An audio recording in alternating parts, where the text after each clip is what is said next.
Fisbe skimmed the newspaper with concern. Something wasn't right.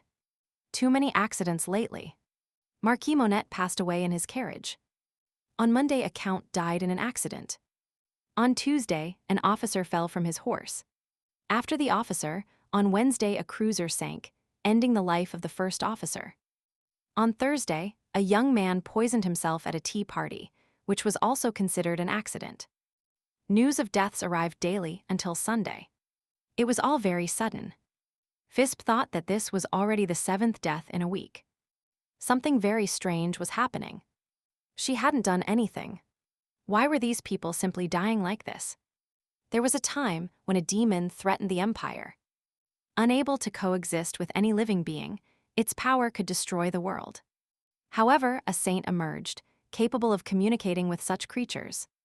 She guarded the empire, preventing the ruin of all its inhabitants. This saint not only saved the empire, but, thanks to her kindness, won the love of her people. After this, she found the love of her life and was immensely happy, but even then she couldn't rest. Her future was darkened because of a villainess who would do anything to ruin her life. Fisbe Lewisa Callisto, the former saint, was convinced that the saint had taken everything that belonged to her. And she intended to get it back. Hurt to the core and obsessed with absurd delusions, she tormented the saint in 1,000 ways.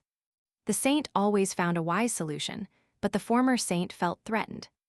And she only wanted her to disappear.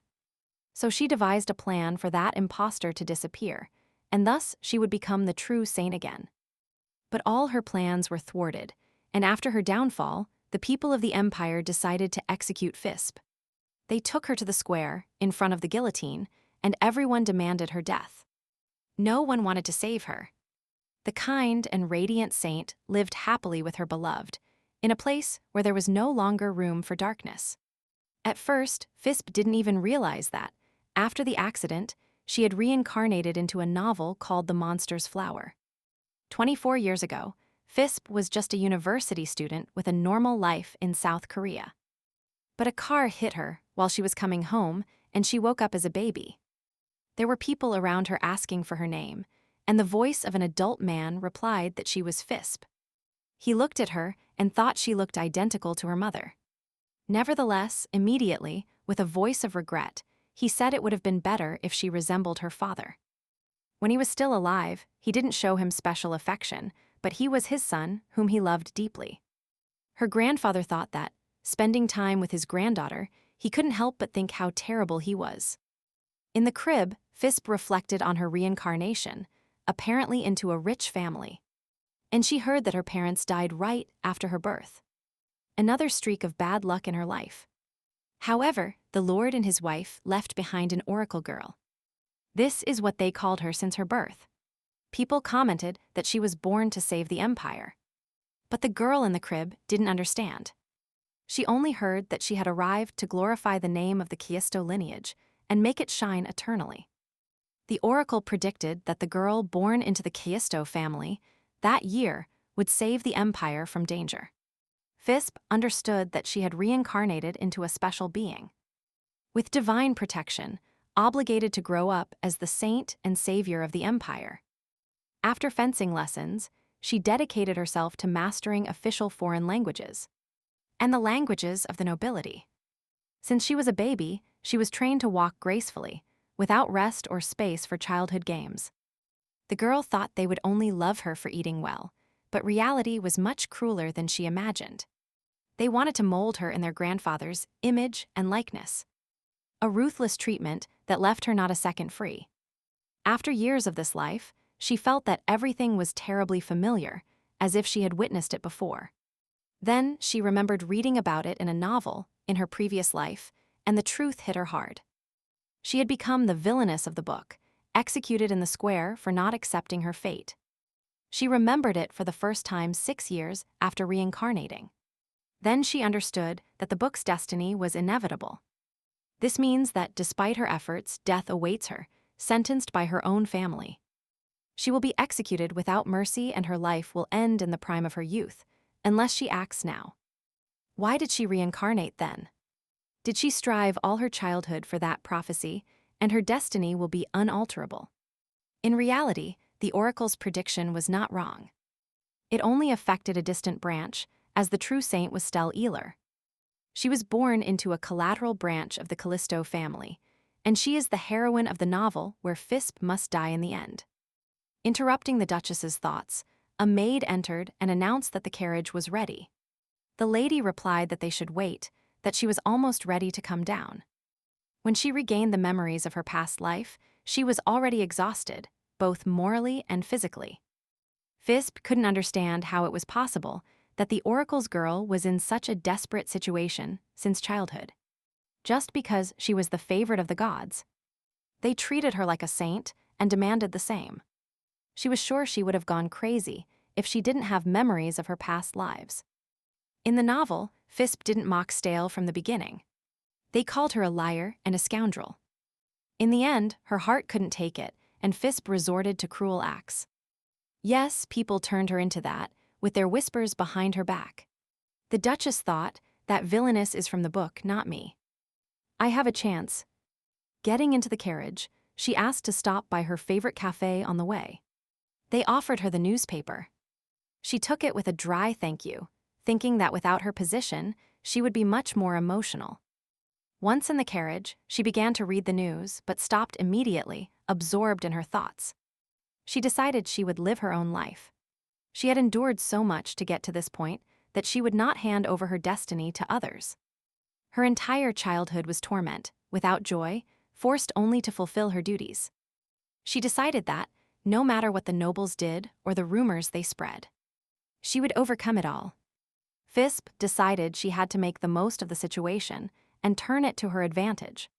Understanding that only she would forge her happiness, she diligently fulfilled her duties. And avoid getting into trouble. As soon as all the heavy work is done, her path to freedom, to what she always longed for, will open up. Before, she always thought that way, but she noticed that the people who were supposed to die by her hands suddenly died. They were all the ones who mocked Fisbe, but she didn't kill them like in the book. She didn't understand where she went wrong. The carefree life she dreamed of was collapsing before her eyes. Fisbe understood that she had fewer and fewer chances to live the life of her dreams. If she didn't do something, the guillotine awaited her. The young Duchess thought she had tried hard enough to behave correctly. That's why everything was going quite well. It was recently discovered that Estelle is the true saint, and after that, everything went to hell. It was discovered during the imperial hunt, where many nobles gathered. Then the book's plot began its course. During the hunt, a terrible monster appeared, which attacked the people, but as written in the book. Estelle tamed the fierce beast. People fled, however, soon, noticing that the monster stopped. They decided to stop and see what happened. At that moment, Estelle was stroking the beast and asking if anyone had been injured. That was the protagonist's first appearance. She really could talk to animals.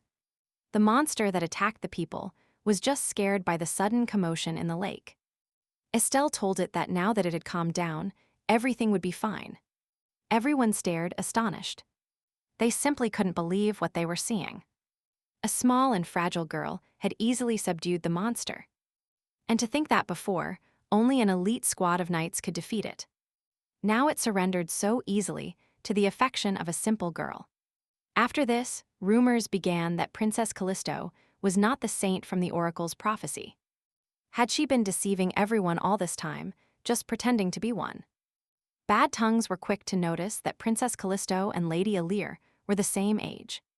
So many concluded that the oracle referred precisely to Estelle. After that, Fisbe became an outcast in society. Many began to say that she never had any power. Fisbe heard all this but could do nothing. They whispered behind her back, calling her a liar.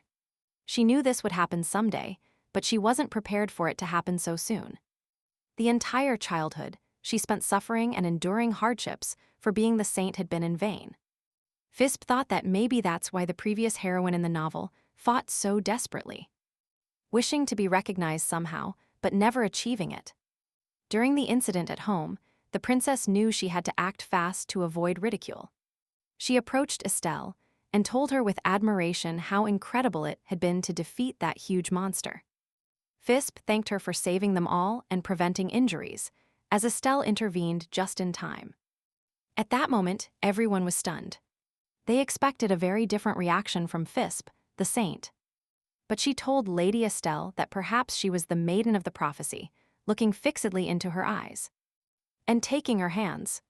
Everyone thought she would be furious, but she spoke so sweetly and gave in so easily that more doubts arose. Fisbe, for her part, thought that more fuss was being made than expected, so the best thing was to withdraw gracefully. She said goodbye kindly to Estelle, and apologizing for having to leave her, she departed. When she turned around, she was very satisfied with herself, sure that it was an excellent ending to avoid a bad end. However, sitting in a cafe reading the newspaper, she realized that the calm had only lasted until that day. She, after renouncing her title as saint, continued her life, but her detractors died one after another. Suddenly, she asked aloud what was happening, and her interlocutor asked her what she was talking about. It was her fiancé, ready to help her with whatever was necessary. He was asking if she was having trouble.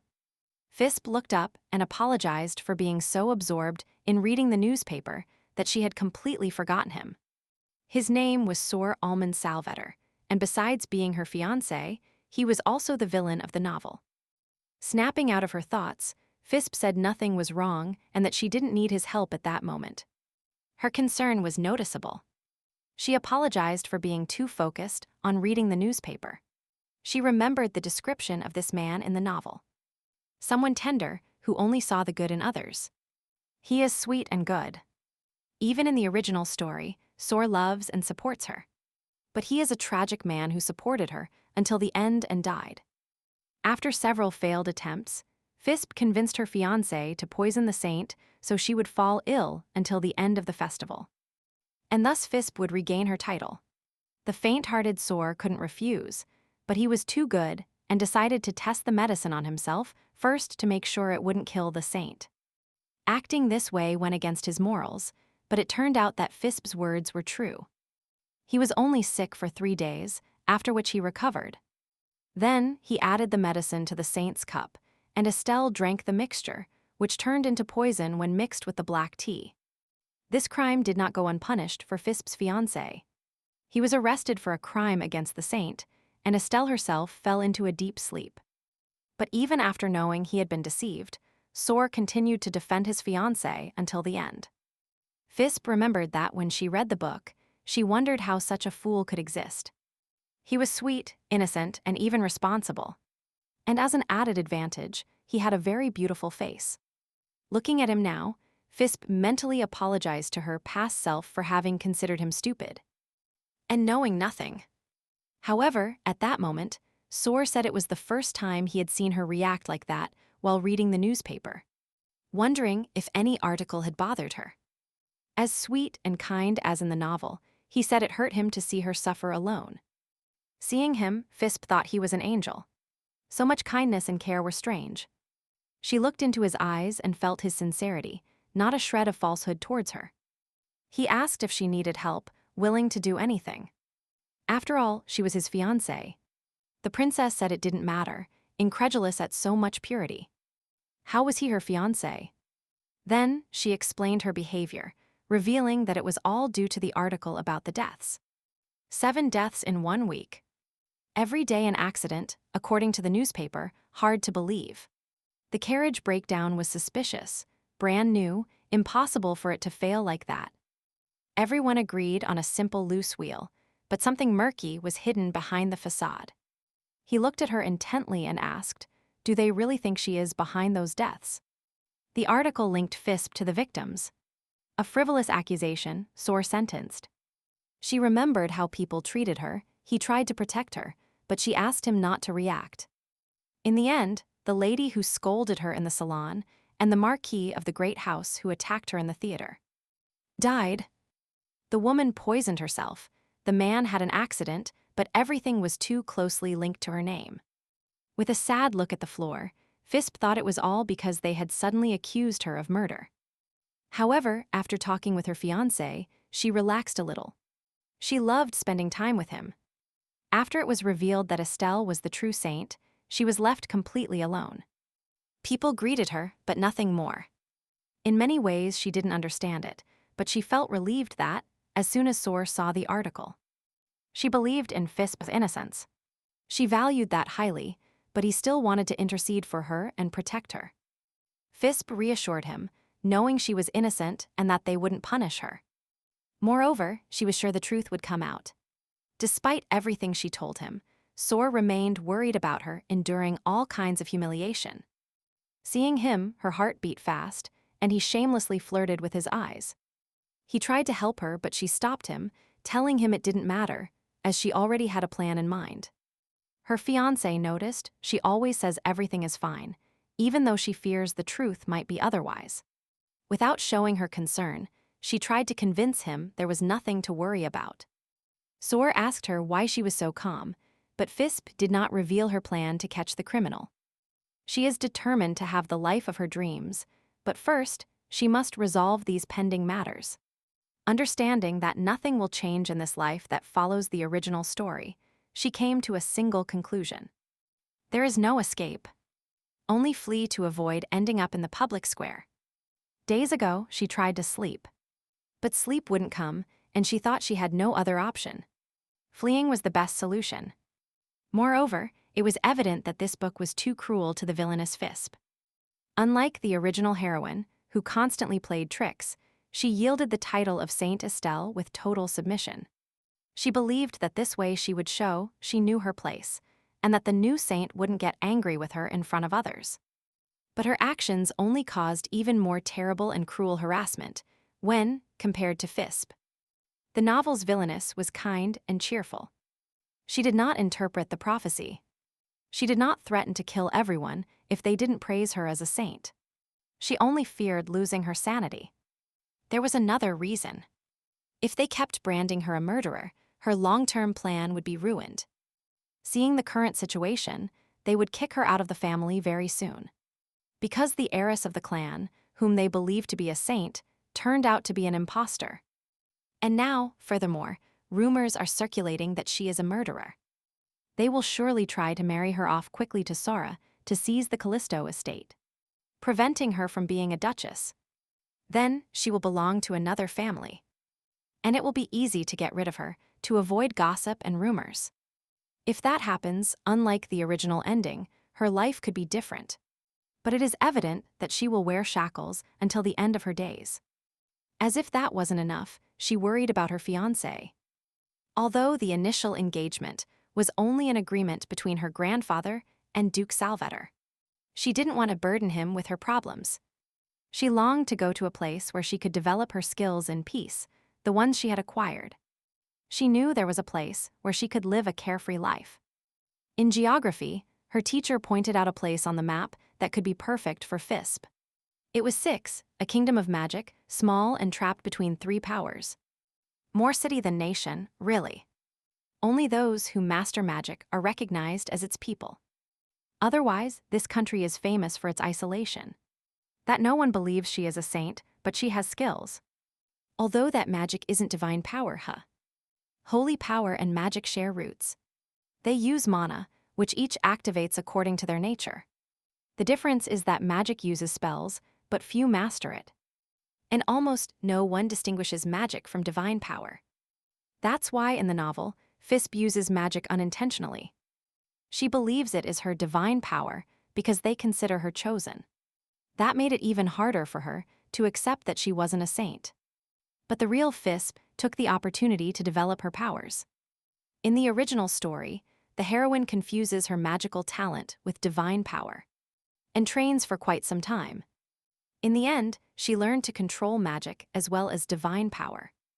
Fisbe abused this gift, torturing Estelle, and died without knowing the true nature of her powers. Even if she doesn't know her abilities now, she is sure they are valuable. Thus, she perfected her skill according to the book. If someone possesses such a gift, Kingdom 6 will welcome them with open arms. Whoever arrives there is isolated from the outside world. Status doesn't matter. After everything they said about her in the Empire, this is ideal. Believing her plan infallible, she did not foresee that they would deny her entry into the country because she was considered a murderer. There was another condition for entry. All returnees had to be free of criminal records. While with her fiancé, Fisbe felt her plan was in jeopardy, accused of a murder she didn't commit. And she decided to catch that scoundrel. Fisbe couldn't resist and decided to tell her fiancé everything. He warned her it wouldn't be easy, that it would require great effort. The princess noticed her fiancé's anxiety and tried to calm him down. She looked at him, thinking he was a wonderful man. What luck to have such a sweet fiancé. Fisbe assured him that she mastered fencing, that they shouldn't worry. She would catch the culprit. Sor immediately retorted that she shouldn't look for the criminal alone. There were many willing to help her. He added that he doubted anyone from her mansion would support her. She herself had said so in their last encounter. Fisbe reflected on whether she had really said that. She didn't think Sor listened to her so attentively. In their conversations, he usually kept quiet without saying a word. That's why she thought he would forget. But he had an excellent memory. When Sor suggested the deaths could be mere coincidences, she replied that. If it were just one, maybe, but they die daily, it's suspicious. That's why she couldn't ignore the article or criticize it. If she weren't involved, she would also suspect someone like that. Looking at her, Sor said she was adorable. Although at that moment, he showed his worst side by wishing that local newspaper would cease to exist. Immediately after, he crumpled the newspaper and threw it onto the table. Sor immediately replied that it would be great. He had heard that their editorial was drowning in debt. He thought if they didn't pay, they were doomed. Then he said it was possible that would happen in a few days. The news impacted Fisbe greatly. She remembered that even in the original book, that newspaper wrote cruelly about Fisbe's misdeeds. Although it was rumored that she herself had destroyed the editorial. It turns out everything was much simpler. The newspaper was just in debt. She felt ashamed and sad for being unable to do anything. But now she had finally recovered. Sor noticed that the news seemed to cheer her up, to which she replied that it was true. She would like the newspaper to suffer a humiliating defeat. Her fiancé replied that if Fisbe wished it, that would undoubtedly happen. At that moment, he himself resembled an oracle invoking celestial forces a little. Relieved that the newspaper would no longer write anything bad about her, Fisbe decided that all that remained was to find the criminal who was killing people. Sor understood that she really wanted to find the murderer, because when he asked her if it was true, she replied that she had never lied to him and that it was truly so. Looking down, she tried to calm him, assuring him that she understood his distress. But they had to disprove those false accusations. But she had to catch the murderer, or she would be the next victim. Her own life hung by a thread. In fact, that was the real problem now. She knew what was coming. The next victim, young Lord Lunnet, son of Count Lunnet. Through Fisbe, he tried to overcome his inferiority complex, born from his relationship with Sor. But the real problem was his father. Everything was unleashed when he decided to turn his back on Fisbe, one of the most prominent counts in the fight against monsters on the border. His influence is immense. He was the one who caused Fisbe's exile by the Callisto family, and he is directly involved in her death. If the young count dies, his father will turn against her before she can even discover the truth. It would be fatal. If that happens, she will be cornered. She couldn't allow it.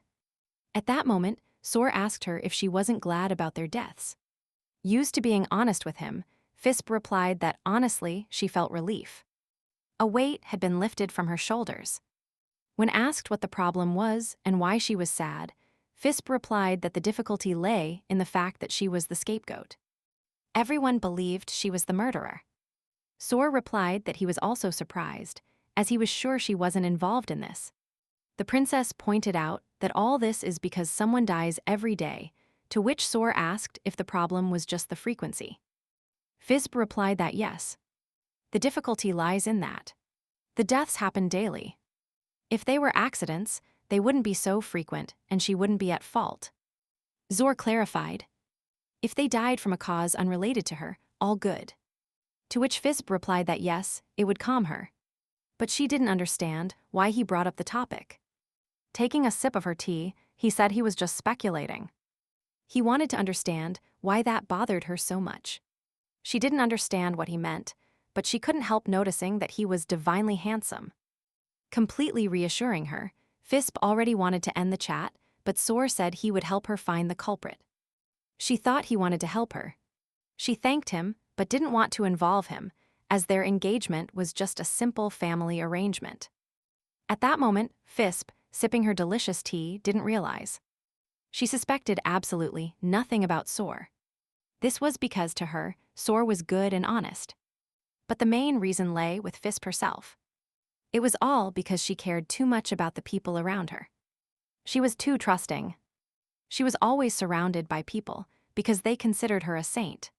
She got tired of being constantly watched, so she closed her eyes and ears. Soar thought that most likely she didn't fully realize this. He looked at her and couldn't imagine how she could find the criminal on her own, since she was so innocent and delicate. When shaking hands upon parting after lunch, Fisbe commented that it had been an exceptionally sunny day. Bowing, Soar said he was glad the princess had enjoyed their meeting. Fisbe thanked him for always being so kind to her. He, kissing her hand, couldn't pull himself away from her. But he wondered what expression she had now. It's full of longing and loneliness. Why does she always seem so sad? Soar couldn't understand why she constantly behaved as if she were saying goodbye to him. It was visible on her face. But he thought to himself, if she doesn't want to tell, I won't ask. Only recently did I understand how I should act. After seeing her off in the carriage, he remembered the recent events where he played a crucial role. He recalled how he berated them, asking how they dared to touch his fiancé. His beloved, in his mind, echoed the cries of those scoundrels, begging for forgiveness as they died, and swearing not to repeat it. They begged the lady for clemency and offered apologies, but he was disgusted to see them grovel after mocking Fisbe. They promised him that if he forgave them, they would never cross his path again. Getting into the carriage, he thought he should have annihilated them in a crueler way. Lars, Soar's escort, was waiting for him there and asked if he had enjoyed his meeting with his fiancée. The Duke replied that he always asked the obvious, with a hint of annoyance. The servant noticed that lately he had been paying a lot of attention to his future wife. Lars inquired if he was returning to the duchy, but he replied that he still had pending matters to resolve. He thought he had acted impulsively, so he had to resolve some issues, like meeting with the newspaper's debtors. Soar decided it was time to stop those rumors about his fiancée's supposed involvement in the murders. He knew she was innocent. A few days later, the bomb exploded. A secret connection was revealed between the Harrington newspaper and none other than the Minister of Foreign Affairs. Fisbe read this in another newspaper and felt her fate was sealed. Her maid asked if she was referring to the Harrington newspaper and admitted she was also surprised by its bankruptcy. Fisbe thought that, although she wished for their downfall, she never imagined it would happen so quickly. In just a few days, her interlocutor was also astonished at how such an empire could collapse overnight. Who would have thought their boss would bet everything? Before, it was rumored they were doing well, but in the end they tricked everyone. It turns out Soar was right. When the maid asked if Fisbe knew anything, she replied that she only knew some vague rumors. Then she thought the maid had misinterpreted her, but she didn't feel like going into detail right now. Her grandfather warned her, "Don't go out for days, it's dangerous." They told her her public image was terrible. No meetings. The grandfather insisted, "It suits you, you won't escape from home so easily." But there was an exception. She could see her fiancé. So she told him, "I have a date next week. Give me permission." He agreed. But with a maid, he would watch her mercilessly. Still, she had to leave the mansion that day, one way or another. Or young Lord Lunnet would die at the black market auction. Goodbye escape. She had to prevent it at all costs. So she activated her master plan. After her meeting with Soar, she gathered data to thwart the murder.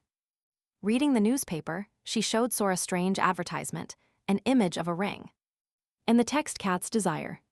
Soar didn't understand anything, but Fisbe was sure it was a combination of letters with no apparent relation to the advertisement. The fiancé thought perhaps it was a code, and she asked him if he could decipher it. He replied that it wasn't complicated, he just needed to arrange the letters and decipher them. The result was cursed ring. Apparently, it was the name of the product. And it probably couldn't be advertised openly, so they encrypted it. A black market product, no doubt. Fisbe was intrigued by the name. She thought it gave it a special charm. Then, she remembered that Lunnet was murdered in the black market. In the original story, Fisbe herself killed him at an auction. And the murder was described in great detail, which brought her a lot of trouble. Moreover, it happened the same day the cursed ring was presented as merchandise.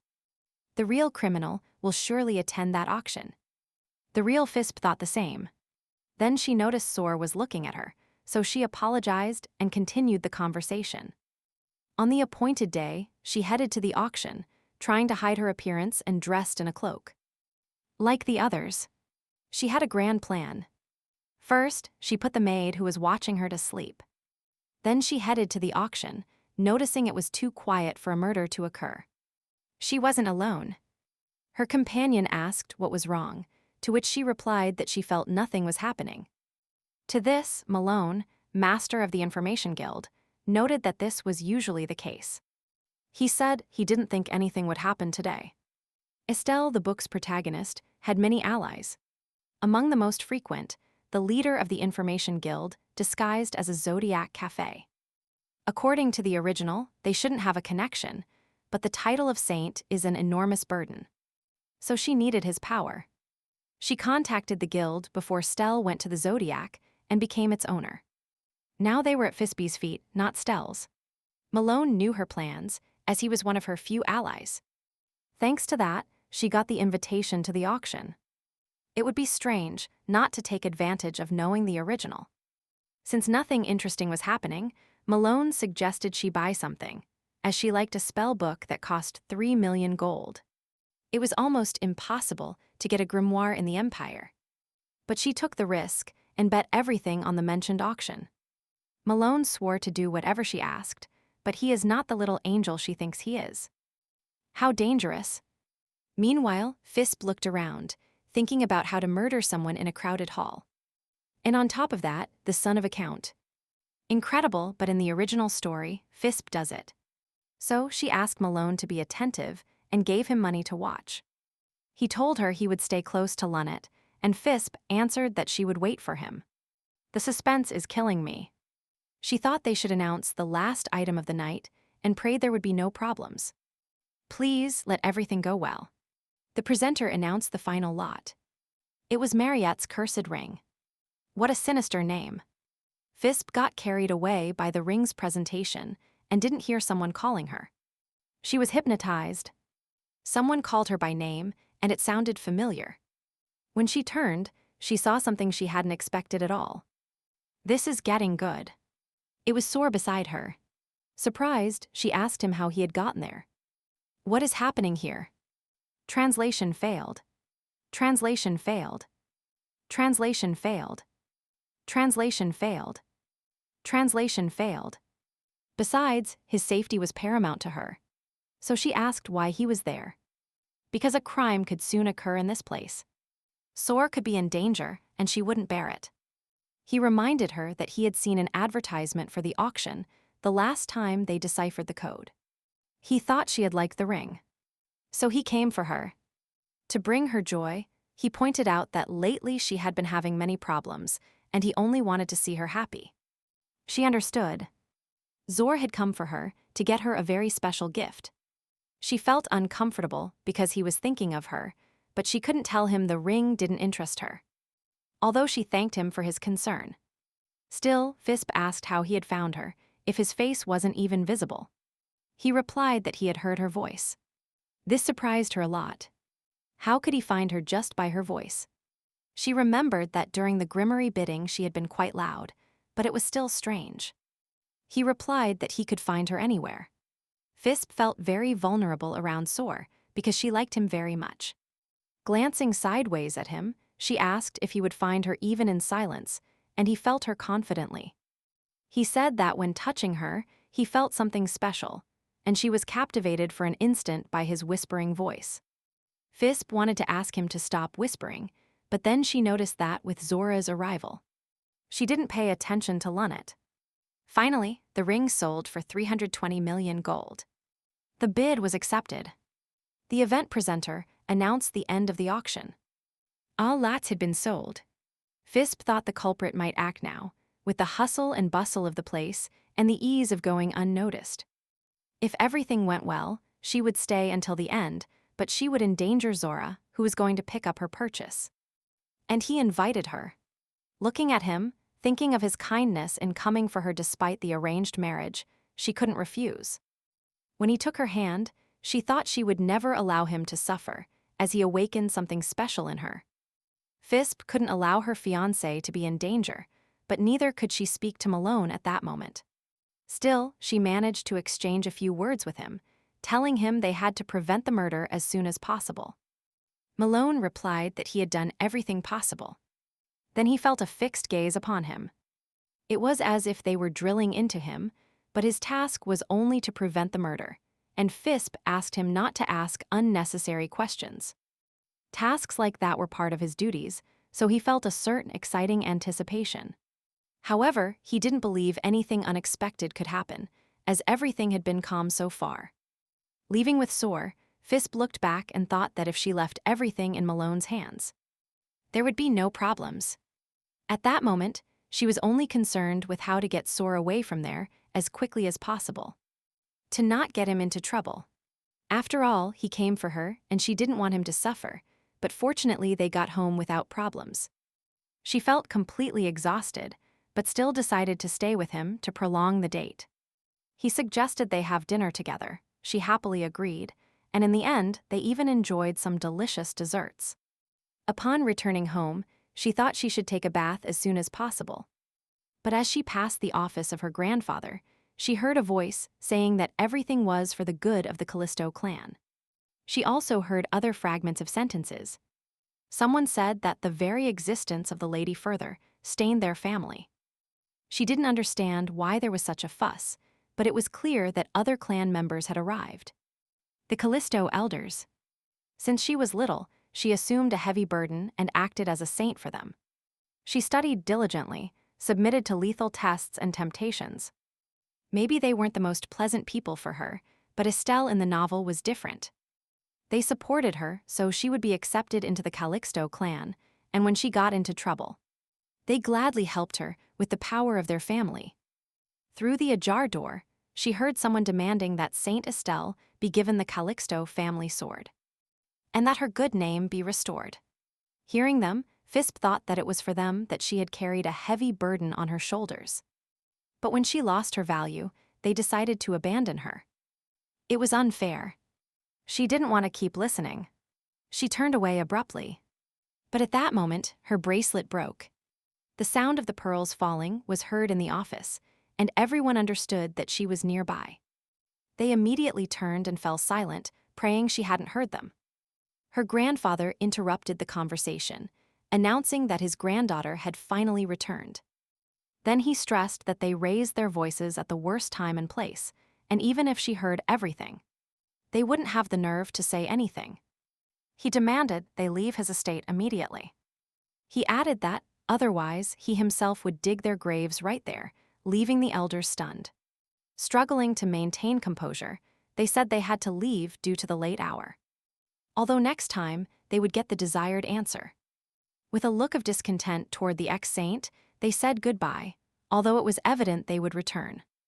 Fisbe knew this would happen sooner or later, but she shouldn't have stayed so close to the door and reveal her presence. Her grandfather asked her when she had arrived, since she was supposed to be with her fiancé. Fisbe replied, just now, after which he commented that it was quite late. She replied that she kept the promise she made to Zoro, as he wished to be alone. That answer calmed her grandfather, but he noticed her entourage arrived earlier than expected. Fisbe replied with unsettling calm that she had sent her carriage ahead. Then she added, as if nothing had happened, that their conversation was interrupted by the breaking of her bracelet. The grandfather said he wanted to finish it anyway, so she shouldn't worry. There was something more important. He asked her if she had heard the conversation. He wanted to know how much she really knew. She replied that he shouldn't worry about her. While in her mind, a truth was revealed. Her grandfather retorted that he wasn't worried, and that plunged her into deep disappointment. She lowered her gaze, thinking she had overestimated herself. Her grandfather. He had never cared. She remembered that he always valued family honor more than his own blood. Then he called for her while the maids were undressing her. Why didn't they accept Estelle? Moreover, she couldn't comprehend why she had that expression on her face. It was strange. She knew she shouldn't think about it, since she would leave soon, but she still worried about her only close relative. It had been the same for her in the past. She loved hearing tender words from someone in difficult times. She trusted her teacher, who sincerely praised her and said it was a gift that appeared only once in a lifetime. On her birthday, which everyone forgot, she accepted a gift from her maid. A small pincushion. She trusted people and expected sweet and tender words. But reality was different. The one who spoke tender words to her in a difficult moment was Lunette, who later insulted her more than anyone. The teacher who admired her used her title of saint for her own purposes. And the pincushion the maid gave her was poisoned. If none of this had happened, she might have trusted people more, but she thought it wasn't worth obsessing over. Fisbe knew she shouldn't fall asleep. She needed to know how Malone was doing. And she also wanted to read a spell book and write to Zaru to let him know she had arrived home safely. She thought that even if she didn't, Zor would surely understand her. In the end, the letter was never written. She simply fell asleep. At that moment, Zor was staring intently at the blank page. His servant asked him worriedly what was happening. He replied that, after their meetings, Fisbe always sent him a letter letting him know she had arrived home safely. But this time, he received nothing. His servant was surprised. Did his lord have an information bulletin in his hands? It was an artifact with which the text from one part of the bulletin is transmitted to another. A luxury item. Its cost was equivalent to the annual salary of an entire county. Furthermore, the next day, the entries in the bulletin disappear. Lars said he saw it for the first time. Was the Duke using it to write love letters? A single sheet costs like a diamond mine. Then Lars understood that Zor had given the second part to his fiancé. To which the Duke nodded and said her face looked very tender then. In reality, she simply spat out all the tea she was drinking, knowing how much that paper cost. With deafening screams, she demanded to know if she hadn't shared it, if she hadn't touched it, and begged him to return it as soon as possible. Even recalling that moment, Zor couldn't help but think she looked quite adorable. Then, Lars commented that if there was no news from someone who always wrote, it was because she was probably already sleeping. And he was completely right. Then he asked if he could inform the Duke about the previous night, highlighting that she made the right decision. The product was obtained, and the winning bid amounted to 320 million gold. The Duke inquired about the status of the target that was supposed to be eliminated that day. Lars replied that he followed orders and tried to assassinate him upon leaving the auction room. But he was accompanied by a stranger. This one controlled the shadows masterfully, and as far as Lars knew, there was only one person on the entire continent with such skills. The master of the Zodiac Guild, who covered his tracks before intervening. The servant apologized to his lord for failing him, to which the Duke replied that it didn't matter. Since his opponent was not a common man, but the master of the guild, and he had no other choice. Zor couldn't understand why he had intervened. He needed to investigate this. He would get rid of everyone who mocked his fiancé and would not tolerate another failure. Fisbe woke up suddenly and immediately decided to call Malone through the magic crystal to find out if Lunette was still alive. He replied that it couldn't be otherwise, being the master of the guild. Although he admitted Fisbe was right and they were being hunted, upon leaving, someone hid, trying to identify Lunette. They were hiding, watching their target, and upon being discovered, they fled. His sharp instinct indicated they were not common people. Fisbe concluded that the pursuers were quite skilled, as they could see even through the art of shadows. The art of shadows is the ability to manipulate darkness. Few can beat Malone in places without light.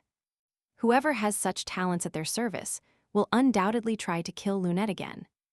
Fisbe said they should get rid of them, to which Malone replied that it was strange she knew so much about the assassin's movements. The princess thought that, even with the help of the guildmaster, they hadn't found the assassin. Perhaps her subordinate is more skilled than the culprit himself. She replied to her ally that it would be good to know the criminal's intentions. Why does he kill people? To which Malone suggested that perhaps he is an admirer of the young lady. Fisbe dismissed it, as Estelle was publicly recognized as the true saint. It was unlikely anyone would support her now. It would be better to say that the criminal seeks to frame her and cause her downfall. At that moment, some voices were heard. Even Malone heard them. The princess said she needed to step away for a moment to find out what was happening. Dressed now, she went downstairs thinking that the grandfather rarely raised his voice, except in crucial matters. She heard her grandfather's voice, stating that Lady Callisto was, is, and always will be, the only one deserving of that title. The grandfather was adamant, but he still couldn't see who he was talking to. She didn't understand why they suddenly brought up that topic. What the hell was going on? The grandfather's interlocutor begged him to listen, trying to justify his position. He said the lady did not benefit the family, but harmed it, and that the Duke knew it. The grandfather retorted that he never said he wouldn't defend Lady Alir, that he would support her according to her position in Callisto. The other insisted that this was not defense, that the support was insufficient, that they should present her as a legitimate daughter. At that moment, the grandfather asked if Lady Fisbe wasn't among his best options. And he saw that the other was Count Gillet, Estelle's uncle. The grandfather said his granddaughter had lived her whole life as the child of the prophecy. That only a month ago they realized their interpretation error, that even now they accuse her of murders. Has Count Gillet ever wondered how she feels? Moving away, Fisbe didn't understand why her grandfather was protecting her now. If he had never praised her, he always ignored her and showed no interest whatsoever. She had already decided to leave that house and didn't want to keep eavesdropping. The princess recalled the book's plot and understood that exactly on the day of Count Gillet's visit, Estelle first visited the Callisto family. In the original story, the conversation with her grandfather happened with them together. Fisbe couldn't understand why she wasn't by his side now. Her goal was to be expelled from the family. Maybe she should lend Estelle a hand. Fisbe approached the carriage. She knocked on the window, trying to get Estelle's attention. Then she asked if she would like to step out for a moment. She wanted to talk to her. Since childhood, Estelle was told the story of the young saint of Callisto, who was very powerful at a very young age. In the spring of that year, she proposed opening the vault for the temple, and Estelle was told she should grow up just as exceptional. Using Fisbe as an example. As a child, the saint was her idol, and she hoped one day to be as exceptional as her. She met her for the first time at a hunting competition. It was then that, suddenly, a monster appeared, and people started fleeing from it. They feared it would harm them, but it was the opposite. Estelle could indeed understand them. She heard that this child was only crying, making too much noise. She couldn't sleep with so much fuss. Many asked about the knights. They had to finish the monster. But Estelle knew that the creature only feared the noise on the shore. She thought that if this continued, the saint would be in danger. It was a critical situation. Everyone thought it was madness. But she approached the monster and told it not to be afraid, asking it to calm down while stroking its fur. Then she heard whispers behind her back. They said that Lady Alir had tamed the monster. She could do what even the true saint could not. But she wasn't looking for that. She just needed to calm that great creature, even if it was terrifying. At that moment, the murmurs grew louder. People said that Lady Estelle was related to the saint. She had Callisto blood. They began to think that perhaps the saint of the prophecy was someone else, and Lady Estelle possessed the real power. Moreover, she was the same age as the Callisto princess. Estelle did not want to ruin the saint's life. She was only trying to calm the creature so it wouldn't harm her. She wasn't trying to steal her position. But in the end, Fisbe caused trouble and didn't know what to do, believing the saint was angry with her. However, everything happened very differently than she expected, because the saint approached and thanked her. She spoke kind words, saying that everyone had survived thanks to Estelle. The new saint was very sad about not being able to see her again, and now the princess took her hand and asked permission to greet her officially one more time. The princess invited Lady Estelle to the Callisto residence. Lady Eler spoke some standard phrases, thanking her for the warm welcome, and the princess replied that she had been in the carriage for a long time. So Fisbe decided to see her while waiting for her uncle. Estelle replied that she was worried her uncle would be late and hoped he hadn't caused any trouble. Internally, Lady Eler thought she had probably behaved very badly for the saint herself to decide to descend. The princess said she would tell her on the way, and all of Estelle's thoughts were jumbled because the saint herself had taken her hand. Fisbe said Lady Estelle could trust her, and if things continued this way, her grandfather would allow her to join his family. At that moment, the conversation continued in the hall of the Callisto mansion. The head said he would do nothing to harm Fisbe. He explained to the stunned Count Gillette that his granddaughter was facing murder accusations, and she needed family support, something she never received from him. Even now, he consciously avoided her because she reminded him of his deceased son. What pain! When she came under his care, he thought he could only educate her not to disgrace the title of saint. But he still didn't want to talk to her. He believed that children cried when they saw him, so he only made a list of tutors to educate her. What a way to evade responsibility. The Callisto head thought the girl would be better off without him, and only occasionally watched her train. But he admitted to having turned her life into a routine. He was sure that no child would want a grumpy old man who only knew how to give orders in an authoritarian tone. Poor girl. But one day, his granddaughter got hurt in fencing class. The maid said she would look for the doctor and inform the master, but Fisbe begged her not to tell her grandfather anything. He heard her saying that he was busy and wouldn't want to know about his granddaughter's scraped knees. What a cruel fate it was at that moment, hearing those words from the little girl. 1,000 thoughts flooded him. Although he wasn't a good grandfather, he would never hurt his granddaughter. He firmly told Count Gillette that he would not harm her. She was all he had left, and he, as a father, should understand. The Count expected a different answer, but said he understood and would demand nothing more. But at that moment, Fisbe and Estelle entered the lobby and greeted both men. The grandfather didn't understand why God was subjecting him to such tests. What was Fisbe plotting, and why did she bring Estelle? Just when he almost convinced Count Gillette. However, the Count was delighted. He greeted the princess and asked how it was that they had come together. Fisbe replied that, upon returning from their walk, she saw an unknown carriage and looked inside. She hoped she wasn't being rude to the guests. The Count replied that Estelle also wanted to see the princess. With that, he embarrassed his niece. But the girls had already planned it beforehand. The princess informed that she had already spoken with the lady on the way about the reason for her visit to the estate. To this, the Count replied that he did not yet have permission from his lord for Estelle to return home. The grandfather stated that, for now, Estelle could not be there. Princess Callisto became indignant and asked if they were going to keep Lady Estelle in a carriage under the scorching sun, ignoring the rules of etiquette. The grandfather nodded, but warned her that she must understand the consequences of linking Lady Eler with the Callistos. Fisbe asked, were they referring to granting Lady Estelle the surname Callisto? The grandfather confirmed, with a firm voice, that he had no intention of accepting her. The princess replied that she did not want to interfere, as she believed he would make the best decision. She added that she was concerned about the treatment Lady Estelle was receiving for something so trivial, and then left her grandfather stunned. She declared that Lady Eler would have the backing of the Callistos.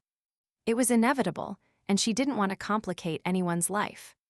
She left Estelle herself in shock by proclaiming that she was the oracle's daughter and must be treated with respect. Her grandfather tried to explain the repercussions of her words, but Fisbe extended her hand. as if protecting Lady Estelle. Immediately after, she affirmed that she was fully aware of everything and understood the implications. The grandfather inquired, yes, despite everything, did the princess really want that to happen? She replied that she didn't care, asking for the best decision, which disconcerted her guests. But in her mind, she thought she wanted to be exiled, which is why it didn't matter if the saint was adopted, since she planned to leave for a new life. Fisbe always thought her grandfather didn't do it out of concern for her, but so they wouldn't criticize him for being indifferent to his relative. The grandfather understood he had no choice left. If Fisbe truly wished it, he would include Lady Eeylar and the Callisto lineage. Count Gillette couldn't hide his joy. However, the grandfather said there was one condition. The surname Lady Eeylar would be allowed to take is Callisto, which imposes restrictions. Estelle will be under the power of the lineage, but will not belong to it. Count Gillette, who was already celebrating victory, was simply stunned. The grandfather firmly told Fisbe that he couldn't give more. She thought it was less than expected, but it was something. She expected her grandfather to allow Estelle to stay in the mansion, but she still had to wait for the new saint's response. Lost in her thoughts, she believed she wouldn't refuse and would settle near her.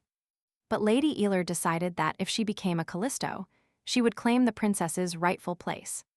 She recalled a previous conversation where the princess told her that, being a saint, she must accept her legitimate status.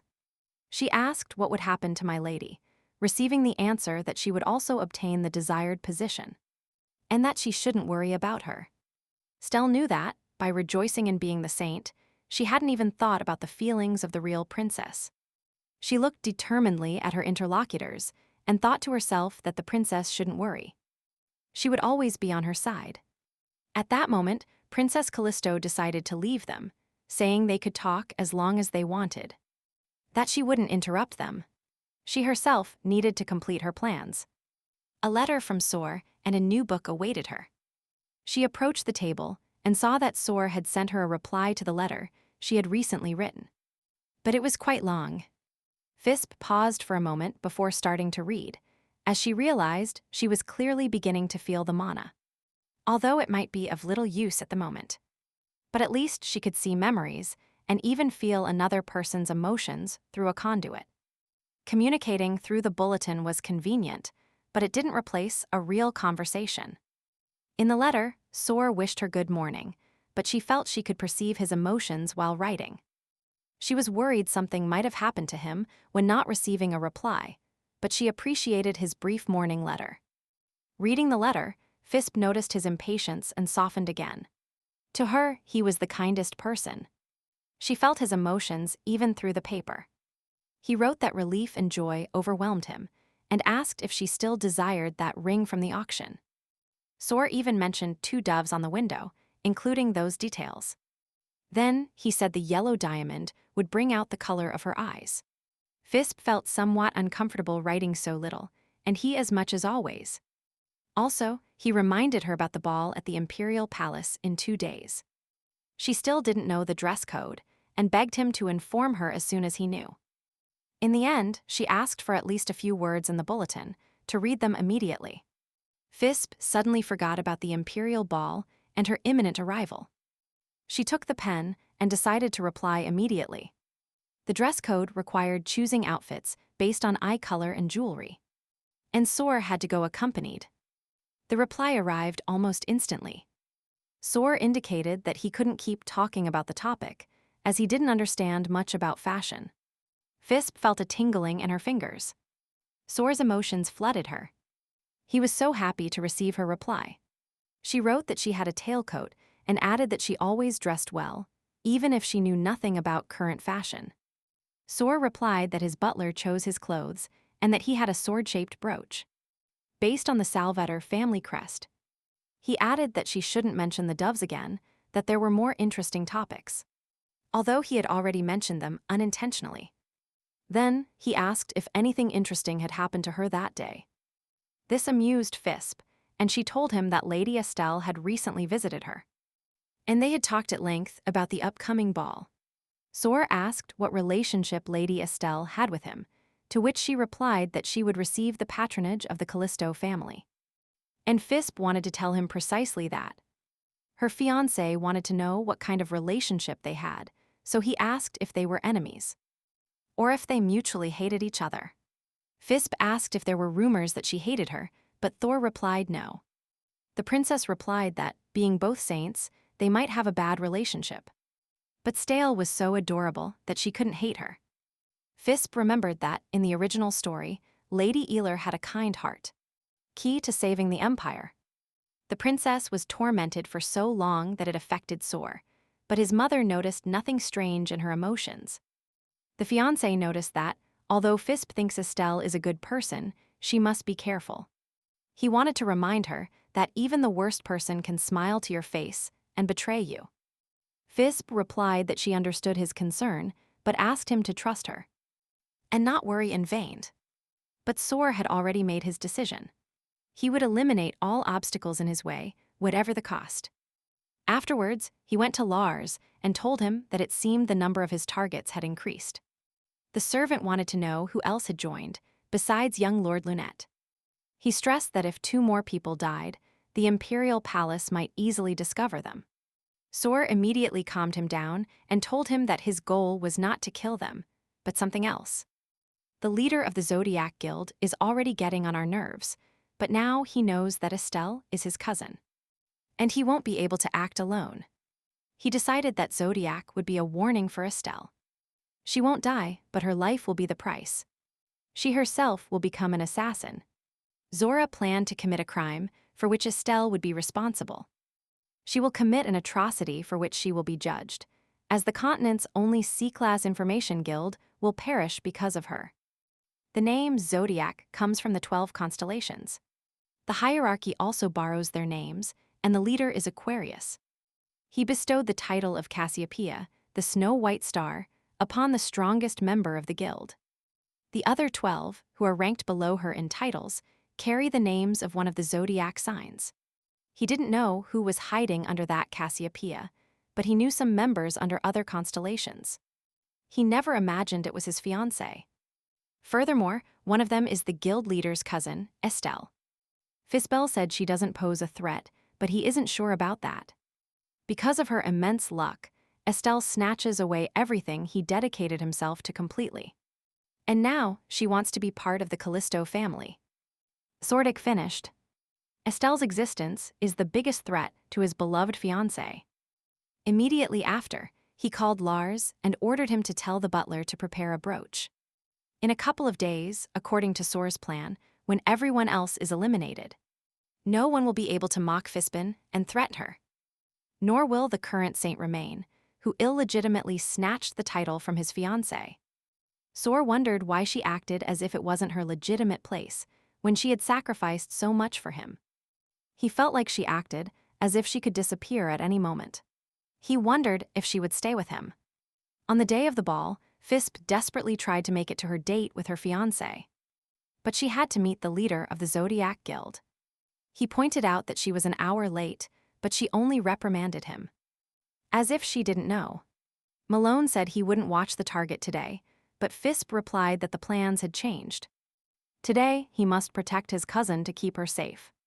She told him to watch Estelle while she took care of the objective. At that moment, she realized she had messed up. When Malone asked her how she knew Estelle was her sister, she knew from the book. But she couldn't just blurt it out. She needed to invent some story. Malone directly asked if someone from Zodiac had tipped her off, but Estelle replied that the stars had whispered it to her. That motto was used to avoid answering questions among the members of the Zodiac group. Fisbe still didn't know how to explain it. However, Malone thought she had always been a bad actress. Seeing her reaction, he said he thought there was an information leak and hoped there were no rats in their ranks. Fisbe decided to end the conversation and said she would contact him as usual and asked him to be careful. She thought she was becoming too frivolous and revealing novel information without realizing it. It wasn't the first time. The memories of the book and her past life began to merge. She would soon forget her past life. The only thing she clearly remembered was the plot of the novel. Like memories alien to this world, they try to erase themselves. Determined to be more attentive and cautious, she headed to the hall where her fiancé was waiting for her. Seeing her, he looked up and greeted her with overflowing joy. She felt uncomfortable about her lateness, so she offered him a sincere apology. As always, she touched him affectionately with both hands, and the ground beneath Zora's feet vanished. He replied that everything was fine, that he would wait for her for years. Even if she asked him not to move for a whole month, he would obey. Fisbe was surprised by such words and told him to let her know beforehand. She didn't want that to happen. Then she asked why he wasn't in the carriage. He replied again that he wanted to see her as soon as possible. Fisbe understood that he would never abandon her for anything or anyone because he was truly good to her. And a very kind person. The princess thought fate had gifted her a wonderful man who treated her very well. But she planned to leave him in the near future. She extended her hand for them to enter the ballroom together. Then she thought that if their engagement broke, their contact would end, but their relationship is complicated.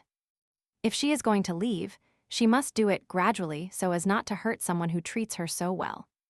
He looked at her, and she understood that she couldn't be cruel to him, as he always looks at her with such a deep gaze. And sincere. When he asked if something had happened, she replied that she was simply thinking that he looked great today. She thought to herself that she hoped he would be fine, because if she didn't stop and continued like this, it would only hurt him. However, she then looked at the crystal she used to communicate with Malone and remembered that he should already be nearby. But Lunette wasn't seen anywhere, and she needed to get away to speak discreetly with her friend. She felt uncomfortable and wondered if she should take a walk alone when the emperor was announced. Prince Kilian Lindros appeared accompanied by his entourage. Following the sudden death of the eldest son, he became crown prince. And to think that he was the story's male protagonist, but his relationship with Fisbe was tense. Although as children they were great friends. He appeared with a companion, and it turned out to be Lady Estelle. Fisbe didn't expect that at all. Her face hardened, because although no one suspects what the prince is really like, she knew his true face. As a child, she accidentally overheard a conversation where the boys asked him why he always looked at the saint. He replied that he could take advantage of her to become the best emperor. He said she would belong to him no matter the cost. It's not strange that he is at the ball now with another saint. It seems he is only interested in the title. Since they were children, they often crossed paths at social events. She believed they had fun together when they were kids. Everything seemed so innocent. She believed that when Kilian discovered she wasn't a saint, he would still support her. But surprise! She couldn't find him and overheard someone else's conversation. She ran towards the prince's voice, who was with his future vassals, and heard horrible words. When asked why he looked at the saint so much, the prince replied that she would be his. Then, someone said that you can always take advantage of a dog that guards things. He said she would give him everything he needed. Her faith wavered, but now Lady Estelle looked magnificent with the prince. Immediately, exclamations of admiration were heard, saying that her bravery deserved praise. Fisbe thought, wherever she goes, Estelle's feat is mentioned. Moreover, the Callistos hid her existence and forbade their relationship, increasing curiosity. And now she appears hand in hand with the crown prince. Zora thought it was the perfect debut for a saint who, until recently, was a mystery. Then he looked at his fiancée and thought, what a heavy burden for her. He saw her worried look and called her by name, wanting to know what was happening. Fisbe reacted instantly, snapping out of her reverie, but she was thinking about something very different from what he believed. Zora told her he had been staring in her direction for a long time, asking if she was bothered by seeing them together. Fisbe felt uncomfortable for staring fixedly without realizing it, but she immediately assured her fiancé that everything was fine. Still, she asked her fiancé if he felt uncomfortable next to her, with so many people murmuring around. It was evident that everyone was ignoring the people near her.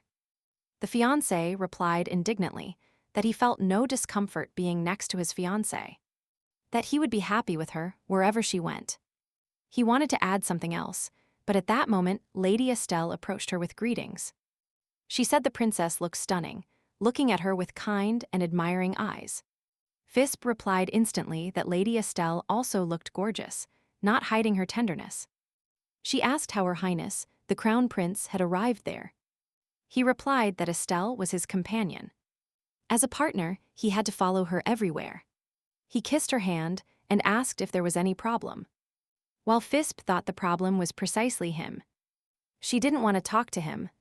However, she decided to address her fiancé and told him she was very thirsty and asked him to bring her a glass of cider.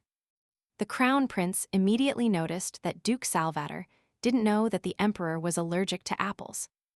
That's why he wouldn't find cider there. Fisbe replied that she knew that perfectly well. But she remained silent about why she needed to send her fiancé away. The Crown Prince thought to himself that, even knowing that, she still asked the Duke to bring it to her. It must be that she didn't want to show him her other side.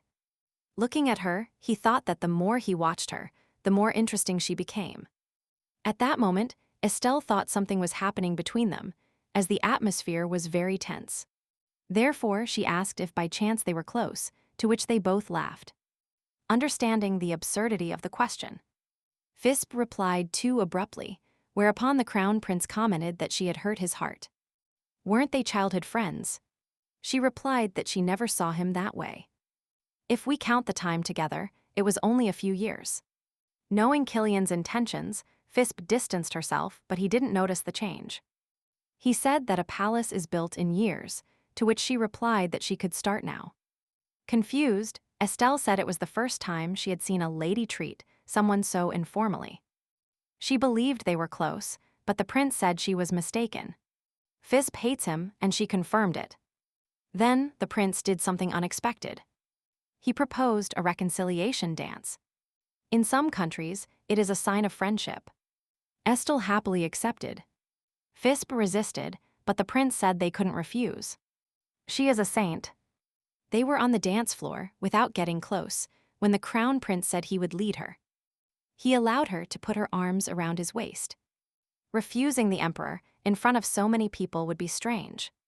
However, she couldn't resist the temptation to step on his foot with her heel. The Emperor said she still danced terribly. Nothing had changed, to which she replied that she knew it perfectly well. She wanted to flee as fast as possible, but there were too many eyes around. If she escaped the Crown Prince, rumors would break out. At that moment, the prince noticed that her abrupt rhythm hadn't changed at all. Were her dancing skills still the same? Then, during the dance, he leaned towards her and asked if she truly hated him. She questioned him about what trick he had used to bring Estelle. The prince replied that he hadn't done anything for that. The saint herself had wanted to see her. At that moment, everyone was watching them. The prince said the saint wanted to greet her, but since he couldn't find her, he had helped a little. If he hadn't been able to find her, he would have gone out to look for her. To which Fisbe replied, did he really worry so much about finding her? After that, looking him in the eyes, she asked what he wanted to achieve. He replied that he was curious to see her reaction. Then, in the dance, they had to perform rather interesting moves, during which, getting as close as possible, the prince said that what he desired most was to see her. Then he called her by her full name. Fisbe Luisa Callisto, his unfortunate saint. Fisbe sank back into childhood memories when she accidentally overheard a very unpleasant conversation for her. One of the boys asked if it wasn't Saint Callisto, who had just run by. Two boys were commenting on her, while the prince, seated, listened to their conversation. And he wondered if she had heard everything. There were boys there, one from the Kells clan, successful in trade and the heir of the Ebergens. Loyal to the imperial dynasty for generations, future vassals of the prince. The prince addressed them and ordered them to stop talking about the saint. Then he said he wouldn't punish them for such a slip-up, but if an adult found out, they would hold him accountable first. But to win them over, he had to find a common enemy. He was sure that Fisbe had understood everything, for she surpassed her peers in perseverance and skill. She always confidently did what was necessary to achieve any goal. In the end, he exposed her as a victim, but didn't understand that she took every word seriously. Although she thought that, if she wanted to, she could use him as she wished. He was convinced that they were friends who understood each other perfectly. However, as he left, he noticed her distressed look and didn't understand why she was looking at him like that. Killian thought she would understand, but reality was very different. Fisbe got too distracted and lost the rhythm, causing indiscreet glances. The prince just laughed, saying he didn't think he danced that badly. She jabbed him, asking if he wasn't being too rude to the lady. Killian replied that she had better look at her fiancé, who was glaring daggers at him. Then Fisbe asked what he knew about the fight. The prince suggested that she check for herself if she didn't believe him. But it was true. The Duke was looking at him furiously. He was jealous. At that moment, the prince unexpectedly hugged her around the waist. Something unnecessary, even for dancing. Sor became darker than night, waiting for the moment when she would return to his side. He felt terribly unhappy among that crowd of people who didn't matter to him at all. Fisbe answered that he was lying because she knew Sor perfectly well. The prince decreed that the princess was very naive. His gaze pierced right through her. Then he spun her around and noticed that he truly wanted to see her. It seemed there wasn't a day when her name wasn't mentioned. First they talked about the new saint, but now it is rumored that she is an assassin. Fisbe asked if the rumors had spread that far. At that moment, she almost broke a heel and thought that if he didn't stop these tricks during the dance, she would end up falling. The prince seemed amused by the dance. He said that if she made a mistake, rumors would spread that she was planning to eliminate even the crown prince. Fisbe replied acidly that it would be great if it wasn't just rumors. The prince said he had heard they suspected her of murders, but he knew she was incapable of such a thing. That disconcerted Fisbe, because she didn't expect him to side with her on this matter. To the question of what he meant by that, the prince replied that she should come to him if she needed his help. It was a completely unexpected proposal. She didn't believe the prince could be her ally in such a complicated matter. Fisbe wondered why she thought he was innocent. After all, perhaps the murderer was him. It was possible. In the novel, he achieved his goals by any means, killing or annoying people for fun. But just then she thought that her plan could fail miserably if something went wrong. And they killed Count Lunette and imprisoned Malone. Then she would plummet. Now, as she understood, the prince wanted her to crawl at his feet if she wanted to prove she wasn't a criminal. The dance finally ended. Lady Estelle was delighted with how they had danced together. Sor replied courteously and moderately that he had enjoyed her moves. She didn't know how she looked from the outside because they always danced together. Fisbe smiled at her fiancé and thanked him for the compliment, although she felt it was hard for her to breathe. Zor offered her a glass and told her there was no cider, but he thought she might want a drink. And he brought her wine. Fisbe felt that if she drank anything, she would vomit right away, but if she refused, she would offend Zor's kindness. At that moment, a hand reached out, and a voice was heard saying that she had been moving a lot, and her throat was horribly dry. It was the crown prince. He asked if she minded giving the glass to him. Fisbe had no idea why he interfered, but in his own way, he had saved her. But she couldn't help noticing his particularly pleased face, which expressed quite mixed feelings. She asked her fiancé if he minded, and without hesitation, handed the glass to the crown prince. Sor smiled as always, but she felt his face looked so confused for an instant. Just then, her bracelet began signaling. Malone needed to contact her urgently. She had to leave immediately. Suddenly, something terrible had happened. She turned around and heard him say words from the second floor of the terrace. His message ended there. It was almost a whisper, and she was convinced something bad had happened. She brought the bracelet closer to hear what her friend wanted to tell her. The tension was palpable. A passing waiter overheard their conversation, but she quickly decided to reassure him, saying everything was fine. Fish turned to her companions and told them she had to leave urgently. Time was pressing. She said a friend had been looking for her, that she needed to leave them immediately. At that moment, Sor thought, what other friend could she have? Fisbe said the chat would be brief, just an instant, a short getaway. The saint became uneasy noticing Fisbe's expression and tried to take her hand. But Fisbe immediately withdrew her hand. Time was pressing. She assured them she would be back soon, not noticing the abruptness of her rejection. The two men and Estelle were stunned, watching her flee. The moment the saint reached out her hand, and Fisbe rejected her, was etched in memory. Fisbe only thought of her friend, running to his rescue. The murmurs grew louder. Lady Eler so attentive, and Fisbe so rude. It was rumored that the saint was an assassin. Estelle heard everything. She felt that, because of her, the princess would have problems again. Being so kind to her, Estelle sensed that the princess was in trouble and decided to follow her. She communicated this to the men who were waiting for them. She just wanted to know if everything was fine. Therefore, ignoring the prince's objection, she ran after Fisbe. The men were left standing alone. The duke's gaze was very grim, wondering what kind of friends his fiancé had. Meanwhile, Fisbe was running at full speed. She remembered that Malone told her he was on the second floor of the terrace, and she needed to hurry. Since he was the first to contact her, something must have happened to him. The longer she delayed, the less likely it was to see him alive. He always returned from missions safe and sound, so she thought this time would be the same. And she wasn't cautious.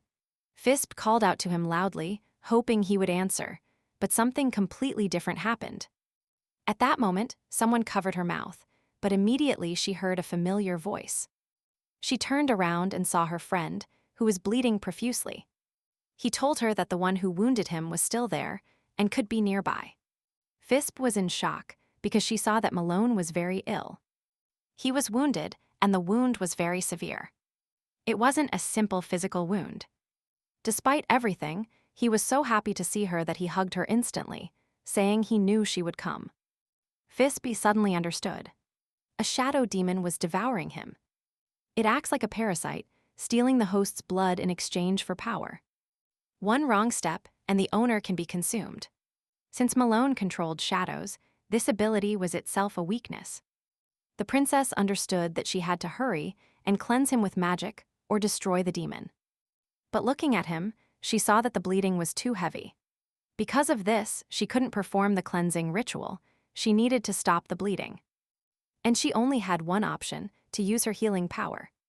But for that, they had to reach the temple.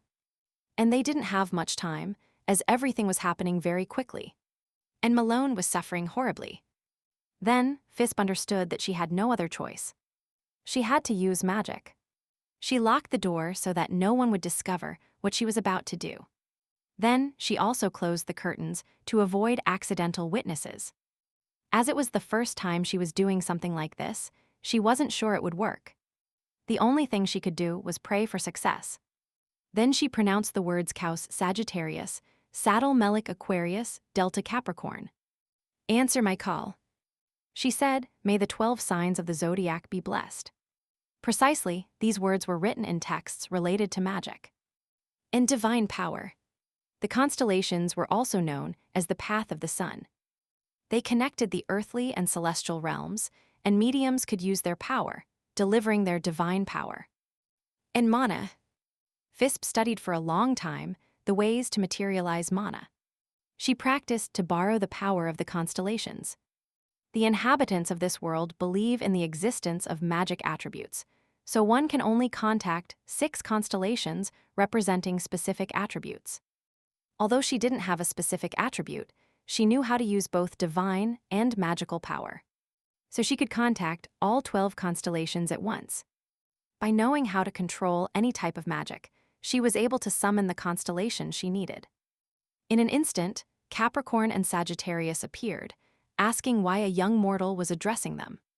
She looked at them and thought she had succeeded. Even Aquarius had shown up. Without wanting to prolong it further, she asked them for help, as her friend was in danger. At that moment, Aquarius almost destroyed her hopes, saying that mana was scarce and useless. But Fiove did not give up, insisting that she needed help, to which she received the response of being an arrogant fool. Fiove retorted that she didn't know what else to do, and Aquarius answered that her wishes had no place there. There are 3 ways to contact the power of the zodiac constellations. The first is to extract only a part of the energy, known as partial loan. The second is manifestation, which consists of the temporary projection of the constellation's power within oneself.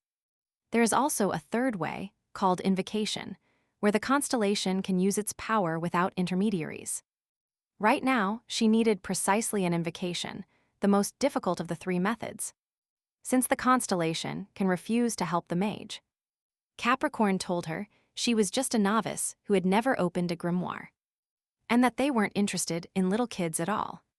Fiove exploded, telling them that if they were going to help her like that, they had better leave immediately. If they didn't want to cooperate, she would call other constellations, because she had no time to waste right now. Capricorn was stunned by such audacity and asked if she wasn't asking for too much with that strength. Fisbe replied that her friend was dying and she wanted to save him at any cost. Then Capricorn replied that she wasn't just a little girl, but a brave creature. He was impressed, and it would be a shame to refuse a body that needed him so much. Immediately after, he declared himself Delta Capricorn and agreed to help her. Fisbe was euphoric she had a chance. Capricorn said he felt the energy emanating from her and highly valued sincerity in people. At that moment, Sagittarius said he would also help her. Fisbe didn't expect to get two allies at once. Suddenly, she felt someone pulling her dress. When she turned, she saw it was Aquarius, who laughingly told her that he would help her too.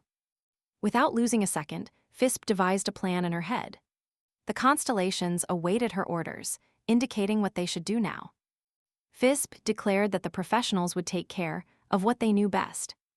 At that moment, her fiancé, the Duke, was growing impatient, thinking she was taking longer than desired. The Crown Prince asked if the Duke was feeling unwell, as he seemed quite confused. Quite rudely, Soar replied, asking why he asked that question. The prince retorted that he didn't expect such a reaction from Soar regarding Fisbe's departure. The Duke then remembered he was speaking to the Crown Prince, so he apologized. And he said it was their first meeting. The prince decided to unmask Soar, saying that even though Fisbe saw him once a week, she seemed to ignore his true nature. To himself, the Duke thought how miserable the prince was, but he couldn't say anything to someone of such high rank. He remembered a conversation he overheard, where Fisbe begged the prince never to speak to her again. The Duke listened, but didn't understand why she insisted on cutting off their relationship. He heard the prince say that her fiancé would discover her true nature. But what was he talking about? Then he thought the prince was the only one she was like that with, even though Fisbe treated everyone well. But with Killian, she acted differently, and Soar didn't understand the reason for that behavior. What he did understand was that this is why he felt jealousy, a furious emotion consuming him. Soar watched her dance with the prince, unable to calm the anger stirring inside him. At that moment, Fisbe ran out and called his name aloud. Immediately, she apologized for making him wait so long. Then she looked him in the eyes and told him she was very sorry, and Soar's gaze lit up. While the prince noticed it, Killian thought he must have provoked him even more. Anyway, he could have followed her, but he didn't. The Duke is surely hiding something. Sior asked Fisbe if she had had a good chat with her friend. Fisbe burst out laughing. He would hate her if she arrived a second late. Sam mentally recalled everything. Following the constellations' help, he said they would do what they know best. But the archer warned that he had little mana left. If it continues like this, the spell will end before helping her. Fisbe devised how to increase it. Mana floats in the air. If it is concentrated and purified, it should be enough. She asked them not to worry, but to hurry. Her friend is dying. Among the constellations, Aquarius has the most powerful healing magic. That's why she asked him to save Malone. She immediately leaned towards him, noticing that his life force was weakening. But that she could help him. Aquarius used his energy to heal his friend. Sagittarius was the most outstanding archer, so she entrusted him with protecting Count Lunnet. He accepted with joy and swore he would not dare to disappoint her expectations. His help arrived just in time, as the Count was facing imminent danger. As for Capricorn, capable of using any magic, she asked him to move Malone to the carriage and protect him. Capricorn said it was quite arrogant to use him as a guard. Aquarius interrupted him and told him to leave that man to them. They would take care of it. She noticed that her anxiety was transmitted through her mana, and she had to hurry and leave. Thus, thanks to the constellations, she was able to return quickly, although she expended a great deal of mana. At that moment, the prince asked her where Estelle was now. Fisbe replied, wasn't she with them? For she wasn't by his side either. Sor replied that, when she hurried to leave them, the lady went after her. Then he asked, didn't you find her? Fisbe, stunned after the invocation, was unaware of her surroundings. Did Estelle see everything? I must talk to her. At that moment, Sor snapped at the crown prince that he should look for Estelle himself. After all, she is his companion. The prince replies haughtily. Doesn't the duke see that I am talking to Fisbe? What insolence! The princess intuits that something happened in her absence and cautiously addresses her fiancé. He realizes he overstepped and apologizes for his brusqueness, claiming he answered for Fisbe because she looked exhausted. Fisbe intervenes, saying that Sor was only being attentive to his fiancé. Why doesn't the prince take his example? Then Killian says he is very troubled today, and that, apparently, he took out his anger on the duke for no reason. Fisbe turns to her fiancé and suggests that the best thing would be to leave the event as soon as possible. She needs answers. She decides that Estelle will contact her soon, and then she can question her thoroughly. The truth will come out.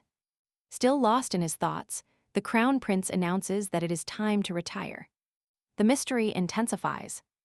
Fisbe told him in a lecturing tone to look for Estelle. It is very rude to leave your companion alone.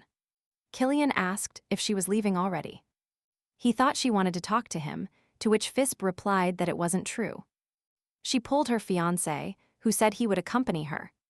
Normally he would refuse, but this time he accepted his kindness. I remembered that Malone was now in his carriage, so the duke's offer turned out to be very timely. As they walked, Fisbe thought that her friend must have already left and hoped he was well. They arrived at the duke's estate, where Lars commented that they had returned early.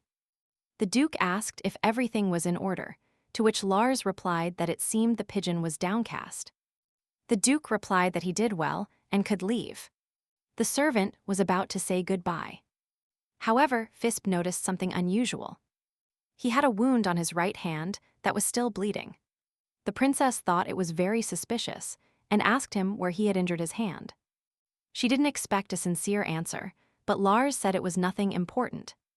He said that sometimes he trains with the duke. He forgot to dodge, and the blade grazed his hand. Then he pointed out that his lordship shouldn't worry about him. Fisbe thought the bandage was still damp. It was clearly visible. The wound was very recent. Perhaps he was doing something forbidden in the duke's absence. Then she thought that, in light of recent events, she was getting too suggestive. Upon returning home, she found Aquarius next to Malone's bed and asked how he felt. To which he replied that he would soon recover. Sagittarius and Capricorn replied that they made sure Lunnet returned home safe and sound, without having to use even a tenth of their strength. Fisbe thanked the three constellations for having done so well. Aquarius said that it had been a long time since he had had so much fun in the human world, and that she should look for him next time. Two constellations said goodbye to her, but Sagittarius did not move. He said that as Fisbe suspected, Lunnet was being watched. She asked if he had seen their faces. She wanted to know who was framing her as an assassin. Sagittarius replied that they fled very quickly, so he couldn't identify them, although one had a wound on his right hand.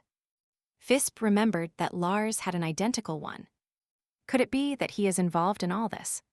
While Malone lay in bed, she thought, maybe it's just a coincidence. At that moment, she heard that her ally had woken up. She was busy reading a book. Malone didn't understand where he was now. Fisbe simply replied that he was in her chambers. She had to move him because he wasn't reacting. Tying up his hair, Malone processed what he had just heard. Then when he assimilated it, he was shocked. It wasn't normal for someone like him to be with the princess. He decided to hide immediately. He shouldn't be there. But Fisbe begged him for silence. She simply had no other choice. The princess asked how he felt. He replied that it was incredible, as if he had never had scars and even the demons were at peace.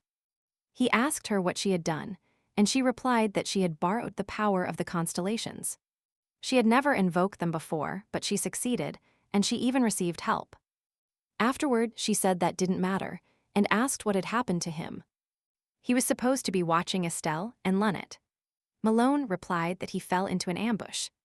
He didn't know how he managed it, but the enemy located his hidden position in the shadows. It seemed like he could see everything. If it weren't for his power, he wouldn't have managed to escape. Malone lamented failing, but Fisbe told him he shouldn't talk about himself like that. He was one of the best. He kept resisting. The enemy almost caught the target. A little more, and she would have let him down. Fisbe replied that nothing was more important than her friend's life. She leaned towards him and told him that tonight they hadn't lost anyone, so there was no reason to be discouraged. Malone felt somewhat uncomfortable when the princess held his face, but regretted that. If that continued, it would be difficult for him to protect his objectives in the future. Fisbe noticed that the assassin had not only changed his style, but was also ready to resist. After which they deduced that someone knew that Malone would keep a close watch on Lunnet. Her friend connected the dots and understood that it was possibly the person they had encountered before. Fisbe supposed that maybe he wasn't going to kill Malone. He probably had another task. Possibly, the opponent planned to commit a crime and then frame the guild master at the scene. That's why he attacked to prevent the escape. If his plan had succeeded, then Malone wouldn't have been saved and wouldn't have avoided prison. Fisbe thought the criminal was much more evil and agile than they thought. At that moment, her guest turned to her and said it was simply astonishing that she had managed to invoke constellations. He wanted to witness it with his own eyes, and then asked if the forbidden texts on mana had been useful. And divine powers. Fisbe asked him if it was difficult for the leader of the Information Guild to invoke them. To which Malone denied. And the princess said that the grimoire was what helped her the most. Feeling much better, Malone began to dress, sparing no praise for his partner. Fisbe replied that, although others borrow the abilities of the constellations, not everyone can use the same level of power. And she managed to perform the invocation. He asked if the invocation was much more difficult. Fisbe replied that the book said there needed to be a strong bond with the mage. But this was problematic due to the rapid consumption of mana. That book, which she acquired at an auction, provided her with a great deal of knowledge. At the same time, she was surprised because, despite the high mana consumption, she felt perfectly fine. Then she remembered that it was precisely her incredible affinity with mana that convinced the temple she was a saint. But in the end, they were wrong. Malone decided to clarify if she was capable of using divine power too, to which she replied affirmatively. He said that, thinking about it, the oracle spoke of a girl from the Callisto lineage. And she fit the prophecy perfectly, possessing great potential in magic. And knowing how to use divine power. After that, he asked if he should call her saint then. Fisbe simply laughed and said, "Is that really enough to get that title?" Malone was embarrassed and said he was mistaken. It was the first thought that came to his mind. Fisbe wanted to know his opinion on Estelle, since she was recognized as a saint. Malone didn't understand what was going on, as it's truly strange. Estelle has an ability no one else possesses. It is the true power of a saint, since she, using it, can save the entire world. Estelle can talk to monsters. At that moment, Fisbe remembered what was in the book. The invasion of the Empire was by ferocious beasts, which appeared due to a forbidden experiment. They would have destroyed everything. But thanks to her ability to communicate with demons, Estelle was able to stop them. She influenced the monsters and created an entire army for defense. The beasts were defeated, and the Empire was saved by a narrow margin. Fisbe hesitated, unable to remember what happened next. Her memories were chaos. But being the heroine, surely she defeated them without breaking a sweat or not. At that moment, Malone asked what they would do now. They had to find the enemy. Fisbe remembered that Soar's assistant had a wound right where the archer indicated. Lars was suspicious, yes, but it might still be a coincidence. She told Malone about it. He was stunned. He thought the murderer was his lordship, Duke Sor. Fisbe was indignant at such an idea. Remembering him, she couldn't believe he would hurt her. Then, Malone suggested that perhaps he was trying to help her in his own way. He said the Duke adored her. So, perhaps he was eliminating her potential threats. Fisbe remembered their moments together. She never believed her beloved fiancé would hurt her. She told her friend that she understood his suspicions. But he was her fiancé, and she couldn't distrust him like that. Malone agreed to wait and see what happened. Although he still believed Sor eliminated his enemies. Meanwhile, at the Duke's mansion, another conversation was taking place. Sor noticed that Lars lost the target. Apparently this plan also failed. He asked the servant, how should he punish him for such a mistake? The servant replied that he did everything by the book. First, he mortally wounded the Zodiac leader. Then he took care of Count Lunnet. But mortally wounded, the Zodiac leader disappeared. Looking at his servant, the Duke knew that Lars was not lying. He would never let an enemy escape. That the guild leader, in that state, escaped meant he had accomplices. But who could it be? He couldn't even imagine it was his fiancée. He said Lars would be on probation until his hand healed. And now he could leave. Sitting in his study, the Duke thought he never believed the last target would be so difficult. He wanted to finish everything perfectly. But today, he couldn't finish him off. He took Mariette's cursed ring. They say its previous owner murdered her beloved with her own hands. If the ring is cursed and fate repeats itself, and his beloved kills him, she will be by his side in his final moments. That thought pleased and gladdened him. Because at that moment, she would only be looking at him. He had dreamed of that since his first meeting with Fisbe. Sor remembered his childhood. His sick mother, and the butler trying to change his fate to turn an unsocial boy into a worthy man. His mother tried to protect him, but the butler insisted that they had to connect with many people. To the response that the boy didn't like people, he answered that it could be changed. Sor secretly listened to that conversation. He knew the butler only wanted to help him. His mother begged him not to force anything on him. The servant spoke with the boy and told him he did it for the Duchess, that the boy needed to socialize. He knew he didn't want to go out, but he said it because he cared about the young master. Sor understood him. So he agreed to go to the temple, where there were so many people. He asked other girls his age, why were there so many people? If it was because the saint was coming.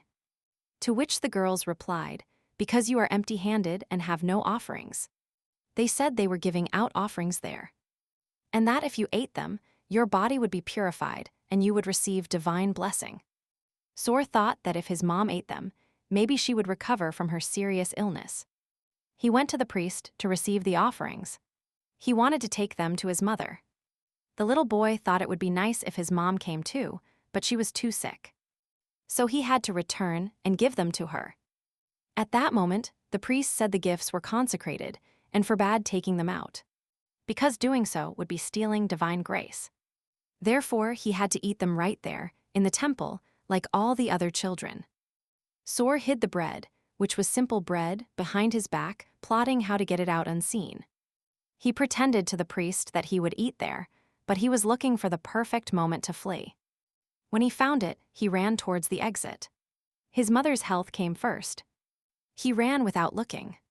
He needed to bring the healing power home as soon as possible. Upon exiting, he didn't see the girl in the hallway and collided head-on with her. They both fell and the bread rolled out of his hands, right in front of her. Recovering from the blow, she asked him if he planned to steal the sacred gifts of the temple. Then she sentenced that they couldn't be taken out, and how he dared even try. With that in her hand, she looked at him, and he thought she would report him to the clergy, staining his house's honor. He was completely confused, not knowing what to answer, as he didn't want to cause his mother more worries. Sor believed they had caught him stealing sacred offerings, and now the temple could hold his family responsible. In tears, he imagined the letter that would reach his mother, informing her that he had stolen. When his mother finds out about this, she will surely hate him and never recover from the shock. With all these thoughts, he became so distressed that he simply broke down crying inconsolably. Looking at the girl, he begged her not to tell the adults. He had made a mistake, and it wasn't his intention. Distressed, she replied that he shouldn't cry, that she wouldn't tell anyone, but if he kept sobbing, they would be caught. The boy didn't understand who they were hiding from, after which she confessed that she had run away. And the clergy were looking for her. Sor asked if she would be in trouble. To which she replied no, that everyone thought she was weak, so she would say she took a nap. To which the boy replied that, in that case, she would be lying. And if they find out she lied, everyone will be disappointed in her. The girl replied that there is nothing wrong with lying. If he depends on people's opinions, he shouldn't listen to them. She extended her hand to him and told him, because everyone is the architect of their own destiny. Helping the boy up, she told him he could do whatever he wanted, as long as the adults didn't catch him. Even if they scolded him. No one had ever told him those words, that only he is the master of his destiny. When his father died and his mother weakened from illness, everyone placed all sorts of expectations on him that pressed him terribly. But then he understood that he didn't have to be led by people, because the girl had told him that. As long as they didn't catch him, he could do whatever he wanted. Later, he remembered the story of the Saint of Callisto, about whom they told how exceptional she was, and that she behaved more maturely than adults. He looked at that girl and said, could she be the saint? While Fisbe thought about what to do, since he had taken out the bread stealthily. Maybe he was hungry. She extended her hand and returned the bread to him, wishing to help. Zor instantly replied it was for his mother. He couldn't even taste it. Fisbe believed the boy was simply starving. She said she was bored, but he entertained her, although she thought he had only stolen a little. And he was already distressed. The saint recognized her recklessness, asked permission to compensate him, and brought him lots of bread. The boy, confused, asked if he could take it all. And the girl replied, of course, they were sacred gifts that filled every being with energy. At that moment, they heard her being called, so she said she had to leave. Leaving the boy with such offerings, she fled and asked him not to tell anyone that she had seen him. He watched the girl walk away, convinced that she was truly a saint. Then he thought that maybe someday they would meet again. He wished it with all his might. Some time later, Fisbe was sitting at the table, absorbed, not hearing her maid. She was worried, wondering if something bad had happened to her. Why was she smiling at a simple piece of bread? Fisbe replied that she was at the temple giving alms, and seeing the bread reminded her of the boy she met as a child. She used to take offerings with her younger siblings, but they were not allowed to take them out onto the street because they were consecrated. Although it was just bread, the priest said the bread was consecrated to prevent further theft. Every time she held the bread, she thought of the boy she met there and hoped he was well. Afterward, she asked the maid why the castle was so quiet today. Was she hiding something from her? She promised she would keep the secret of what she told her, so she had to hurry. The maid replied that, the day the young lady went to the ball at the imperial palace, the elders came to discuss the sanctification of the Callisto family. Her grandfather was furious. He even drew his sword and almost killed one of them. In the end, he threw them all out. He told them he would not allow Estelle to become one of them. No matter what happened. Fisbe didn't understand why he didn't want to accept that girl, who was clearly a saint. Why does he keep making decisions as if he cared? The maid replied that it is because he cares for her. The maid said that the lady shouldn't misunderstand her, but she knows how much Fisbe cares, even if it seems indifferent to her. The princess didn't grasp the meaning, but the maid relayed other words from the grandfather. That Princess Callisto had already been quite destroyed. He demanded an investigation in the name of Callisto to reveal the truth about the deaths. He said that she is his only and precious granddaughter, and that he is willing to do anything to clear her name. The old duke said he had already suffered too much for his lineage and would not allow any more harm to be done to her. Fisbe didn't understand if her grandfather was really capable of saying something like that. She's not even a saint anymore, but a murder suspect. She only brings shame to her family. Why does he care about her more than the true saint? Fisbe reflected and decided that her grandfather's behavior was surprising. But she believes his protection is temporary. She cannot stand idly by and will find the culprit. That's why she decided to visit the crown prince.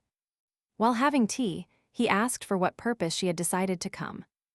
Fisbe didn't beat around the bush with her childhood friend and asked him to answer with what he truly thought.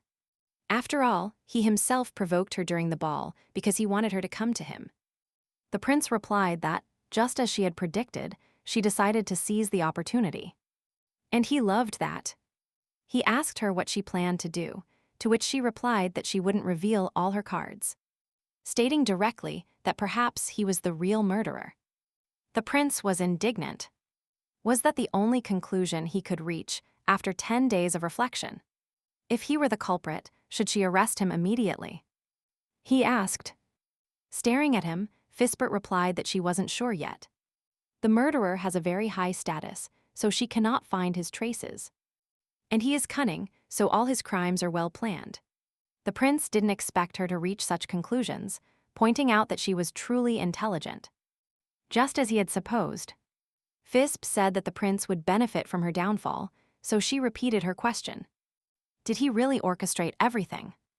Killian couldn't believe she really considered him a criminal, but she reiterated her question once more. The princess said he was the first suspect on her list, which greatly surprised him. Killian composed himself.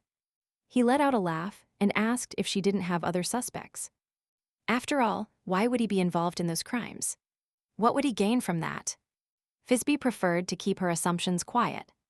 She was simply waiting for him to say something else. She reminded him that he had been by her side longer than anyone, but still thought he was a murderer. The prince was sure there was a strong bond between them, as they had shared a lot of time together. After this, he concluded that only one person could have sown suspicion about him in Fisbe. He knew who it was, as she only trusted one person more than the rest of the world. It was Sor Almond Salvetter, her fiancé, to whom she got engaged without telling her friend anything. Waiting for her answer. Looking at her, he thought that man had exerted considerable influence on Fisbe. With his words, everything between them changed 3 years ago. Every emperor in history had a political consort, and the prince always knew who he wanted in that position. He proposed to Princess Callisto to be one of them, supporting her in everything to be his empress. The prince told her she could think about it for as long as she needed, that if she wanted him by her side, he would be happy. But in the end, he didn't get an answer, and then he found out about her engagement to the Duke from the newspaper. It was then that he understood that Fisbe had abandoned him, that she wouldn't be his wife. After what happened, she didn't seek him out to talk and explain what had happened. He didn't understand why she had left him, if it seemed like everything was going well between them. The prince told Fisbe that he knew how unhappy she was, that he understood how much effort she had wasted. But someone like her would never ruin her life out of envy. Killian pointed out that he knew her very well, that they had spent too much time together. He directly declared that he was sure she wasn't the murderer. However, the prince said that what mattered now wasn't that she was accused, but that she couldn't discover the truth for herself. No matter how much he tried, he couldn't find out who the real culprit was. He was convinced that, even if she didn't admit it, she was doing everything to clear her name. But the fact that the murderer is still free means this task is too big for her. Fisbe looked at him and thought he had understood everything very quickly. She didn't expect it. The princess nodded at his words, noticing that not even the Callistos could discover her identity, and decided it was time to act. She said she needed the help he had told her about. The prince waited a lot for those words, although they caught him by surprise. To himself, he thought he couldn't wait for her to bend the knee to him. He replied that, of course, he would help her, since Fisbe herself was asking him for a favor. Saying that, he let out a laugh, to which Fisbe replied that she could laugh as much as she wanted. She thought to herself that this was just a trap to lure the villain, as he could be the criminal. She recalled a game of chess, where you don't want to enter the battle yourself, but hire someone. And that person must have a decisive vote and great influence. Thus, he will come out ahead, regardless of whether she survives or not. The only person she knew who fit that role was the crown prince.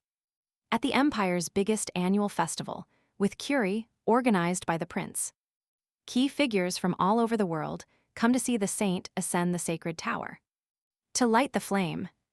Moreover, a large number of nobles will accompany her. Fisbe wanted to take advantage of this opportunity, because if the real culprit is the prince, she could reveal it at the festival, and if not, use it to find the real murderer. In this game of chess, she will win regardless because she has everything planned. Besides, she won't have a better opportunity to catch the criminal. However, she understood that if the plan failed and the murderer framed her, the prince would condemn her just like in the original story. He would aggrandize himself by punishing her for the crime. Since she had nothing left to lose, Fisbe hoped he would take the bait. And it turned out easier than she thought. The prince said that, before giving his answer, he wanted to ask her something. He threw out an unexpected question. Did her fiancé believe in her innocence? The princess replied that of course. Killian retorted. Wasn't it she who said that high-ranking people were among her suspects? Why not him, not Soar? If her suspicions are confirmed, Soar will also be a suspect. Fisbe begged him to stop, because they were talking about her fiancé. She asked him not to stain his name further, as she was sure of him. The prince didn't understand why Fisbe didn't suspect. Why didn't she wonder why that man she trusted so much wasn't helping her? After all, there is a connection between them. A very strong connection. Fisbe replied that she was only his fiancé, not a member of the Salvator family, because they weren't married yet. She thought to herself that the prince's words confused her about Soar. Until now, she only suspected his surroundings, not him. To her, he was the one who supported her through the most difficult times. She couldn't just accuse him like that, because he was always by her side in difficult moments. Fisbe couldn't even suspect him, as he was always present, and she felt his sincerity. The prince found it amusing, and said it was sad that a friend who suspected him would say it. But not her fiancé. Fisbe pointed out that he should have behaved like Soar from the beginning, and the prince wondered if she really trusted him that much. Soar Almond Salvator never pleased him. He didn't know with what sweet words he manipulated Fisbe, but she needed another companion. Fisbe needed someone with power, someone who would make her wishes come true. That's why he considered himself the most suitable person, the crown prince of the empire himself.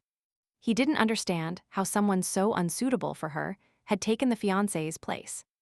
At the same time, he wanted to warn her as an ally that if she was associating with someone inappropriate, it would be best to leave him. So he made a decision and announced it. He would help her, but with only one condition. Fisbe knew he would ask for something, so she asked him directly what he wanted. But his answer left her stunned. He asked her to break off her engagement with Sorelman Salvator. He stated that this was his only desire, and then she could count on his support and help. As if stunned, Fisbe sat down, trying to assimilate his words. After this, she stood up abruptly and asked him if he was crazy.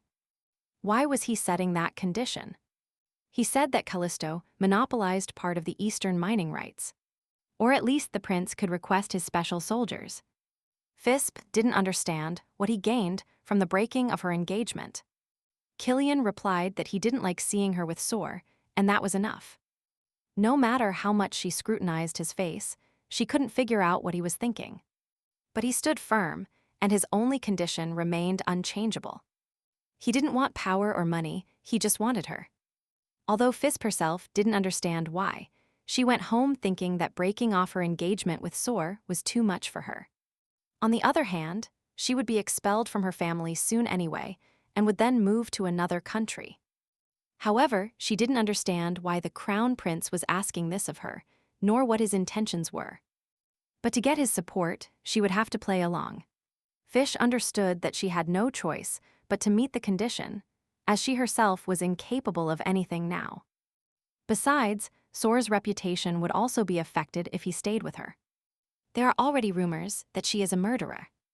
It's better if they break off the engagement as soon as possible. At that moment, she noticed that one of the patriarchs, Count Norbert, was standing in front of the mansion entrance. He approached Fish and told her that the mansion was quite lively today.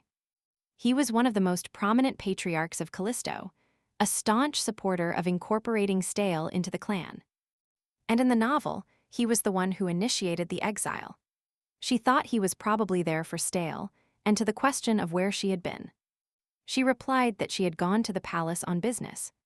The Count, without any tact, blurted out that while rumors about the princess spread, she wanders aimlessly.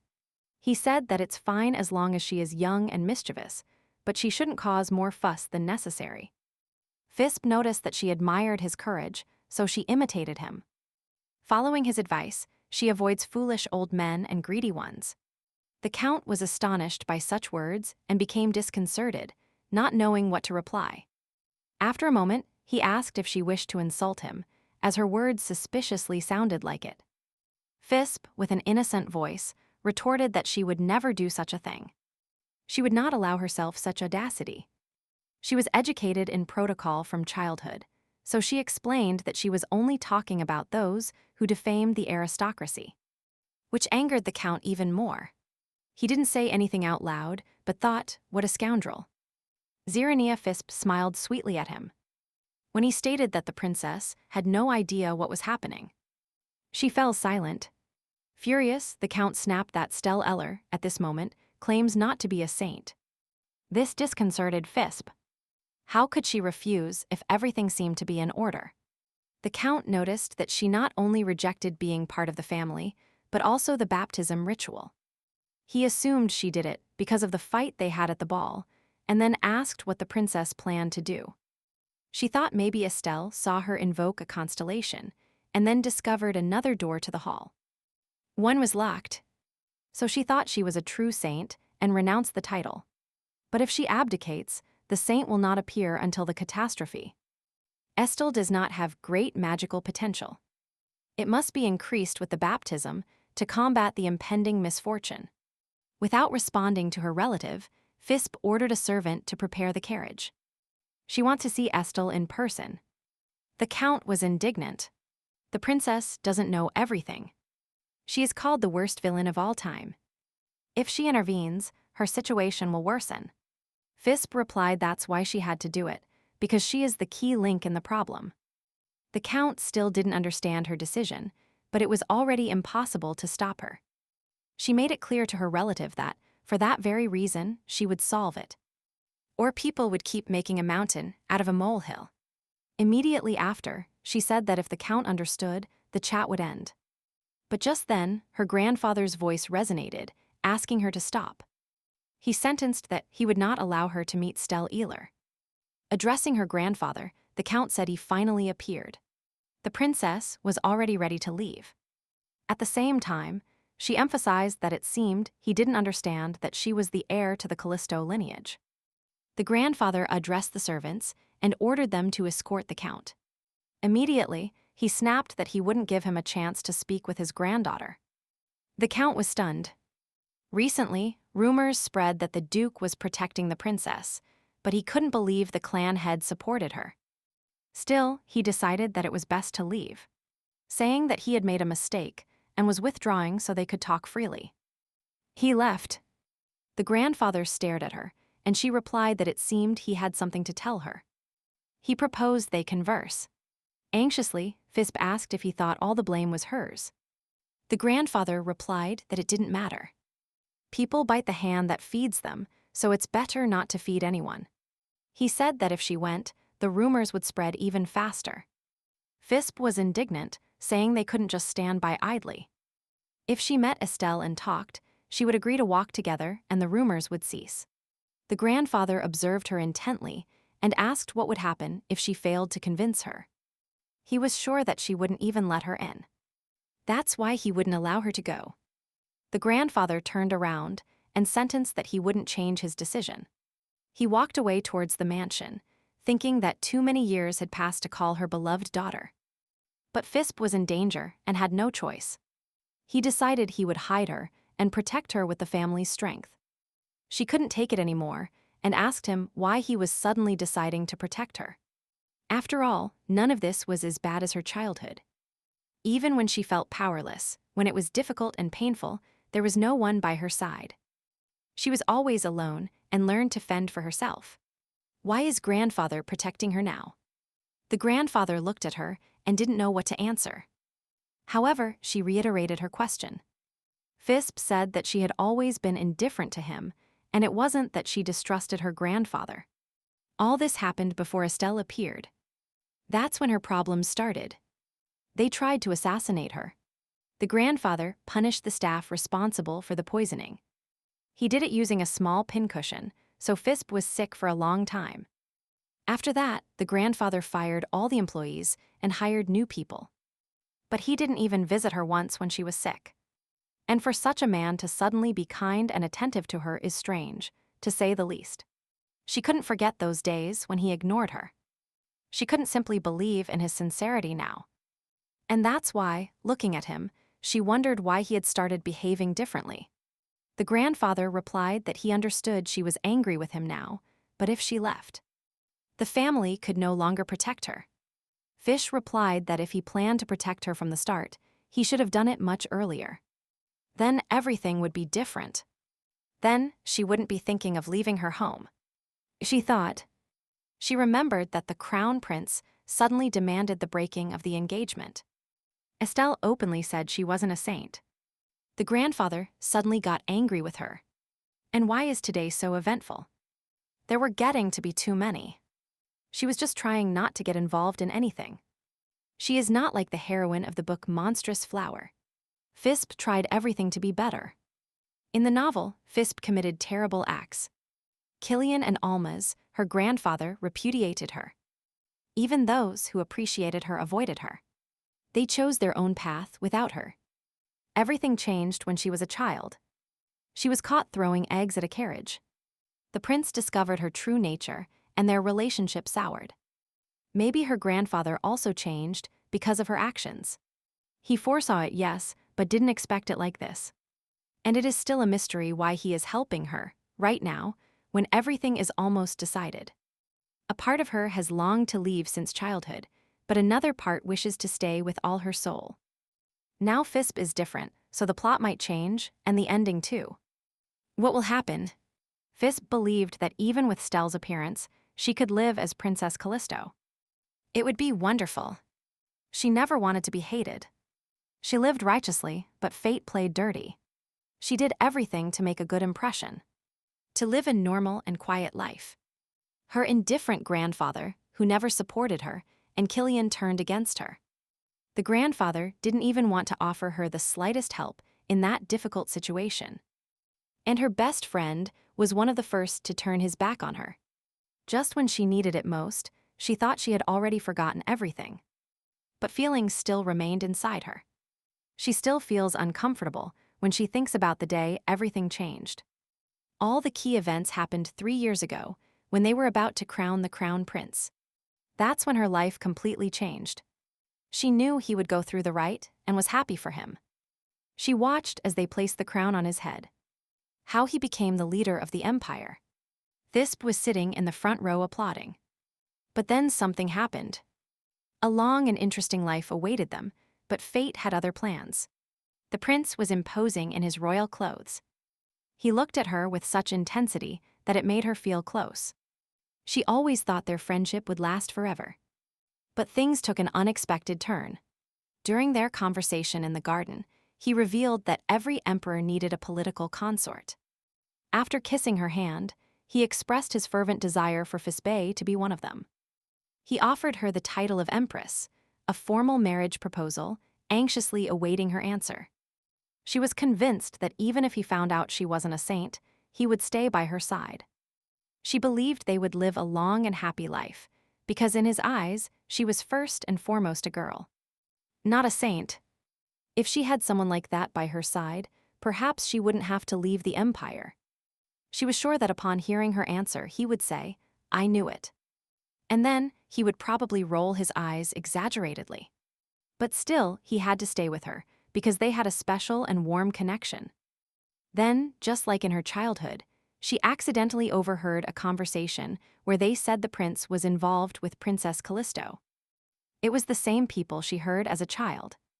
A girl asked if His Highness was courting her, and another assumed it was because she was a saint. Another said he only wanted to marry for politics, and if she stopped being useful, His Highness would discard her.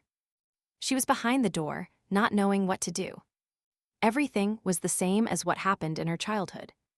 But when she was a child, she was so scared that she couldn't say anything and simply ran away. Now she had changed. She was an adult and confident woman. She bravely entered the office and asked for everything to be clarified for her too.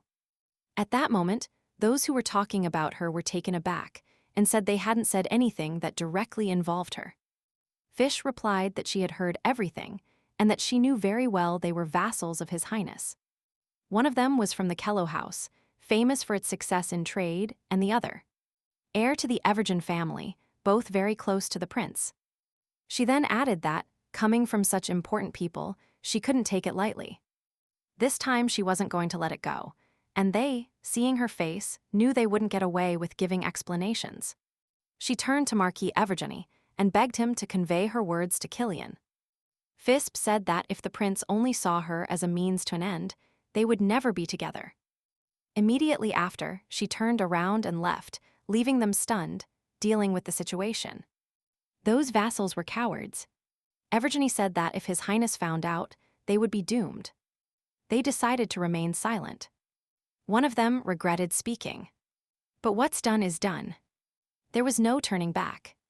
Meanwhile, Prince Killian was waiting for her in vain. He had seen her at the coronation and was expecting an answer today. He thought she needed more time, but she was locked up at home, not wanting to go out anywhere. Fisbe hadn't gone out for days, and one of those days, she was barely listening to news from her friend Malone. He called her and asked if she was going to keep locked up at home, not going out at all. Wrapped in a blanket, Fisbe replied that she was sick of everything and didn't want to see anyone for a while. She supposed he wouldn't want to either, although he clearly had fewer problems than her. Malone replied that if she had decided so, there was nothing to do. But that he had some news. He told her there were rumors that her fiancé was arriving in the capital on Friday. And he asked if she knew about it. She did not expect this at all, as she wanted to stay home for a while. But there was nothing to be done. Fisbe didn't expect him to return so soon. He had been settling family matters all this time, and they couldn't see each other. The engagement was arranged by her grandfather. She thought that no matter how well he treated Fisbe in the original story, she had to be cautious until they met in person. Who knows what will happen? At the cafe where they were supposed to meet, Soar arrived and apologized for being so late. She was surprised by his disheveled appearance. He was behaving too emotionally. Zor even noticed it. He said perhaps he spoke too loudly, and that's why they were looking at him. Fisbe smiled and told him she had just arrived too. That he shouldn't worry. She noticed how Zor sighed in relief, and the look in his worried eyes softened. Zor understood he could relax. His fiancé wasn't offended at all. And begin their first meeting. Fisbe remembered that at first, her position as fiancé obligated her. But the more they talked, the more relaxed she became, unknowingly due to his sincerity. Unlike conversations with aristocrats, which always tired her, talking to him was very easy. Since the day she met him, she felt much lighter. He always cheered her up. Thinking about it, every time she felt bad, Soar comforted her. She realized she missed him and thought, although it's late, perhaps she should leave him a note. Fisbe decided to approach the table and write him a few words so as not to feel so worried. But unfolding the paper, she saw that he had written to her first. She read what he thought of her. After dinner, Soar was drinking a cup of rooibos, which gently led his thoughts to memories. He remembered that the first day they met, they drank the exact same tea. Fisbe replied that, in fact, she was also recalling their first meeting. This happened 3 years ago, when he first visited the capital and asked if she remembered it. In response, she received a message saying he couldn't forget a single moment spent with her. Their first meeting in a cafe on the outskirts was around 3 o'clock. Inside, everything was decorated with freesias and lilies. Fisbe couldn't believe he remembered such small details. She asked him if he remembered how confused he was that day. He replied that he didn't think she still remembered. She felt tenderly at how embarrassed he became. Sor couldn't forget it. She asked him if he liked cakes, but he didn't answer then. Later, she asked if he liked any flowers. He replied then that yes, he liked pies. He loved Mont Blanc, and he gained weight. Sor noticed that he was quite clumsy back then. He was constantly embarrassed. When he was told about his engagement to the girl chosen by his family, who was the saint of his dreams, he couldn't contain his joy.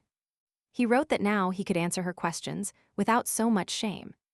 Then she asked him why he had written her that letter today. Sor didn't answer, thinking what to write. They had never exchanged so many messages in one day. Fisbe thought he was taking too long to reply. It seemed the joke had gone too far.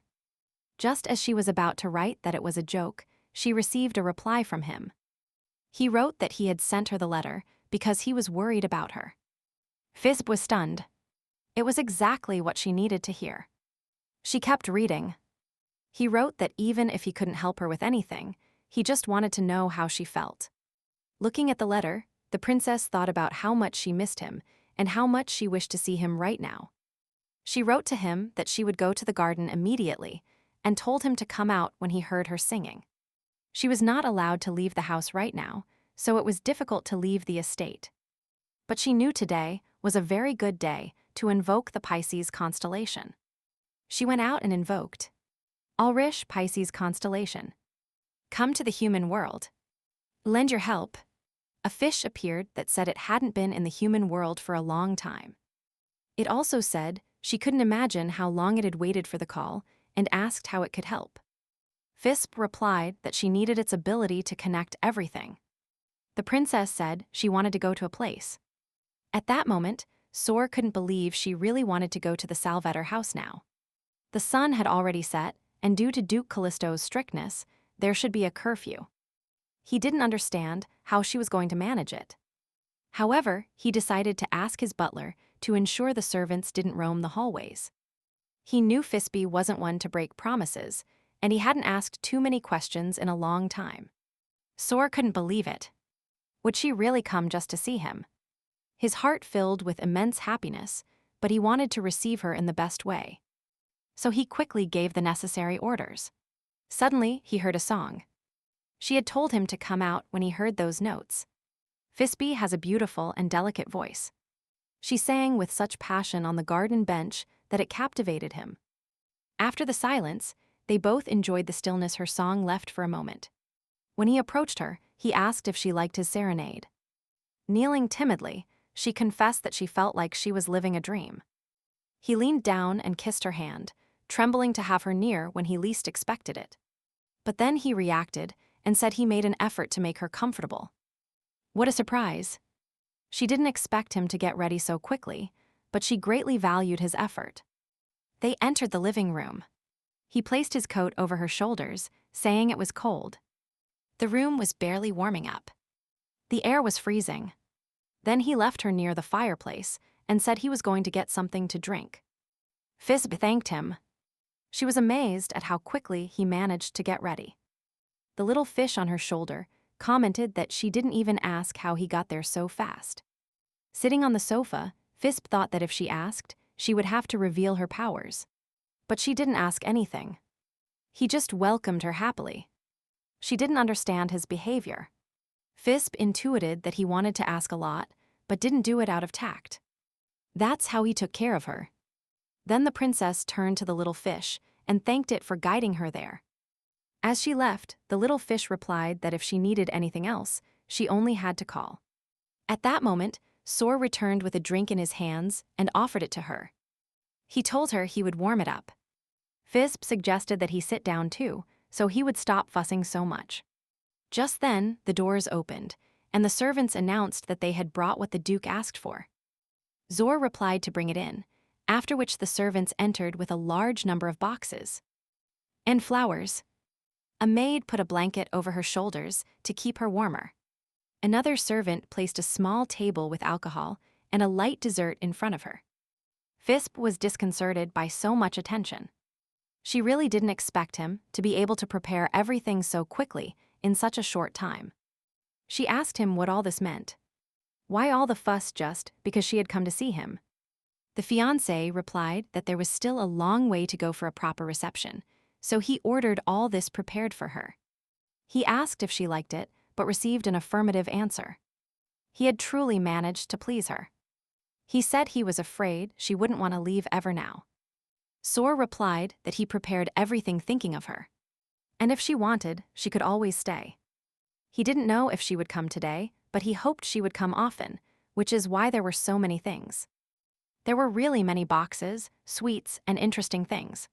Sor was happy and it showed. Fisbe was bewildered. Was it all for her? She didn't expect it at all. Zor replied that, of course, he hadn't prepared all that for nothing. Looking at the jewels, she asked if he really wanted to give them all to her. She joked that she also liked the painting and the books, and he said he would take everything tomorrow. Then Fisbe asked for the teddy bear and also received a yes. Fisbe was amazed, didn't even object, and asked if he would give her everything she asked for. Without hesitation, Zor replied that everything she desired, if she wanted it, he was happy to please her. Sitting next to her, he told her she could take everything he owned. Still joking, Fisbe replied that he didn't know what she might ask for. But at that moment, he took her hand between his and offered her his status, his fortune. If she wished, she could even take him. He was ready to give her everything. Looking at her, he understood that it didn't matter how much he longed to get closer. She always pulled back. He felt like she was constantly moving away. But now, in her most difficult moment, she had come to him. It was astonishing for him. He understood that he had the opportunity to say what he desired so much. Sauer knew he didn't want to lose her. So he cleared his throat to pronounce the words he longed for. He reiterated that she could ask him for whatever she wanted. He was willing to give her absolutely everything. At that moment, Fisbe felt such unconditional love that she thought about abandoning everything and trusting him. She understood that if she got a little closer, he would follow her without hesitation. Sor couldn't deny her anything. He would always be by her side. But there was a problem. She didn't want to drag him down with her into the abyss. She didn't want him to end up in prison because of her. He was too good. Involuntarily, she pulled her hands away from him, not wanting to tie him too much to her fate. Then she said things couldn't go on like this and apologized to him, thinking she wouldn't allow the original tragedy. Sor didn't understand why, he asked her, and she could barely utter a word. He tried to ask if he wasn't good enough, but the truth was different. She said no one had supported her like him, and she believed they never would. Sor didn't understand her departure. Fisbe said he was a great person. That's why she wished him all the happiness in the world. The tone in which she said that unleashed a storm of emotions in Sor's soul. Fisbe said everything would be fine. If she didn't have to depend on him, they would have a great relationship. But now, the situation is different. If something goes wrong right now, who knows how it will end? She wasn't sure she wasn't using him to escape. Sor asked if the situation changed, could she reconsider their relationship? Looking at him, she knew her answer would change everything. But she had to decide.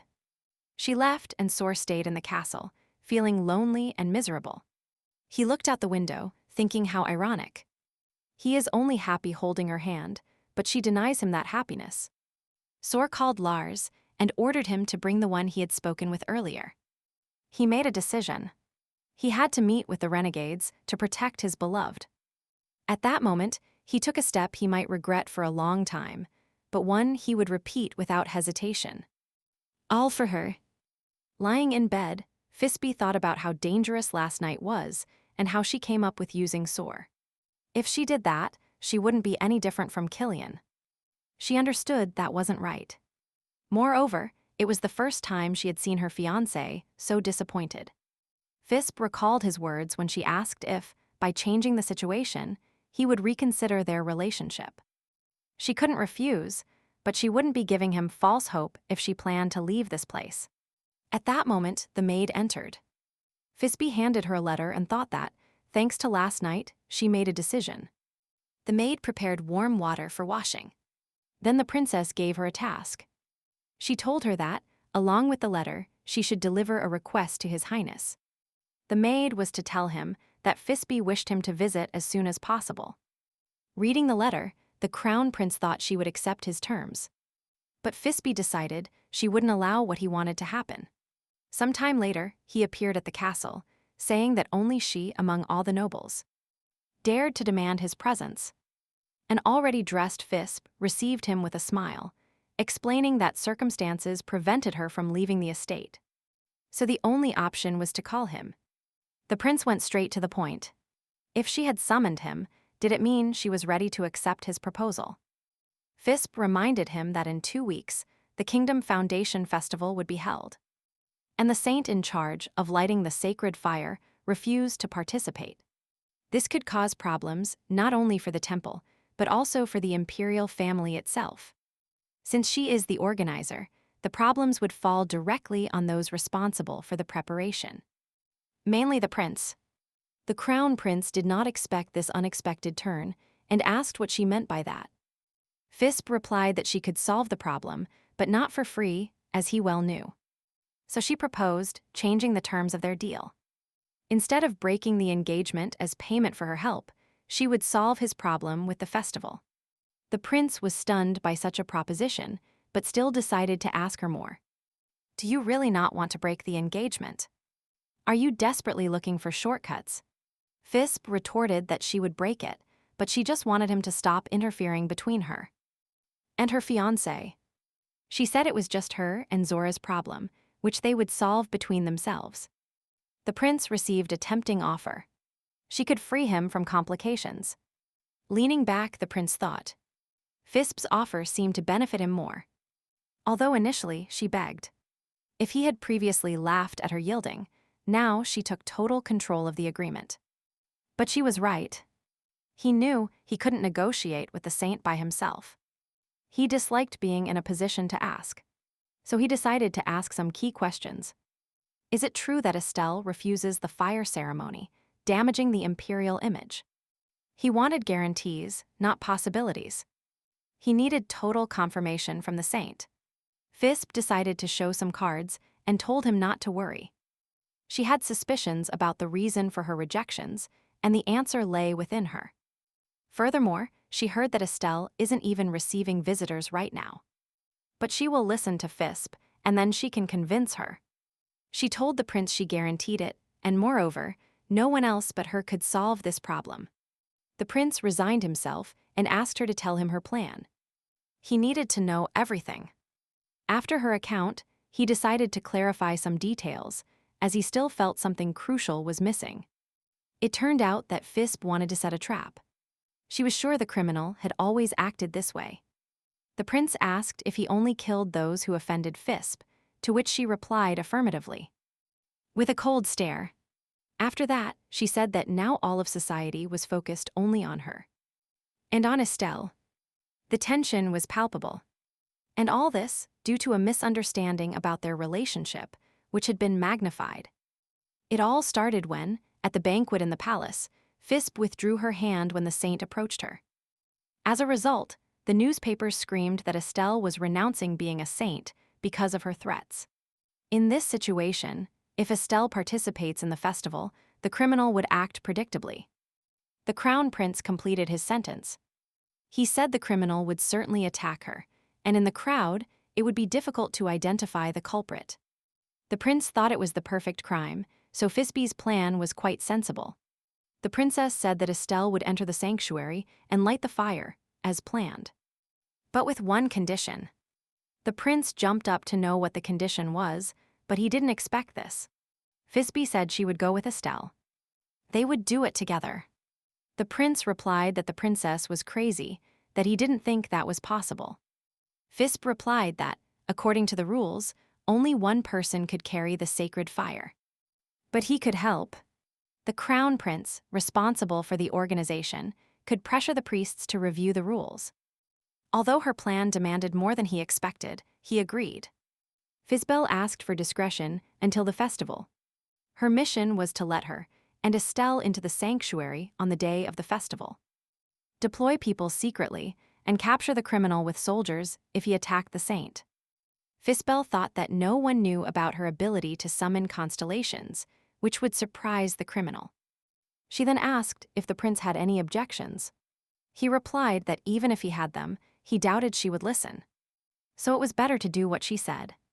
With everything decided, only the outcome remained, which was what Fisbe feared most: the repetition of her previous story. After seeing the prince off, she thought that everything started now. All that remained was to hope that everything would go as she had planned. She had only one thing left: to get her grandfather's permission to leave the house. At that moment, he himself approached and asked why the crown prince had come. In reality, Fisbe had already secretly left the mansion to meet Soar, without anyone noticing because it was brief. But this was another situation. The festival for the founding of the state is a grand event that will last all day. To accompany Estelle, she needed permission, but Fisbe's grandfather alleged a simple chat between old friends. Tricking him wouldn't be easy. He suspected there was more than just a friendly conversation. Fisbe knew the crucial moment had come to ask for permission directly. After the argument, this was her first normal conversation with her grandfather. She couldn't even look him in the eye. Imagine asking him for something. Unable to utter a word, she announced she was retiring to her room. Imagining how she would secretly help Estelle with the constellations' power, she was about to leave when her grandfather asked if she had plans for the evening. He then suggested they have dinner together, something they hadn't done in a long time. They sat at a table full of delicacies, but the conversation didn't flow. Fisbe was waiting to find the opportune moment, but not for him to take the initiative. After wiping his mouth with a napkin, the grandfather asked if she planned to meet Estelle. Fisbe did not expect such a direct question, so she remained silent, tense as a string. He said that was probably why he had called His Highness, the prince. What a revelation! Fisbe strove to calm down. The grandfather couldn't know her plans for the festival. She had to show that it was nothing serious, and out loud, she said she only expressed her discontent to the prince. She thought she had to tell the truth. Seasoning the key points with lies. And she replied that she still wanted to meet with her. But she didn't want to worry her grandfather. Duke Callisto replied that he wasn't accusing her of anything. What a relief. Or so it seemed. Since childhood, even if people told her not to do it, that it wasn't right, she always did what she wanted. He said she had always been stubborn, and if she desired something, she went all the way. What a statement. The grandfather sentenced that Niso strongly resembled his father. An echo of the past. The grandmother always tried to reason with the boy and asked him not to take risks. But he didn't listen to her. She always said that if he needed help, he only had to ask his family. He didn't understand why she repeated the same thing over and over, insisting on the usual. But after his son's death, he regretted not telling him how much he worried about him. First, he felt despair, but then he found his little one inside the wrecked carriage. That such a tiny creature survived was simply a miracle. The grandfather approached his daughter-in-law and took the baby in his arms. And at that moment, he understood many things. Holding the baby, he thought that on that day, God gave him a new opportunity to have a family. So, he promised himself that he would protect her from everything that could hurt her. But now that she is in danger, he can't do anything for her. However, he will protect her in the mansion. The grandfather asked if she would give him the opportunity to fulfill his duty and his promise. Fisbe didn't expect that question at all. And it wasn't in the novel. It was the first time her grandfather had been so sincere. She understood that she still couldn't forgive her grandfather, but she could still act differently. Thanks to his sincerity, she decided she also had to answer him in kind. Therefore, she replied that she planned to abandon this empire. Yes, just as you hear it. The grandfather didn't expect this. He was totally shocked by her answer. He asked if she really wanted to flee the country. Fisbe replied that she had been thinking about it for a long time. She said she wanted to go to the magical kingdom of Sais to study divine powers there. The princess also revealed that at first she wanted to leave without telling anyone anything. But now everything had changed. After thinking about it, the grandfather said he now understood why she included Estelle in the family registry. and how Fisbe so easily ceded the position of saint to her. So all this was so that she could, pay attention, escape this place. Fisbe replied that, upon not finding happiness here, she had to look for it elsewhere. The grandfather understood that she had already decided that there was no point in keeping her. He told her she was free to act as she wished, and an astonished Fisbe asked if that meant he would grant her request. The grandfather confirmed she could meet Estelle, but warned that if it was discovered, there would be consequences, so they would announce that he would go to visit her instead. Even so, seeing Estelle would be complicated, to which Fisbe replied that she knew it perfectly well. Estelle doesn't receive visitors, so she might refuse to see her. The grandfather was surprised by how much Fisbe knew, pointing out that it was unusual for a newly debuted lady to lock herself up at home. However, just as he protected his granddaughter by locking down the mansion, the Count was also trying to protect Estelle. Uncle and niece argued. He reproached her that she couldn't refuse to light the fire without consulting him. He asked if at least she understood the magnitude of what she had done. The Count demanded that she go immediately to the temple to ask for forgiveness for her words. Estelle begged her uncle for forgiveness, but was incapable of doing so. She insisted she wasn't going to retract. After all, she wasn't any saint. She was about 10 years old when she got lost in the forest and didn't know what to do. Trying to find her way home, she wandered through mountain paths, and there she ran into monsters. Until then, she had only heard of them. But upon seeing them, suddenly, she decided she had to flee. However, it was too late. They were very close. She felt like she was going to die. For an instant she froze, and her legs simply wouldn't move. But suddenly, instinctively, she understood that the monsters were transferring mana to her. She stared at them and asked if they were really helping her. The fear she felt upon encountering the monsters quickly faded. She started to feel safe by their side and understood that they would help her get out of the forest. There were large specimens and also small ones assisting her. She followed them and soon they reached the town, where she returned home. What she saw at the reception was not an illusion, it was completely real. Those blue figures the princess summoned were happy to meet her. Like when she meets the monsters. Estelle was actually spying through a crack and saw Fisbe summon the constellations. She thought the princess was not yet aware of her abilities. Estelle noticed that not her, but the princess, was the heroine of the prophecy and she couldn't take the saint's place. Count Gillette merely frowned with disgust and stated that Fisbe was nobody now. Although the Duke protects her fiercely, there still exists the possibility of her becoming the next Duchess.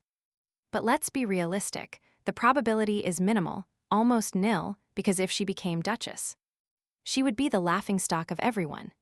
Count Gillette asserted that Estelle, as a saint, must restore the tarnished honor of the Callisto Duchy. She replied that she had seen everything, and that Lady Fisbe possesses unique abilities. It's surely a misunderstanding. The Count retorted that even if that were the case, Estelle is the undisputed protagonist of the prophecy. Aren't her abilities proof of that? After all, she can tame monsters. He warned her that her words, denying being a true saint, are a declaration of war between the imperial family and the temple that proclaimed her. Her uncle questioned if she understood that by calling a criminal suspected of all those murders a saint. Estelle had insulted the temple. She didn't intend to, but she was speechless before her uncle. He swore he would not allow the Callisto name to be further tarnished. And until she changes her mind, she is forbidden from leaving the estate. Right at that moment, a servant opened the door and announced visitors. Frowning with disgust, Count Gillette thought the temple was sending someone to discuss the state festival ceremony. And he ordered him to be thrown out. But the servant announced that the very head of the Callistos had arrived. Count Gillette was stunned, asking what brought such an important man to his mansion. The Duke replied that he came to speak with Lady Alir, as it is rumored that Estelle does not recognize herself as a saint. He recounted that, under the moonlight, it seemed to him that Fisbe was using divine powers. Since his granddaughter cannot leave the estate, the Duke has come in person. He asked to be taken to a place where he could speak with the saint alone. Suspecting his luck, The Count thought he might get involved in Callisto's affairs sooner than expected, since the Duke himself visited his property. Being in the same room as the Duke, Estelle declared she had a prepared answer. At that moment, the Duke questioned if she still hadn't realized who was in front of her. And then he heard Fisbe's voice, revealing that if she had gone on her own, her uncle wouldn't have let her pass. So she had to borrow her grandfather's appearance. Estelle immediately exclaimed. So she hadn't been mistaken. But Fisbe begged her to be silent instantly. They shouldn't be heard, but they needed to talk. Estelle still didn't understand how Fisbe had achieved this, and then she had to explain it. She used a power similar to divine, summoned the constellation of Gemini, and borrowed its ability to create illusions. Estelle was amazed. Fisbe spoke of this so naturally, but even a dilettante like Lady Eeyler understood that it was an astonishing power. She stated firmly that the saint wasn't who everyone thought, but Fisbe herself. The princess insisted. Did he really see her during the reception? Estelle replied that it wasn't on purpose. But Fisbe said it was a misunderstanding, and she didn't blame her. She said that besides her, others could control constellations. She could go to the temple and check. Estelle is the only one who controls monsters. That's why she must be the saint. Lady Eeyler replied that she had thought about it a lot. But she was not fit for the role. Fisbe asked her directly, "Do you deny that your power is special? Few use magic or divine power." The Count's niece said that if people knew about Fisbe's power, they would stop slandering her. And some, like Estelle, would believe she is the saint. She then asked, why does Fisbe hide her gifts? Estelle insisted, and Fisbe knew she wouldn't convince her to be the saint at the festival if she didn't reveal herself. She resigned herself and decided to tell her everything. Her plan to escape the Empire. Fisbe said Estelle was right. With her abilities, wherever she goes, they will proclaim her saint again. If her powers are revealed, the Empire won't let her go so easily. The temple and the imperial family will want to use her for their own purposes. However, she wants to be free, and that's why she made the decision to leave. Fisbe simply didn't want to be used again, since her whole life has been full of that. Estelle was simply stunned and didn't know what to answer. Fisbe realized she had opened up to another person. Estelle thought that all this time she believed the princess simply didn't know her abilities. So they had unjustly stripped her of her position as saint. It turned out she is perfectly aware of everything, but has completely different plans. However, she asked, because she still didn't understand if she herself was suitable for the saint's role. After all, even the princess, who had built her reputation over years, was dismissed in an instant. And here she is, completely insignificant, holding no special title. Fisbe replied that it didn't matter if she was suitable or not, since Estelle was already a saint. She said she saw her become an exceptional saint, capable of facing the catastrophe that will strike the continent. No matter what people say, nothing will change this fact. Estelle looked at her and didn't understand how she could convince her of that. How could she give up her title? Then Estelle thought that all this time, she also just wanted to escape. That's why she convinced everyone she was the princess saint. She didn't want to become the saint of prophecy, who draws everyone's attention. She just wanted to live as before. However, the princess was right. She can no longer ignore the facts. She will no longer flee. She will accept the battle and will not allow a catastrophe in the state where she lives. She had already made the decision to always be on the princess's side. And if she asks her, she will grant her request. Estelle said she would be at the Foundation Festival. She will enter the sanctuary. She will perform the ritual and will be the official saint of the Empire. Relieved, Fisbe said that was wonderful. But first you had to tell her your plan. Later, a mysterious shadow slipped near the princess's castle. It spread across the floor and, suddenly, magically transformed into Malone. He greeted the princess, saying they hadn't seen each other in a long time. The princess replied that she had been trapped under family surveillance for a long time. Malone asked what he should do, with such an influential person from the guild missing for so long. To which the princess replied that this is how influential people are, but without him, she wouldn't have been absent for so long. thus expressing her gratitude to her companion. No one else could do that job. Malone replied that he was very surprised by the news. Did she really go to Estelle to ask for help? He asked if she had told her about the plan. To which the princess replied that they had forced her to participate in capturing the criminal, where she would be the bait. Estelle should know. The princess would never expose her like that. She told her it was very risky, but that she personally would guarantee her safety. Estelle replied that she didn't want to be a hindrance, that she was nothing compared to what the princess would do. After all, she would catch the criminal, so Estelle could take care of herself. Fisbe thought that when she arrived in the capital, the princess thought she was naive. Who would have thought she thought that way? Malone replied that otherwise, the princess would hardly have told him the plan. She would have simply done everything alone. Fisbe knew she couldn't fully trust others. That's why she did everything alone. But now she felt she was starting to trust them more. Then she scolded herself and said that because everything had gone well recently, she shouldn't let her guard down. She had to focus on the objective. She asked Malone if he had found out what she asked for. He replied, after all, he was the head of the Zodiac Guild. There is a little over a week left until the Foundation Festival, and he gathered all the useful information for her. Aquarius said that the biggest problem at the festival would be Lord Lunette. The princess thought that until they catch the criminal, they won't be able to stop the assassination attempt on her life. Whatever they do. Malone said that the one she met at the banquet disappeared, but the contract killers are looking for him daily. Naturally, the guild eliminates the assassins, while that guy is having fun with ladies. Watching is also hard work, and he has a fiancé. There is not a minute of peace with this task. However, the princess decided that she can change everything, and it will end soon. She said that it is his headache now, and that he will first solve the issue with Lord Lunette. She asked Malone where the murders occurred. He replied, in Gloss, Vilna, and Helios. Then she understood something and reflected. She stared at the obvious for so long that she just stared fixedly at the map. It turns out that they all happened right in the heart of the capital. It seemed the criminal was seeking publicity or simply couldn't leave the city. If Lunette leaves the capital, then the criminal will no longer be able to reach him. A logical question arose for Malone. How will they expel him if he can evade any accusation with his father's help? That's why he ordered him to be watched. There are already many rumors about Lord Lunette's behavior. The Margrave usually suppresses it, but he can be compromised at an important event.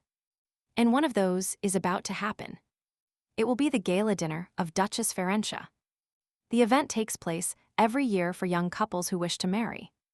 Nobles go there to receive congratulations or advice. Apparently, the Lord will also attend this dinner. So they won't suspect, and he trusts his father's power too much. But the Duchess's word is more important in high society, especially when it comes to the events she organizes. If the Lord ruins it right there, not even the Margrave will be able to help him, and entry to high society will be closed to him. Then they can execute all their plans. However, Fisbe didn't even suspect that this dinner would turn into a catastrophe. Fisbe had already devised her plan, and Malone was to be key. He was infatuated with her. At that gala dinner, young couples swore their love, just as the hostess proclaimed in her toast. She proposed celebrating those unions with a glass of wine and wished blessings upon all lovers. Everyone drank sparkling wine from delicate glasses, but in Fisbe's mind, a plan was ceaselessly turning over. Looking at Sor, she thanked him for accompanying her. He wasn't obligated. Even though they were engaged, it was a sham. The Duke apologized for not being able to spend the whole day with her. He said that, unfortunately, he had matters that needed urgent attention. Sor regretted not being able to escort her back to the mansion, to which Fisbe replied that it didn't matter. She had invited him suddenly. After this, she thought it was their first meeting after that fateful day. She always saw Sor as an imposed fiancé, but now she heard what he really thought of her. She was more nervous than usual, especially after hearing that very familiar voice. Count Jeff greeted her, but behind that facade, none other than her friend was hiding. Sor said it was the first time he saw him, and asked if they were truly friends. Fisbe promised to introduce them. She informed them that he was a good friend of hers, and she, his fiancée, Lady Cordelia. Soar discovered that it was they who invited them to the dinner, as otherwise they wouldn't be there. Malone bowed to them and said he was delighted to meet the Duke. He added that he had heard a lot about him from his fiancée, at which point Fisbe asked for discretion. Afterward, she asked him if he didn't want to talk to her about something, thinking he had asked her not to joke around. But Malone couldn't help himself. He was acting as the Count they themselves had invented. Although his appearance was completely unusual, thanks to magic, he managed to change his appearance until he was unrecognizable. Fisbe recalled the conversation they had when planning to get rid of Count Lunnet. Malone feared that, as head of the Information Guild, he might expose himself at such a massive event. It would be like walking in and shouting to everyone that he is the guild master and is busy with something interesting. He wanted to infiltrate on his own, but Fisbe decided that this time it wouldn't be enough. They needed someone to channel the events. Malone suggested asking a friend for help, and then remembered that he simply had none. Fisbe already imagined approaching someone and receiving immediate rejection and a request not to involve them in her troubles. Then Malone said that even if his face appeared on flyers all over the empire, he was willing to help her. But then Fisbe came up with an idea. If the problem was just his recognition, she could solve it. She pointed out that they had an assistant, the Gemini constellation, who could create the necessary illusion. Malone thought to himself that when he saw the twin next to the lady, he almost collapsed in shock. Fisbe reminded him that the twins could change the appearance of the sorcerer, and no one would recognize him. After activating that trick, he became unrecognizable. She proposed they try a cake. At that moment, the princess saw the man she had come for that night, and also his fiancé. It was Princess Marcia, who was destined to become Lunette's wife. She was the Duke's eldest daughter. But her lineage declined, and she had to get engaged to the son of a powerful margrave. Malone noticed that they had been seen, and they walked away turning their backs ostentatiously. However, after that, Count Lunette decided to show his worst side and addressed her. He said loudly and mockingly, "Did the assassin princess dare to show up?" Despite her public image. He then added that she only benefited from her fiancé's reputation. At that moment, Soar began to say something indignant to her, but Fisbe decided to stop him just in time. She told him everything was fine, that she would take care of it, since everything had gone according to plan so far. Fisbe let out that she never expected to hear that from Lord Lunette. He was the last one to give lessons. He became indignant and snapped at her. "What exactly do you mean by that?" The princess retorted that this dinner was for fiancés, and he, changing partners daily, was surplus. In front of his fiancée, he pretended not to understand what she was talking about. He then asked if the princess really believed those vile gossip behind her back. Fisbe replied that she too was a victim of rumors, but she only spoke of what she saw. As for him, he had even harassed her once, although without much success, of course. Lord Lunette exploded, feeling inferior to Soar and seeking to snatch her away at all costs. Almost nobody knew it. He showered her with flowers and gifts, but she never revealed it. Malone became furious. He didn't believe it was true. Fisbe calmed him down, saying that he didn't frequent these events, so his ignorance was understandable. At that moment, Lord Lunette already had a fiancé, and Fisbe decided not to cause a scandal. She said that very few people knew about it. Soar replied that, in that case, he should speak seriously with the Count. His gaze was so harsh that Lunette understood this wouldn't end well. Not well at all. He asked if it wasn't a story from the past, and his fiancé invited him to accompany her. Everyone was already looking at them. Afterward, she apologized to Fisbe and her fiancé for the trouble caused by her fiancé. He didn't understand why she was apologizing. Marcia said it wasn't the place for arguments. Hadn't her father told her something like that? She reminded him that it was an important event, so there couldn't be scandals. To which Lunette nodded. He thought to himself that he just had to endure a little longer and marry that woman. That way he would become a duke. Aloud he said that if that was his fiancée's wish, he would yield this time. But he wouldn't tolerate something like this in the future. He then added, with poison in his voice, that Princess Fisbe should wait a little, and she would see what he would do to her. At that moment, someone shouted Lunet's name, and a conspicuously dressed woman appeared in front of him.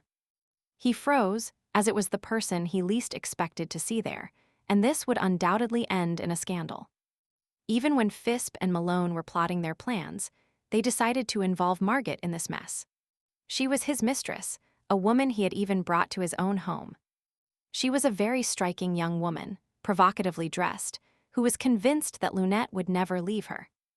To avoid a bigger uproar, the Lord took her by the arm and tried to quickly lead her out of the main hall. At that moment, his fiancée thought, "Is that really the woman I've heard so much about? What to do with this womanizer?" She heard murmurs around her. People were commenting that he had brought his mistress to a gala dinner. Fisbe knew he was an idiot, but she didn't expect him to abandon his fiancée so quickly. She thought that in this way, he had only generated distrust towards himself from the nobility. But Fisbe couldn't stand to see another woman suffer, so she called out to her, wishing to offer her help. Immediately after, she urged Sor to follow Lord Lunnet right away. Or would there be a huge scandal? They should try to reconcile them. Sor asked her what she would do. She replied that she would go after Princess Marsh. She had a mission. She would love to follow Lord Lunnet. But the original plan was different. She had to fulfill her duty. Besides, she knew too well the feeling of loneliness in an immense and shining hall. She didn't want anyone to suffer that. She followed Princess Marsh to calm and comfort her. She wouldn't leave her alone at this crucial moment. For this, she had a completely convincing argument. One that had been very useful to her. She sat next to Marge on the edge of the sofa, not knowing how to start, seeing her deep sadness. Princess Marcia spoke first, saying that although they were both princesses, one was now the laughingstock. What humiliation! She asked Fish if she had come to mock her, but she replied that they called her an assassin. How could she laugh at someone in that situation? Princess Marcia replied that she didn't need help, to which Fish responded that she was always taught to help those in need. It was a trait of nobility. Having said that, she handed her a handkerchief, noting that she had nothing to wipe her tears with. And compose herself. She was so sincere, so kind, that Princess Marcia instantly knew she wasn't lying or trying to hurt her. Grateful, she accepted the handkerchief, feeling relieved not to be alone in such a complicated situation. Then she thanked Fisbe and said she was so confused that she was just talking nonsense. The princess replied that it was understandable to feel that way in a situation like that. Afterward, Fisbe asked her how she felt, if there was anything she could help her with. Princess Marcia replied that she thought Lord Lund would at least try to keep up appearances. That's why she hadn't gotten too involved in his dirty business, although rumors reached her. That woman who just came into this hall, he brought her to the county. The princess knew it, but hoped that over time he would stop behaving so wildly. At that moment, Lunette was confronting his mistress, demanding to know why she appeared at that dinner. Margaret retorted, demanding that he dare not speak to her like that. Besides, she was the one who should be interrogating him. Immediately after, she showed him an envelope with an invitation, supposedly written by him. He snatched it from her hands and confirmed that the missive seemed authentic. A perfect copy. Lunette understood that someone was trying to frame him, to which Margot replied that it was irrelevant. She added that he was bored with that woman anyway, and now that everyone knew, their love could flourish. Lord Lunette just snorted, then expressed his opinion on the relationship they had. He declared that Margot was greatly mistaken, since he would never have anything serious with a mere commoner. She screamed. Did he really think he would get away with what he did to her? The humiliation was total. A lake stretched out below, and looking at it, she asked what would happen if she returned and revealed everything to the hall. Approaching his mistress, he warned her that if she continued like this, she would have serious problems. He touched her lips, feeling absolute ownership of the situation. How audacious.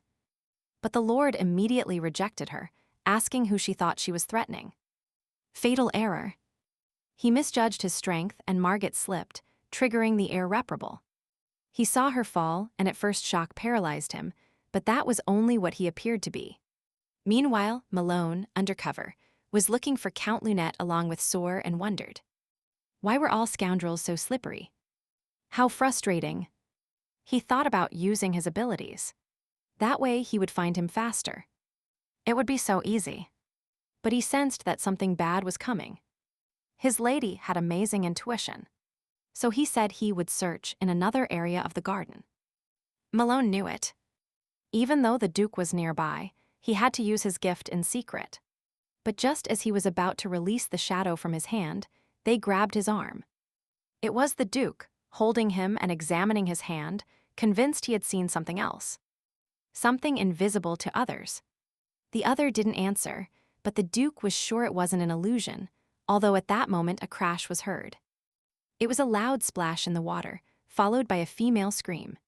The Duke understood that, apparently, they were too late and could no longer change anything. At that moment, Fisbe approached along with Princess Marcia and asked what that noise was. On the second floor, they saw Lord Lunette sitting on the floor, saying it was all a mistake. That he only pushed her. He said he didn't want things to turn out this way, that it was a mere accident. Fisbe understood that she hadn't expected this at all. The situation had completely gotten out of hand. She pushed her way through the crowd, asking to be let through.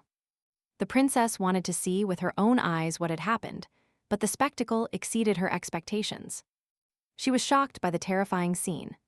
In the pond lay Lord Lunette's mistress face down, and her shoes floated nearby. It was obvious she had died, and nothing could be done. But this shocked the princess very much. Although they wanted to provoke the Lord, they never expected this to end so horribly. The doctor who arrived ruled that Margaret Motret had passed away. He named the time of the woman's death, and those figures were etched into Fisbe's memory. At that instant, the owner of the estate approached and demanded explanations from Lord Lunette about what happened. He was in shock. He didn't believe she would show up so quickly. She showed him what they found in the deceased's hands, direct proof of his guilt. Lunette did not expect them to find the invitation, one that he hadn't even writ. Duchess Fiancé said she didn't remember inviting her to her mansion. That invitation was fake, but the sender was Lord Lunette, who claimed not to remember sending such a letter. He claimed that Princess Fisbe was trying to defame him. He was completely sure.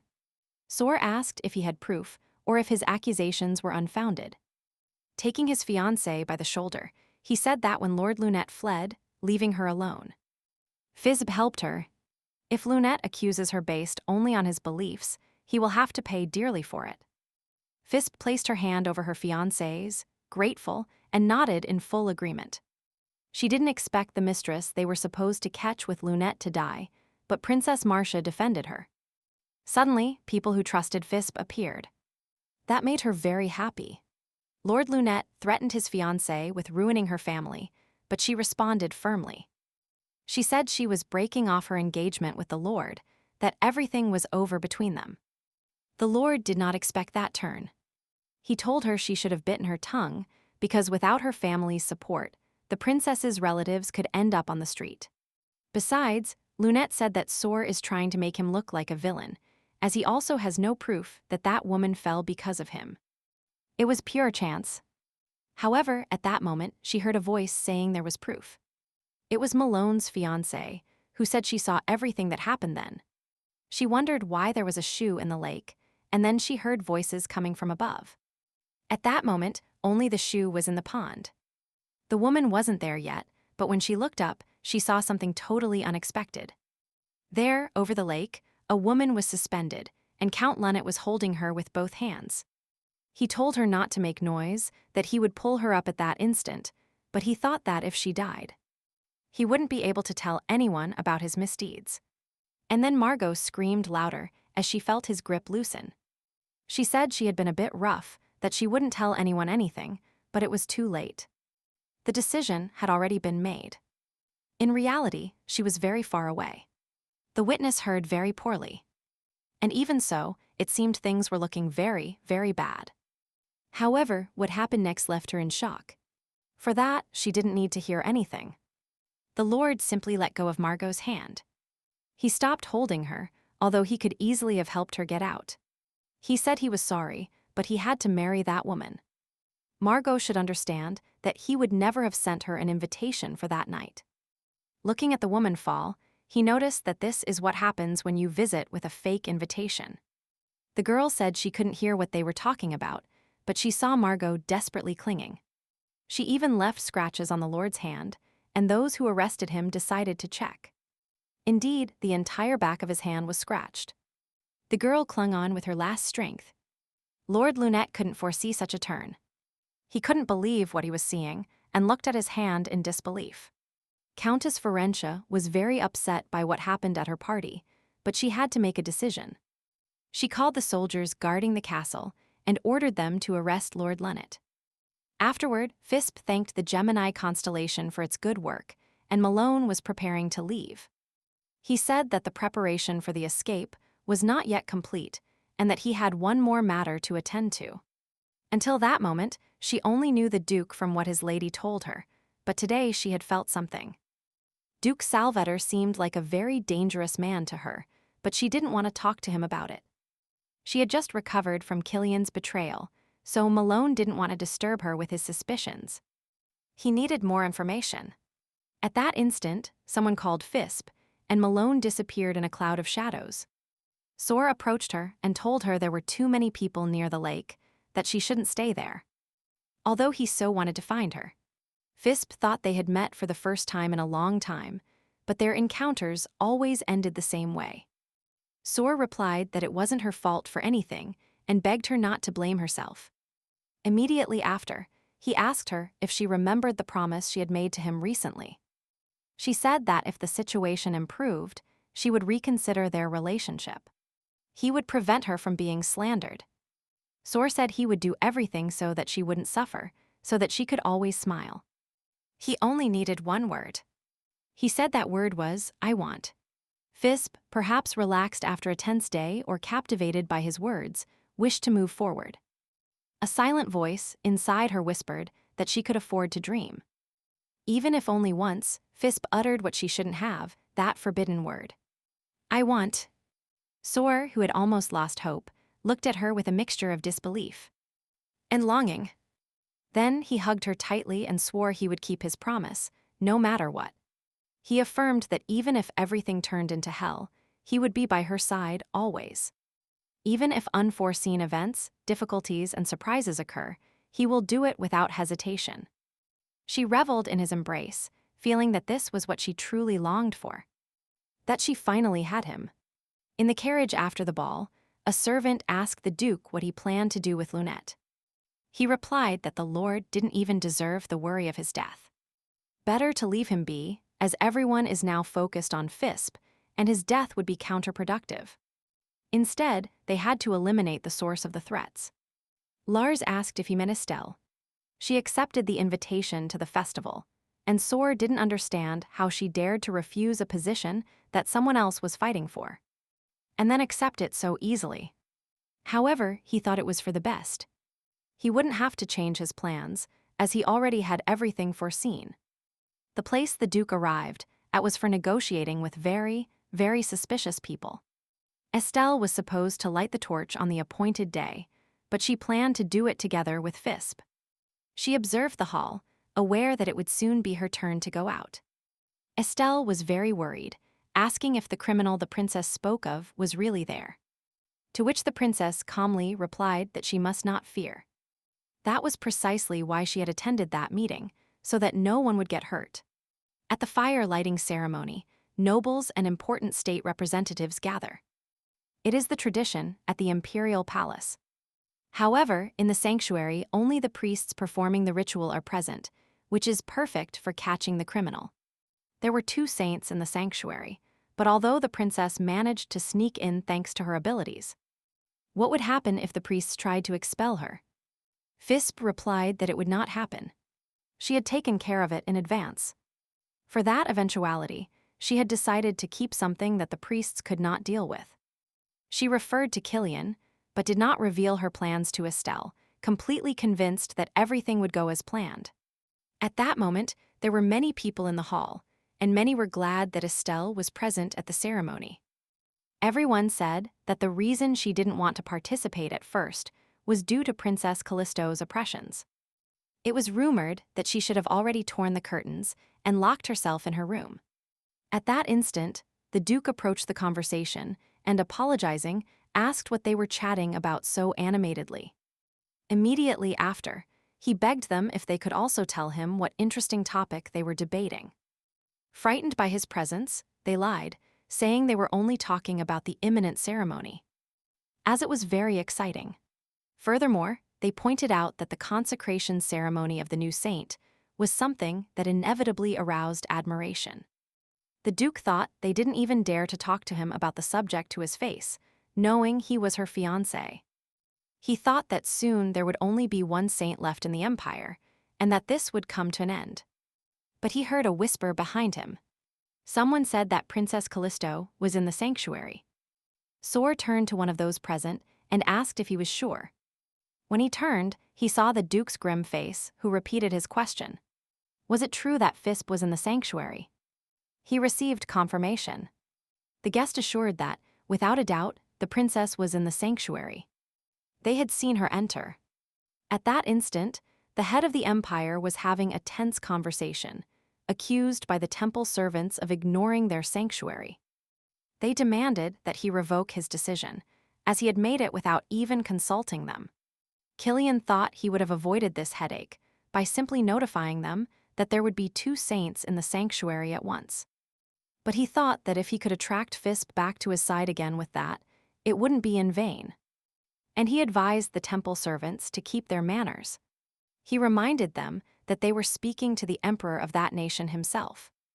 In the end, the temple head apologized to His Highness for daring to raise his voice. But he reminded him that the sanctuary is under the administration of the temple and the emperor.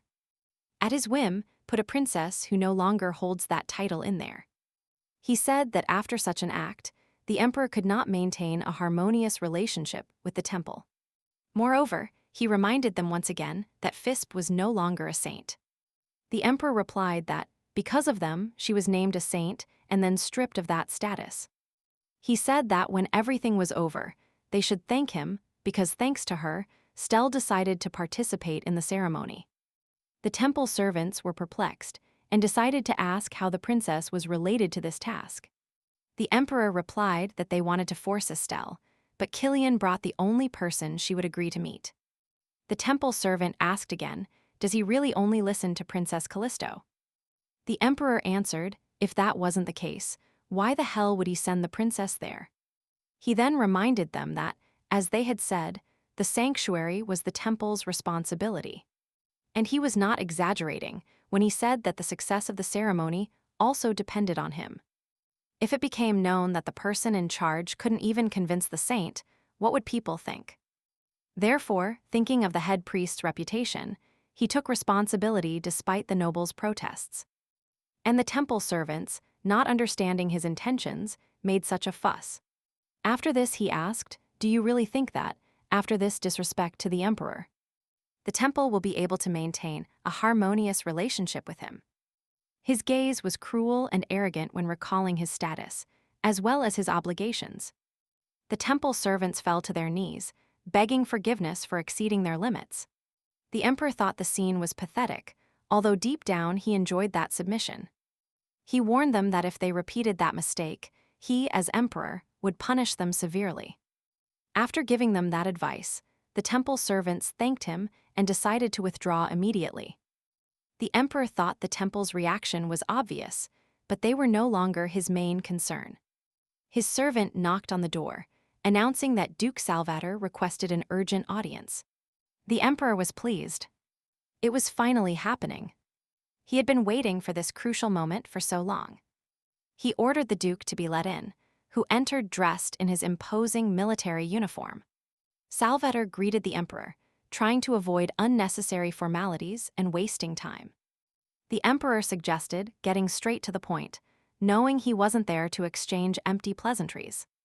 Sor said that it was necessary to mobilize troops to the sanctuary. Immediately. He looked very worried, and his request sounded more like an order, which angered the emperor. He asked if the duke understood the magnitude of what he was saying, given the events occurring there. The emperor retorted that no one could enter the sanctuary during the ritual. It was imperial decree. Sor replied that Fisbe was in danger. Sor's next words made the emperor jump in his seat. Heretics were pointing at the sanctuary. They united to destroy the sanctuary of the ancient gods. And the new saint would meet her death right there. At that instant, their leader was inspiring his followers, proclaiming that it was in the name of their god. Gigas. His personification was none other than the black serpent, famous for its highly venomous bites. Meanwhile, in the temple, a different dialogue was taking place. A follower didn't understand how two saints were ascending the altar, assuring Estelle that the princess was a criminal profaning the sanctuary with her invasion. Then they conveyed a message from His Holiness, leaving the follower in absolute bewilderment. It said that he wished that at this founding feast, both saints would light the sacred fire. The acolyte couldn't believe it. Fisbe knew that the news of her appearance in the sanctuary must have already reached all the nobles through the zodiac. The temple, to rid itself of all responsibility, will declare that her presence there was part of her plan. They will in no way say it was an order from the emperor to maintain the appearance of their greatness. At that moment, Fisbe wondered if everything would turn out well, as the plan was very complicated indeed. However, she noticed that Killian's conversation with the servants had been successful. And now she had the legal right to be in the sanctuary. She called Estelle and told her it was time for them to go up and light the fire. When the two saints, the former and the current one, walked together to light the sacred fire, everyone murmured among themselves, thinking this was something unheard of. It even looked like a transfer of power ceremony, where the former saint, who had been one since childhood, transfers it to the current one. The girls held the sacred fire together, looking bravely into each other's eyes, and knowing what to expect from each other. Fisbe thought that if the criminal is hunting her, he will attack when she is vulnerable. She understood that this was the perfect moment to light the flame. It would be epic. But nothing happened, and she thought, isn't the princess his target? Or Estelle? Fisbe turned and shouted for Estelle to take care of herself, but the problems were already beginning. Estelle dropped the sacred fire after a noise, and intruders burst into the temple. It was obvious they wanted to attack Estelle. Fisbe desperately thought about how to escape. She protected her with her body while she was confused and used her scorpion power. After this, she said they were attacked, that they should flee from there before the worst happened. At that instant, steps of strangers and a murmur of confused conversation were heard. Looking up, Fisbe saw heretics in front of her, one with a bloody head. As punishment for using a forbidden power, beast eyes were imposed on the cult leader. Those who control the constellation of the Black Serpent, heretics, horrible creatures that reject the power of the sacred temple. They appeared inside. They serve their god while manipulating the element of the Black Serpent, which destroys everything around them. The temple servants sounded the alarm. They didn't understand where the heretics got the audacity to profane the sanctuary. After this, they called the priests to prepare for battle, but a henchman they trusted turned out to be a traitor. He brought a knife close to one of the priests and told him to remain calm. After this, he declared that this sanctuary now belonged to the heretics. If the servants do not want anyone to get hurt, they must surrender their weapons and hand over the saint to them. Fisbe understood that, taking advantage of the Foundation Festival, the heretics infiltrated the sanctuary by posing as priests. She spoke to Estelle, demanding that she listen carefully, as her words were crucial, amplifying her voice with mana so that no one else could hear her. Fisbe said that the heretic's target is the saint herself. News of this has already reached the imperial palace. You must leave the sanctuary and go with them. There were no ambushes upon arrival, so she will return without problems. But Estelle clung to her hand, refusing to leave her alone. Then she expressed her doubts out loud, fearing the princess might get hurt. Fisbe smiled and reminded her if Estelle remembered saying she was responsible for her own safety. The princess replied that she could not protect her now. She would have to do it herself. Although it was just conjecture, she understood that the heretics were not attacking immediately. There must be a reason. In fact, already in position, they were waiting for a special signal. Apparently, there was some restriction they were unaware of. Fisbe told Estelle to try to take the opportunity to escape. Even if they caught her, they would probably spare her life. After this, she asked her if she was ready to flee to save her life. Estelle replied that she had seen small monsters nearby and would ask them for help. Then, Fisbe said she must disappear quickly. Upon receiving the signal from the princess, the heretics approached, demanding the saint. Fisbe shouted that it was time. Estelle understood and darted away. The princess thought that to face the current leader of the cult, she had to use all her strength, without knowing if she would succeed. Before, she could perform powerful invocations, drawing energy from the surroundings. But in this sanctuary, the divine aura is too strong and there is barely any mana. At that moment, Sor was running at full speed towards the temple, begging God that Fisbe was all right. Remembering his pact with the cult leader not to harm her directly. But if she got involved in this, he would never forgive himself. Even if, upon knowing the truth, she hated him and he couldn't feel her warmth, he was willing to accept it. Deep down, he understood that he was ready for any punishment, as long as she was fine. He prayed to God that nothing would happen to Fisbe, and at that instant, he heard a female scream. In front of him was Estelle, who apparently managed to escape, completely unharmed. At that instant, the emperor let out a sigh of relief. But Sor was looking behind Estelle. Fisbe wasn't there. Then he asked where the princess was. Estelle replied that she was in danger, that she had stayed in the sanctuary. To give the saint a chance to escape, the princess took the full impact for her. Right now, she alone in front of the altar, is stopping the heretics and needs urgent help. The emperor, irritated, replied that there was no need to repeat it. He had already sent 2 squadrons after Duke Salvator. The knights left immediately to carry out the order. The leader of the empire hoped it would be enough. As they moved away, he wondered how Duke Salvator knew about the heretics' invasion first, of which they weren't even suspicious in the sanctuary. Although there is no direct proof, something smells very wrong here, and he couldn't shake that feeling. At that moment, one of the servants called him, informing him that he had to deliver something to him. The servant said that a man had handed him a letter. He said that the emperor would understand if he mentioned the princess's name. Killian thought, could this be the princess's famous follower? And he took the letter without hesitation. It stated that the heretics' objective was to destroy the sanctuary. But their plans went beyond the temple. They have placed explosives in the mountain range. Their final goal is the altar. The emperor understood that if the explosion caused a collapse, everyone would be lost. He knew the heretics understood this perfectly, which is why they placed the explosives at the summit. Then he changed his order. He sent all squadrons, except the first, to search for and deactivate the explosives. The others were to follow him to the altar.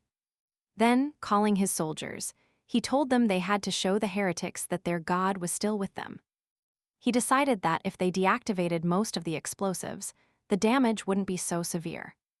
And the priests would have time to raise a protective barrier, so he sent a messenger to the temple. But even so, time was short. There were too many explosives, and they were everywhere. No one knew when the heretics would start detonating them, so now all that remained was to minimize losses. Then he thought that it wasn't his time yet, that he wasn't born to die like this. Zor was running at full speed, longing for Fisbe to be safe. She was fighting the heretics alone, aware of her low mana. Even so, she performed a real invocation, uniting the energy of the black serpent. Looking at the paralyzed heretics, she asked where their arrogance had gone. The leader ordered her to surrender, but he hesitated without making a final decision. A heretic noticed that she wasn't even trying to dodge the black serpents. She replied that she knew they wouldn't attack her. She understood it from the beginning. Fisbe realized such a poor heretic cult wouldn't have the money to damage the sanctuary. Without help it was impossible, so they couldn't attack her, the benefactor agreed. The cult leader knew he couldn't do anything. He was bound by a pact. He thought that if he had known how everything would end, he would never have made that deal with him. Duke Salvator specified as a condition that the current saint must disappear. He didn't care what they plotted. Upon closing the deal, the clan leader believed that the saint's death was just part of his plan. The sad tip of the iceberg. Duke Salvator's money was supposed to help them achieve their goals, and it must be said he was very generous. The deal was very advantageous, but Duke Salvator set one condition. One person must not suffer harm. He added that a word guarantee was not enough. Her name was Fisbe Louis Callisto, and if they dared to touch her, the consequences would be irreversible. If they broke the deal, the Duke would obtain the soul of the heretic priest Sibal. After this, he proposed they sign a black magic pact. As soon as the blood touched the paper, the agreement would be sealed. The priest looked at him and understood that there were formulas on him so complex that not even he could destroy them. The Duke had made sure. He asked how an inhabitant of the Empire, where black magic is forbidden, could possess such an artifact. The Duke replied that he was only faithful to one god, and this matter was more important than his life. The priest had no choice but to sign the pact with his own blood. He simply had no escape. He thought that he would not allow a brat to ruin his plans. After this, he made a decision. If she couldn't be attacked, they would have to capture her alive. And then he launched the serpents towards her. He was sure she wouldn't last long. But she was still standing. Fisbe created a protective barrier, although she didn't know how long it would last. She decided to resist until the end. For the invocation, total isolation from the outside world is required. She cannot rely on the five senses, only on mana flows. The magical energy flows changed. Even the leader of the heretics felt it. He wondered, is she trying to perform a ritual without knowing Fisbe's true power? The priest knew that she barely mastered the power of the constellations. She lacked talent. He was sure she would fail.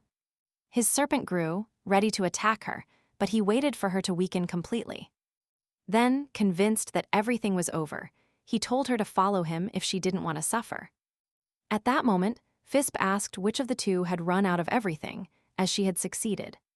Then she apologized and said it was her first time, so if something went wrong, she couldn't help it. She summoned the most powerful constellation, and her feet rose off the ground. Fisbe asked if they were ready to reveal who had instigated them to attack the temple. A place full of divine energy, a place where they are not welcome. At that instant, Estelle was worried about her feet, as it was dangerous to have left the temple barefoot. A servant was healing her feet and said that His Holiness would be furious, to which she replied that if she had run with shoes, she would have suffered much worse injuries. Then, looking down, she said that the only thing she could do at that moment was simply run. If it weren't for the clerics, the heretics would have captured her without hesitation. She hated feeling so vulnerable and said they had to find explosives. She would help. The servant retorted that her legs were full of wounds. They could get infected.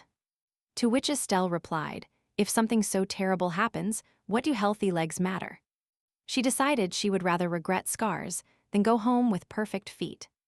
But devastated. After thinking about it, she made a decision. She had allies who could resolve the situation. She turned to the winged monsters, recalling their previous help. And she felt they wanted to talk to her. Estelle began to listen to what one of them was telling her, ignoring the worried servant. He panicked a lot and got scared. But Estelle stopped him. They were the monsters that saved her. She assured that they wouldn't hurt anyone, wishing they could talk. She understood their emotions, but nothing more. Then she decided they were inviting her to follow them. The cleric feared it would be very dangerous to follow the monsters, but Estelle said they rarely show themselves to people. So they must have a good reason. She knew she couldn't ignore them, so she told the servant she would be back soon. When they stopped, she had no idea what she was supposed to see in that place. In front there was a block, but it was evident it was sleeping, trapped in sadness. And Estelle felt incredible power emanating from that statue. She touched it and felt she had to convey to that statue that it needed to eat. Then other words crossed her mind. Wake up, eat the stone, and wake up. The monster began to open its eyes. Estelle stood there without understanding what she should do, but she felt that the tower wanted to eat. It was completely uncertain how she could help in this situation, but movement began there. And stones began to fall off it. Estelle heard that it wanted black stones. It began to move. It was a quite adorable creature that, during its inactivity, covered itself with black blocks. After that, the monster said it was hungry, and Estelle thought, does this monster really eat coal? She had heard that some monsters feed on stones or fire, but she had never seen it with her own eyes. The dynamite was made of coal, so Estelle called the monster, hoping it would eat all the bombs before they exploded.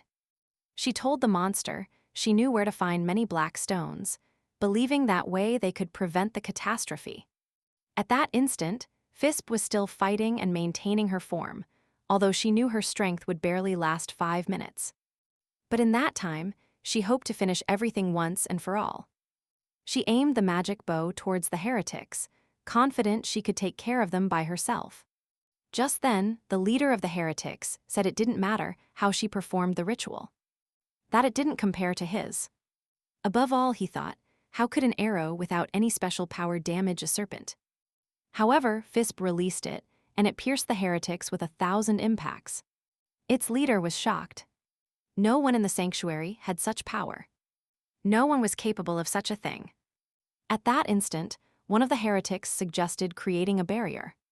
They had to protect their leader at all costs. He retorted, this attack is ephemeral. The princess will soon exhaust her mana. We are more. Therefore, he trusted in crushing this resistance. He ordered his henchmen to hold firm. But another setback. A subordinate shouted, Imperial soldiers burst into the sanctuary. We are lost. Furious, the leader didn't know what to do. His henchmen demanded a decision. Enough. We will abandon the saint and retreat, he decreed. Fisbe observed, stunned, some rhombic stones. Return stones. Moving so many people. This would cost a fortune. Her benefactor must have spent an obscene amount to provide for them, she thought. No matter what they plan, they will fail, Fisbe decreed. But the leader thought, you won't be smiling for long. After this, he informed her that he had activated the detonators of all the bombs they had placed in the sanctuary, and that if the princess didn't want to perish right there, it was imperative that she leave with him immediately. Black Serpent stretched towards Fisbe, trying to capture her, while she remained motionless, without knowing what to do. Furthermore, she understood that the invocation time was running out, and this was happening at the worst moment, because she had not completed her mission. The black serpents already surrounded her, and she understood she couldn't escape or defeat them that quickly. However, at that instant, something unexpected happened. It wasn't an army, but someone she didn't expect to see, who came to her aid. Sor himself attacked the cult leader. His face was grim, as he had stipulated in the agreement that Fisbe must not suffer any harm. At that moment, she fell exhausted, feeling simultaneously happy and surprised by the appearance of her fiancé. Zorro observed and understood that there were traces of magic everywhere. Did Fisbe herself finish off all those heretics? The heretics lay immobilized everywhere. However, it was impossible for a weak young woman to have defeated such a crowd. He looked around, grateful that she was all right. The rest, he thought, he would solve later. The Duke picked her up in his arms, saying he had 1,000 questions. But this was not the time. They needed to get out of there now. But Fisbe asked him why he had gone to the depot. She warned him that it was dangerous, that everything was about to explode. She had to leave. To which he replied, as always, that he would not leave. She was there. He would not allow anything to happen to her. Fisbe thought he was a complete idiot, and now she barely had the strength to save himself. But she knew a way to save them all. The earth, the air, the fire. Everything is imbued with mana, even people. It was her life force. Fisbe decided to create an enormous protective barrier, but that meant sacrificing her own life. Sor stared at her and asked if she would have the strength to save herself. She remained silent. He understood her plan. She knew she wouldn't leave there alive if she used all her energy. The Duke swore he would not allow it, that he would not let her die. He ordered her to save herself, not to sacrifice herself, that she must save herself. Fisbe replied that she knew he would say that, but she had to make another decision. Being in his arms, she thanked him so much for the rescue, that he would have gone for her. And radiates so much love towards her. She hugged him tightly one last time, and decided to say goodbye. Fisbe thanked him for his help and support. At that instant, the remaining church servants began to beg her to leave. They couldn't delay any longer. Sork held her and told her that if she stayed, she would die, that she couldn't risk her life like that. But at that moment, he heard that she had already decided that she would do what she had in mind. Furthermore, she pointed out that in that state she wouldn't get far, and that for him she would only be a hindrance. She managed to create a barrier that would protect the land from the blast wave. But her strength was running out, and it was the end, while Estelle guided the monster towards the stones. She insisted that it eat every last crumb, that it shouldn't leave a single bomb. Now they were quite easy to hear, and the monster was delighted with that. It threw barrel after barrel into its huge jaws and devoured them with delight. The explosions occurred, but inside him, and they caused him no harm. It was as if he even enjoyed them. Afterwards, it got rid of all the installed explosives. It descended to the depot with a full belly, where Fisbe and Sor were. They were amazed that the monster had overcome the explosives, and they understood that the roar they heard was the explosions in its stomach. At that moment, Fisbe weakened completely and fell. Sor tried to hold her, kneeling. Estelle appeared, who said they had brought reinforcements, and called the priests who still had strength. Because the princess was seriously ill. With her energy, they began to heal her, restoring her mana. The soldiers, without hesitation, announced that they would arrest all the heretics. The emperor burst onto the scene, demanding that the priests be released after verifying their identity. Immediately after, he reproached Fisbe for her recklessness. No one foresaw such an outcome, but he understood it and verbalized it, if not for his restraint. And the shield, they would have failed. The sanctuary would be rubble, and the victims countless. Therefore, in the name of the empire, he thanked her. But Fisbe did not answer. She rested her head on Sor's shoulder, silent as if absent. Killian became uneasy, but the sanctuary servants assured that she was only sleeping. Exhausted, and that when she recovered mana, she would wake up.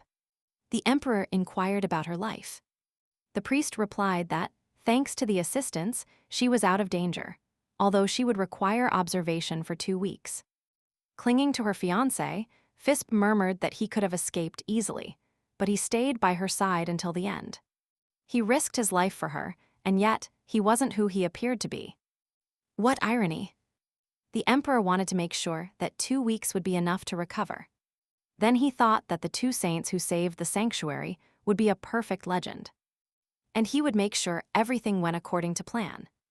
He looked at Fisbe and thought that when she opened her eyes, she would be a true heroine. She just had to wait and recover. Murmurs were already spreading throughout the empire. People shared the news coming from the crown prince's official declaration. Everyone said that the heretics wanted to destroy the sanctuary, but a saint prevented it. Others clarified that it wasn't entirely like that. They now had 2 saints, and Fisbe and Estelle's feat was announced throughout the empire by order of the emperor. Then everyone learned about the abilities of Fisbe, the noble and selfless, and incredibly strong. Princess Callisto, the new heroine of the empire. She was officially recognized, but the people rebelled, doubting the interpretation of the divine revelation. Everyone tried to hold the temple responsible, whose servants gave a vague answer. If someone meets the requirements, they can be the child of the prophecy. Thus they obtained a rather ambiguous answer, which Estelle conveyed to a Fisbe who had already regained consciousness.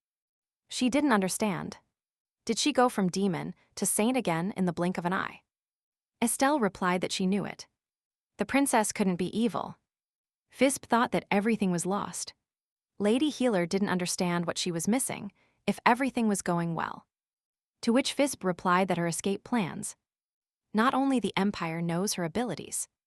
Now she is a saint again. A confused Estelle asked for permission to ask her something. They no longer suspect her of murders. Everyone respects her. Why flee now? Fisbe thought about it. All her life she carried a great responsibility, and escaping was her salvation.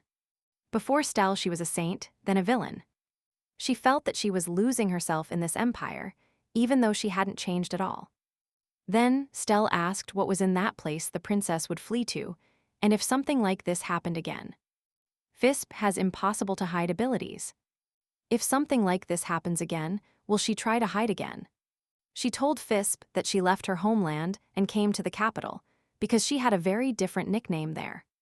Here everyone called her a saint, but at home she was known as the madwoman possessed by monsters. One day they saw her talking to a monster, and since then everyone started to avoid her. Estelle was too strange for them, and they couldn't accept her. They considered her abnormal. After moving to the capital, her life improved, but she came to an important conclusion.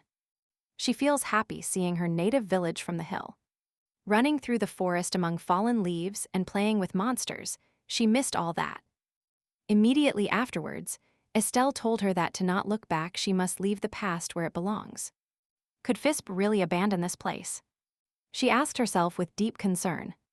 The only thing tying her to this place was her fiancé, chosen for her by her relatives. He was her comfort, her happiness. By his side she felt completely safe. Estelle replied that there is a person who makes her happy, and whom she misses when she is not near. She longs for the moments she spends by his side to last forever. It is then that Fike realizes that, in reality, she never wanted to leave. All this time, she felt something for her fiancé. She simply wasn't ready to leave him, and Estelle saw it on her face. Fish thought that Estelle was right. She won't go anywhere, because next to Soar, she will be able to overcome any difficulty. At that moment, Malone slammed his fist on the table, cursing his stupidity and lack of insight. He didn't understand why he hadn't realized sooner that a person's route matched the victim's movements. Furthermore, he found out about the events of the festival before anyone else. And it was Duke Salvator, Fiskai's fiancé, in whom he blindly trusted. He was behind all these misdeeds, and the princess decided she wouldn't flee, that she would stay with him. The whole city said that the princess had become the pride of the Keisto clan. That she had managed to overcome herself and demonstrated that she had abilities. As the maid helped her dress, she told her that her feat was the talk of everyone. Impossible to get out. The princess was acclaimed in every corner. The maid added that morning, a crowd burst in to pay homage to the princess. She could barely contain them. Fisbe thought Estelle had told her enough. But becoming a heroine overnight was something hard to get used to. It took her 3 long days to recover. She needed to recover, as she had consumed a colossal amount of energy. Internal injuries were serious. Controlling magic remained a challenge, despite her efforts. She used her own vitality as a catalyst. And after the ritual, she was laid up. Until full recovery, magic was forbidden. And the escape to Sales too. Even so, she felt immense inner peace. Most of the storm had passed. And it wasn't just that today she went out on the street for the first time since the Foundation Festival. She had received a letter from Soar where he confessed that, upon learning of her recovery, he was burning with desire to see her. He told her he would wait for her at the cafe where they met. The destiny sealed in that first meeting. Fisbe was coming down the stairs. Her grandfather received her, noticing that she looked much better. The head of the Callisto family asked her if she felt well enough for a walk. Fisbe felt it, and her grandfather commented that Estelle would no longer visit her. She replied that he was inviting her because, thanks to her, she didn't feel alone while confined to bed. She thought that normally the personal maid took care of that. But after learning that the maid tried to kill her, her grandfather forbade any servant from approaching her. The princess thought that at least Emily, who was unaware of what happened, sometimes accompanied her. And then she asked her grandfather an important question. She said she saw many new faces among the servants, asking if he had refreshed the staff. He replied that while she was unconscious, he lifted the ban on approaching her and hired new people during her illness. The Duke chose new trusted servants, so Fisbe no longer needs to worry. Something like that won't happen again. The princess was amazed by his care. She wanted to thank him, but he interrupted her. He said he knew that sooner or later she would leave, but he raised her strong so that no one could break her. Blinded by his selfishness, he forgot her happiness. Now all that remains for him is to accept her final decision. Fisbe asked him why he did all that, knowing that she wanted to leave, that she would abandon him. He replied that he understood that her desire to leave was something thought out. That became clear in that conversation. If she is ready to leave her home, it means she could never put down roots here, but she wishes that. Wherever she goes, she can always return. The grandfather told her he was ready to let her go, but he wanted her to know that she will always be welcome here. Fisbe felt very moved by this attitude. She didn't expect her grandfather to be capable of feeling affection. She thanked him, to which the grandfather replied that he is just trying to make up for lost time. He reacted too late. He said that was not all yet. And Fisbe replied that Estelle told her that while the princess was unconscious. He arranged everything with the temple. The grandfather called Estelle Big Mouth, but said the temple had remained silent. But he forced them to reinterpret the prophecy. Furthermore, he demoted Count Nover and everyone else who demanded Fisbe's exile. And on top of that, he bribed journalists to only publish flattering articles about her. It turns out the head of the Callisto clan is capable of a lot, and without her grandfather, she would never regain the people's favor. The grandfather asked if she was going on a date with her fiancé, that he wouldn't hold her back. But Fisbe replied that there was still a long way to go. Then he proposed they have tea together before she left. Fisbe replied that she would do it gladly, that she fancied something sweet, but she thought the grandfather was changing. The table was already set for tea, and her maid cheerfully called her mistress. Meanwhile, Zara was going through newspapers and reading how they called Fisbe the empire's heroine, punishing heretics and saving sanctuaries. He didn't hear her steps, turning only after she called him. As always, he was extremely happy to see her. Besides, he adored hearing her voice. He turned around, and said it had been a long time since they saw each other. Afterwards, he asked how she was doing. He thought to himself that while she was unconscious, he hadn't wasted time. They said he himself led the raid against the remnants of the cult, and Estelle, as always. She wasn't exaggerating. Fisbe examined him carefully and thought he had also lost quite a bit of weight during this time. After that, unable to contain her impulse, she ran to hug him. Hugging him tightly, she said she missed him a lot. He even felt confused and didn't know what to do. He didn't believe her words, as it seemed to him that he had always been the initiator of their relationship. Sor asked again what she had said. Fisbe asked why he was blushing so much, if she had already hugged him before. The Duke replied that it was the first time she told him she missed him. She realized it was true, as she had kept her distance the whole time. Planning to flee. Now everything is different. She made another decision, after which she said she would have to tell him more often so he would stop blushing so much. Holding the cup in her hand, she said that what was happening seemed quite strange to her. It was broad daylight. The street should have been full, but there was almost no one in the cafe. There were no people on the streets, and Sor replied that he had rented the entire street for them for a day. Fisbe laughed. Really, the entire street? So they could be together. How sweet. The Duke replied that he just wanted no one to bother them while they spent time together. Then he said that now she was the heroine of the empire, and as soon as it became known that she would go out to the city. A crowd headed there. He just wanted her first walk after the illness to be special, and the other nobles gladly agreed to help him. Fisbe clarified, so she had the support of other aristocrats, to which he replied that he could have said it like that. But no, actually it all came out of his pocket. The princess was indignant. She didn't like that he spent money so lightly, no matter how much he had. Suddenly, Sor said he no longer wanted to deceive her, that he would tell her everything and receive the punishment he deserved. That's why this day had to be perfect, because it probably wouldn't happen again. It would be the last time they saw each other. He asked her if she would allow him to be her companion for this day, to spend it together. After her hesitant acceptance, they went out into the street and saw a musician playing a beautiful melody. Sor asked her if she liked it. It was the serenade she sang when she arrived at his mansion.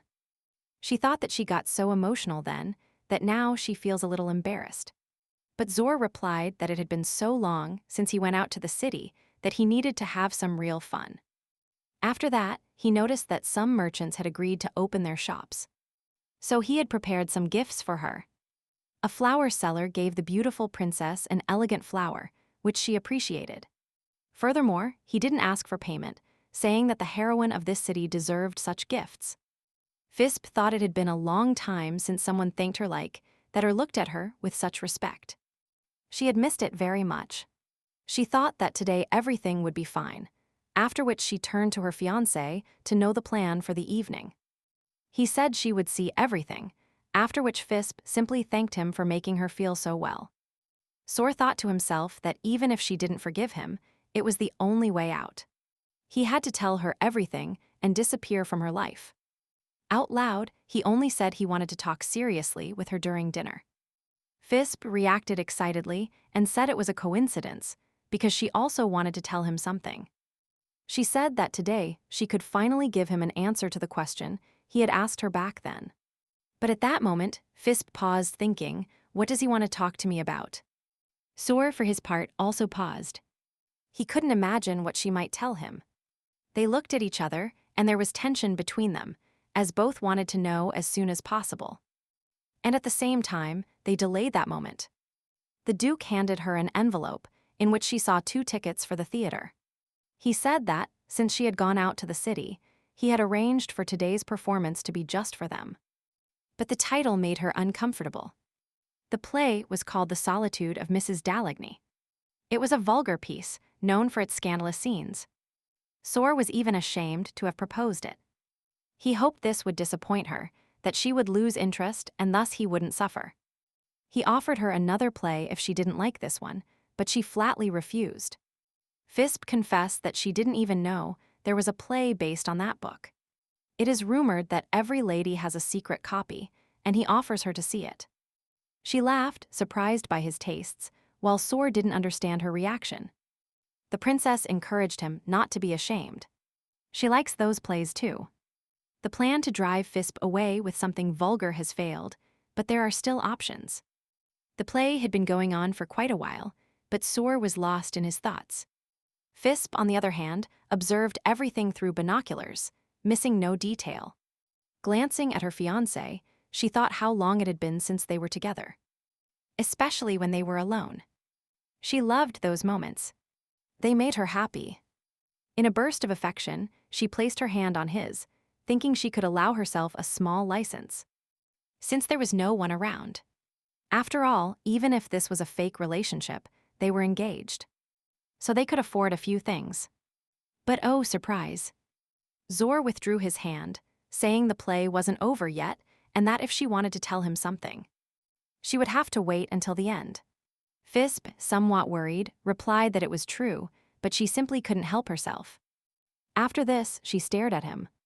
His cheeks and even his neck were burning. Did the scene affect him so much? He turned completely, preventing her from looking him in the eyes, which she found even funny. Fisbe returned her attention to the stage, where the action had gone so far that the actors began to kiss. It seemed to her that Sor had only looked away for a second, and the play had taken a completely explicit turn.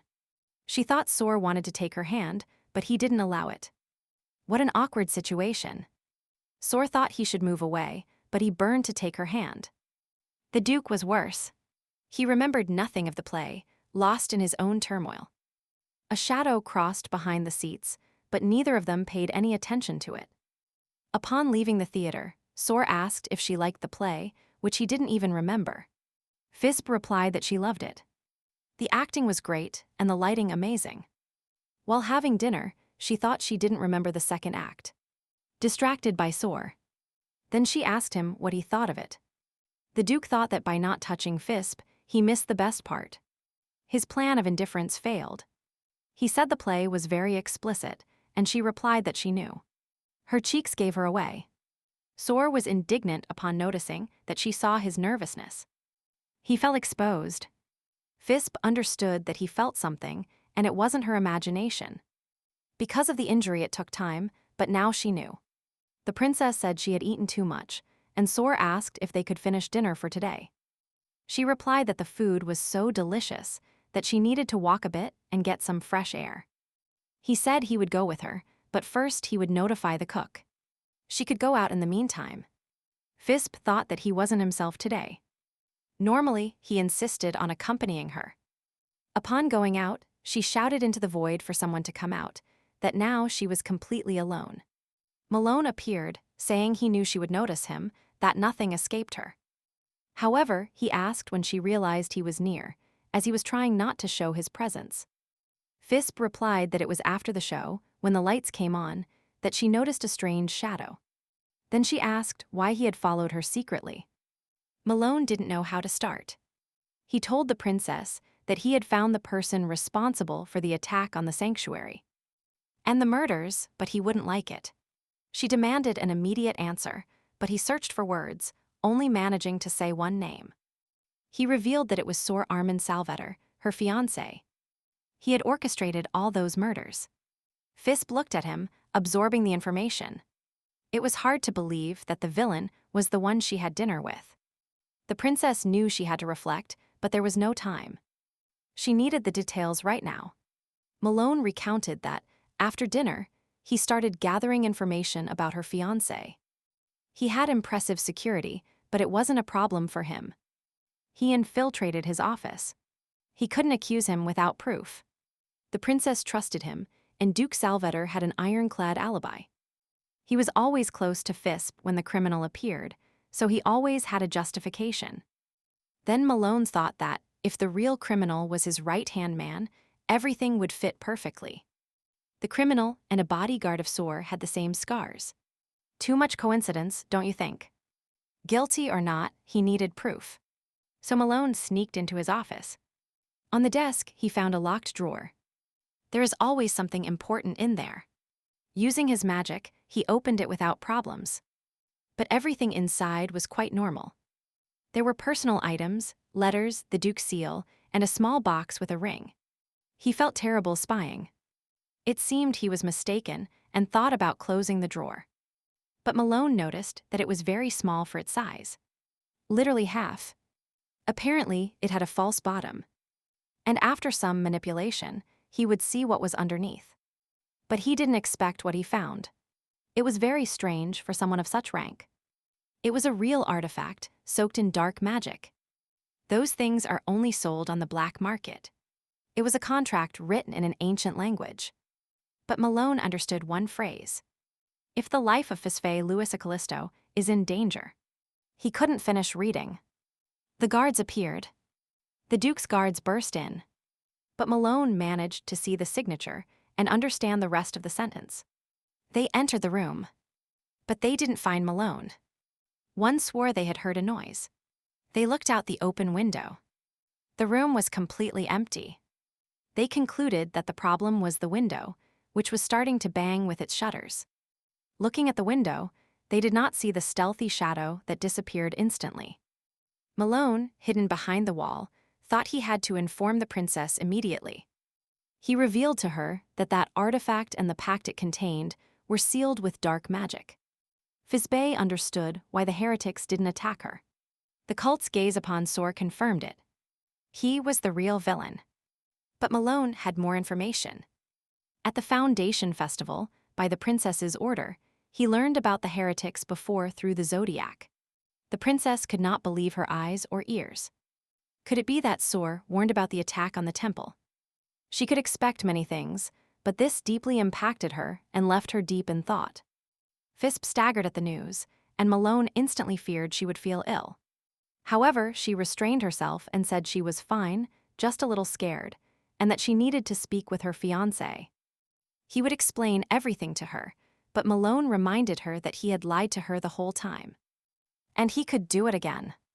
His friend did not understand how she could believe him after betraying her trust so basely. Malone said his guild would not survive if it suffered again, like in the temple battle. Fisbe thanked him for taking the risk of telling her everything and revealing the truth to her. But she added that even if Sor was guilty, she wanted to hear his justifications and the truth from his own mouth. Only then could she leave that place freely, which she was already planning to leave, but changed her mind because of her fiancé. Malone didn't believe it. Would she really abandon the empire? The princess, with a firm voice, ordered him to prepare her things. She understood that nothing tied her to that place anymore. She only had a couple of pending matters to resolve. Meanwhile, Sor and Fisbe's date continued. But now came the most difficult part, deciding to test the waters. The princess noticed that Sor had been speaking very little since his return from the capital. Could something have happened to him? She asked him what he wanted to talk about, assuring him she was ready to listen to his words. Sor regretted how quickly time had passed, but knew he couldn't postpone it any longer.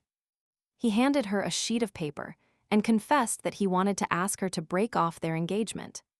The Duke admitted it wouldn't be easy, but considering what was coming, everyone would support his decision. Fisbe took the initiative.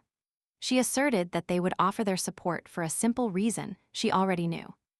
She revealed that the reason was because Sor was the main culprit for all those events. Staring fixedly at him, she asked how he dared if he thought he could deceive her forever. He looked at her. She asked what he was plotting and why he had done all this. The Duke replied that that young saint, who radiated with her smile and was his support, was slowly losing her joy in this world, full of intrigue and hypocrisy. He just wanted to bring back that smile he saw the first time. Painfully, he said that if he were honest, she would judge him, but she would stay by his side. She is just like that. From the moment he saw her, he hated her. He killed those who openly confronted her and conspired with heretics to murder the saint. Blaming Fisbe, he thought to himself that it was his last lie, but out loud he said that everything was true. And then he asked if she would hate him forever. He understood that it didn't matter. He just wanted her to leave and be free. The ring fell from his hands. Everything came crashing down. Everything he longed for vanished, and he himself caused it. He was losing hope of living with her, of her love, of her respect, and of his own happiness. This broke him. He began to fall, but she, trying to support him, fell on top of him. The ring bounced, but neither of them bothered to pick it up. Despite its great value, now it was about something completely different. Fisbe told Sor not to dare lie to her anymore. She can read people's feelings and perfectly remembers how happy he became when he first saw her. Was that also a lie? She said she now understood that his kindness and his coldness were two sides of the same coin. He would mercilessly strike his enemies and stain his hands with blood without hesitation. That was his love. With tears in her eyes, she asked what else he was hiding from her. She needed the truth. She wanted to believe him. Sor couldn't take it anymore. He begged her to stop. However, at that moment they heard a loud voice. They called him by his name. Then they said they were arresting him for inciting rebellion against the church and for organizing a heretic attack on the sanctuary. After that, they handcuffed him. But Fisbe said she still had something to say. He stopped her and told her it would only make things worse. He had just cleared himself of the murder charges. Now they could also accuse her of complicity. It was unfair. At that crucial moment, the emperor appeared and ordered the Duke to be taken to the palace. Fisbe was there too. The prince's knights had escorted her, and the emperor recalled those childhood games in a secret room. How much time has passed? She no longer looked at him with such coldness. Fisbe declared that she didn't come for nostalgic memories. She inquired, how did the imperial court know so quickly that Sor was the culprit? The emperor insisted. Was she implying that he was one of the heretics? He revealed that before the pact, he assigned a confidant to monitor the situation. And this one saw the Duke. Following his testimony, they searched the Duke's mansion. They found the pact, a powerful magical artifact, sealed with dark magic, purchased on the black market. And most importantly, the pact stipulated that Fisbe could not be harmed. Fisbe already knew who created it. She thought everything matched Malone's information. Clenching her fists, she sentenced, "Sor is guilty, and I won't deny it." With a smile, the Emperor hinted that Fisbe knew nothing about him, and she asked what he meant. Killian replied that the princess trusted her fiancé too much, but it seems that Duke is a master of deception. Immediately afterwards, he said he hadn't expected such naivety from her in claiming she knew Sor better than he did. He stated that she trusted her own judgment too much, and that she still had to learn that you cannot trust anyone. The Emperor revealed that while she was unconscious, Duke Salvetor personally captured all the remaining heretics. Fisbe replied that she had already heard about that from a servant, omitting that Estelle herself had told her. The Emperor concluded that this was not the whole truth, and asked if Fisbe knew what the heretics captured by Sor looked like.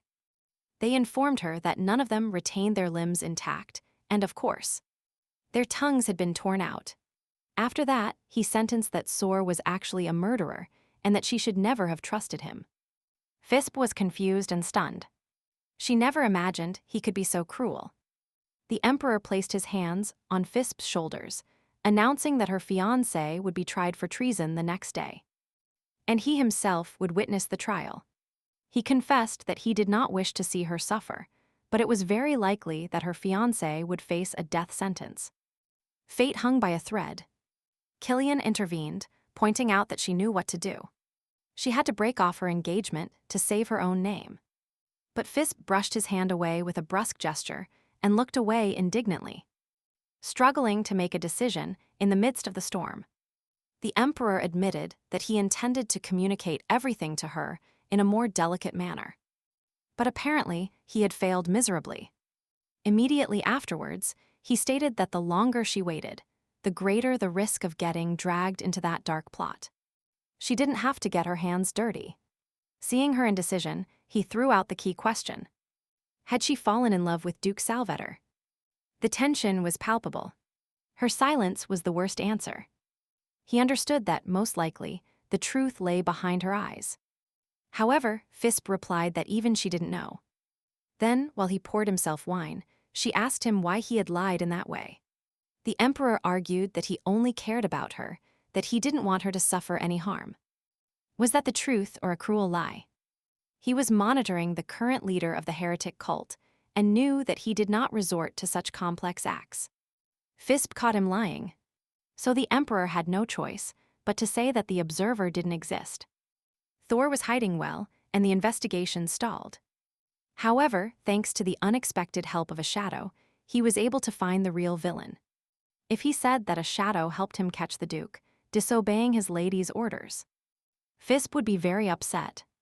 Malone appeared at her door before the Duke was arrested, stating that he had important information. They both agreed that the Duke simply needed to be removed from the princess's life, so she would stop suffering. During a conversation, the head of the empire told him he was very grateful that he managed to prove the Duke's guilt. Malone replied that he would do anything to protect Fisbe and let her sleep soundly. Lying in bed later, she reviewed that conversation, trying to make her own decision, and hoping everything would turn out well. The next day, the courtroom was full. The session was declared open. Sor had no defender. The judge ordered him to stand up for the reading of the indictment. With his hands tied, the Duke stood up, while shouts of murderer echoed around him. Some clamored for his death, for conspiring with heretics. The judge, banging the gavel, tried to quiet the uproar, demanding silence. Immediately afterwards, the Emperor announced that Duke Salvetor, suspected of attempting against the sanctuary, and a series of murders would be judged. Sara was indifferent to the situation. He only thought that, thanks to these events, he had gained many supporters. His beloved was once again the Empire's saint.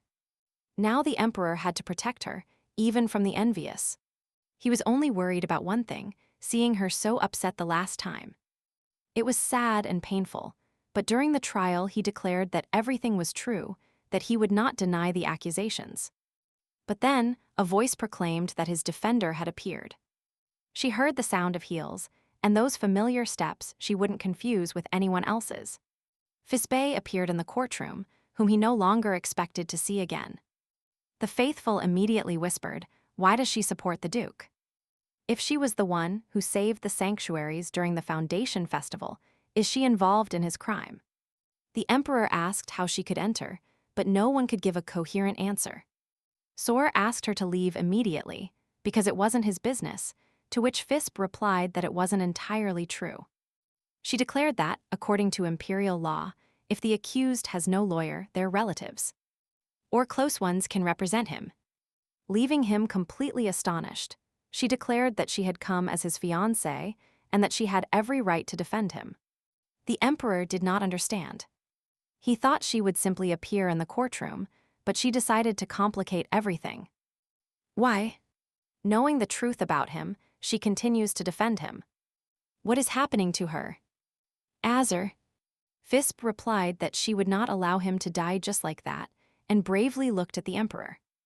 She told Sor that he must live, atone for his guilt, and ask for forgiveness. Looking into her fiancé's eyes, she declared that she demanded that and would not allow him to die like this. Without glory. The night before, her grandfather entered her room and asked what she was doing. Surrounded by books, she replied that she was studying imperial law. She needed to prepare for tomorrow's trial. The grandfather said he wasn't asking about that. Was she really going to defend him? If he betrayed the church and conspired with heretics, Fisbe replied that her fiancé believed in her until the end. Even when the grave sea began to slander her and spread rumors. When the captain wanted to arrest her without proof, Sor was always on her side. The grandfather reflected, as it was true, he always helped her, but he himself was guilty of everything. Because then it turns out that she was being accused of murders because of him. Fisbe replied that Sor wanted to help her, but he chose the wrong path. Apparently, he didn't think she would be in this situation. She clarified that she wasn't saying he was innocent, she was just acting like a fool because he was in love. The princess wanted to give him the chance to admit his guilt, and in private, she wanted to hear everything from his mouth. Furthermore, she added that she would be very angry with Sor if he died now. She wouldn't be able to tell him everything she thought of him, and she would regret it. For her it was crucial. She didn't want to leave pending matters. The grandfather understood that he wouldn't convince her. So, despite his bewilderment, he said he would help her. However, exonerating Sor from all charges was impossible. But there were some legal loopholes. He pointed out the point she was analyzing. His sentence could be reduced if it was proven that his goal was not to destroy the sanctuary. It was only necessary to prove that it was the heretics' initiative. Fisbe held back and asked if grandfather really wanted to help him. He replied that he still disliked him. But when she was alone, Sor offered her comfort. When she was accused of all the murders, the old duke prevented contact with everyone. But he allowed visits from her fiancé. He saw how happy she was with him, how she blossomed after their meetings, and she was no longer as sad about not being recognized as a saint. Fisbe held back and hugged her grandfather, grateful that he cared about her feelings. She thanked him with such sincerity that he was even bewildered for a moment. His granddaughter told him she was very happy he supported her, but he proposed returning to the matter. She herself had already decided they were at a dead end, but then, suddenly, she had an idea to get out of it. The grandfather took her by the shoulder and told her she was persevering and that she would succeed. Standing by her side, he told her they would try to solve it together and that they would find a way out of the situation. At first, the trial was clearly not in his favor. Everyone was sure that Duke Salvator would not avoid execution. But the defense argued that the attack on the sanctuary had been committed by heretics, without anyone's participation. Taking the floor, Fisbe said she wanted to submit a document as evidence. They reminded her that illegal evidence is not valid, but she insisted that this document had already been presented. She asked for the contract found in the Duke's mansion. The emperor asked what was going on, if it proved his guilt. The judge accepted the defense's request, ignoring the emperor's objection. He said it was fair, since the princess requested to reopen the case, so they had to review all the evidence again. Fisbe thanked the judge and, taking the contract, began reading it aloud. It indicated that no one should attempt against her life, but it also said that Saint Estelle had to be eliminated. The entire room was shocked. The emperor smiled, arguing that this further aggravated the duke's guilt. And they could accuse the princess of defending a traitor. Estelle didn't understand why she was sinking like this. Killian asked how she would get out of this. Fisbe confirmed that the duke wanted to kill Saint Estelle, but she alleged that she found no point in the treaty about the attack on the sanctuary, the charge for which they want to execute him. After this, she declared that this treaty unequivocally proved that the terrorist attack was orchestrated by heretics. Suddenly, the emperor understood that Fisbe didn't just want to justify Soar. From the beginning, she planned to save him from execution. He couldn't restrain himself. He jumped up from his seat and exclaimed that this was pure manipulation.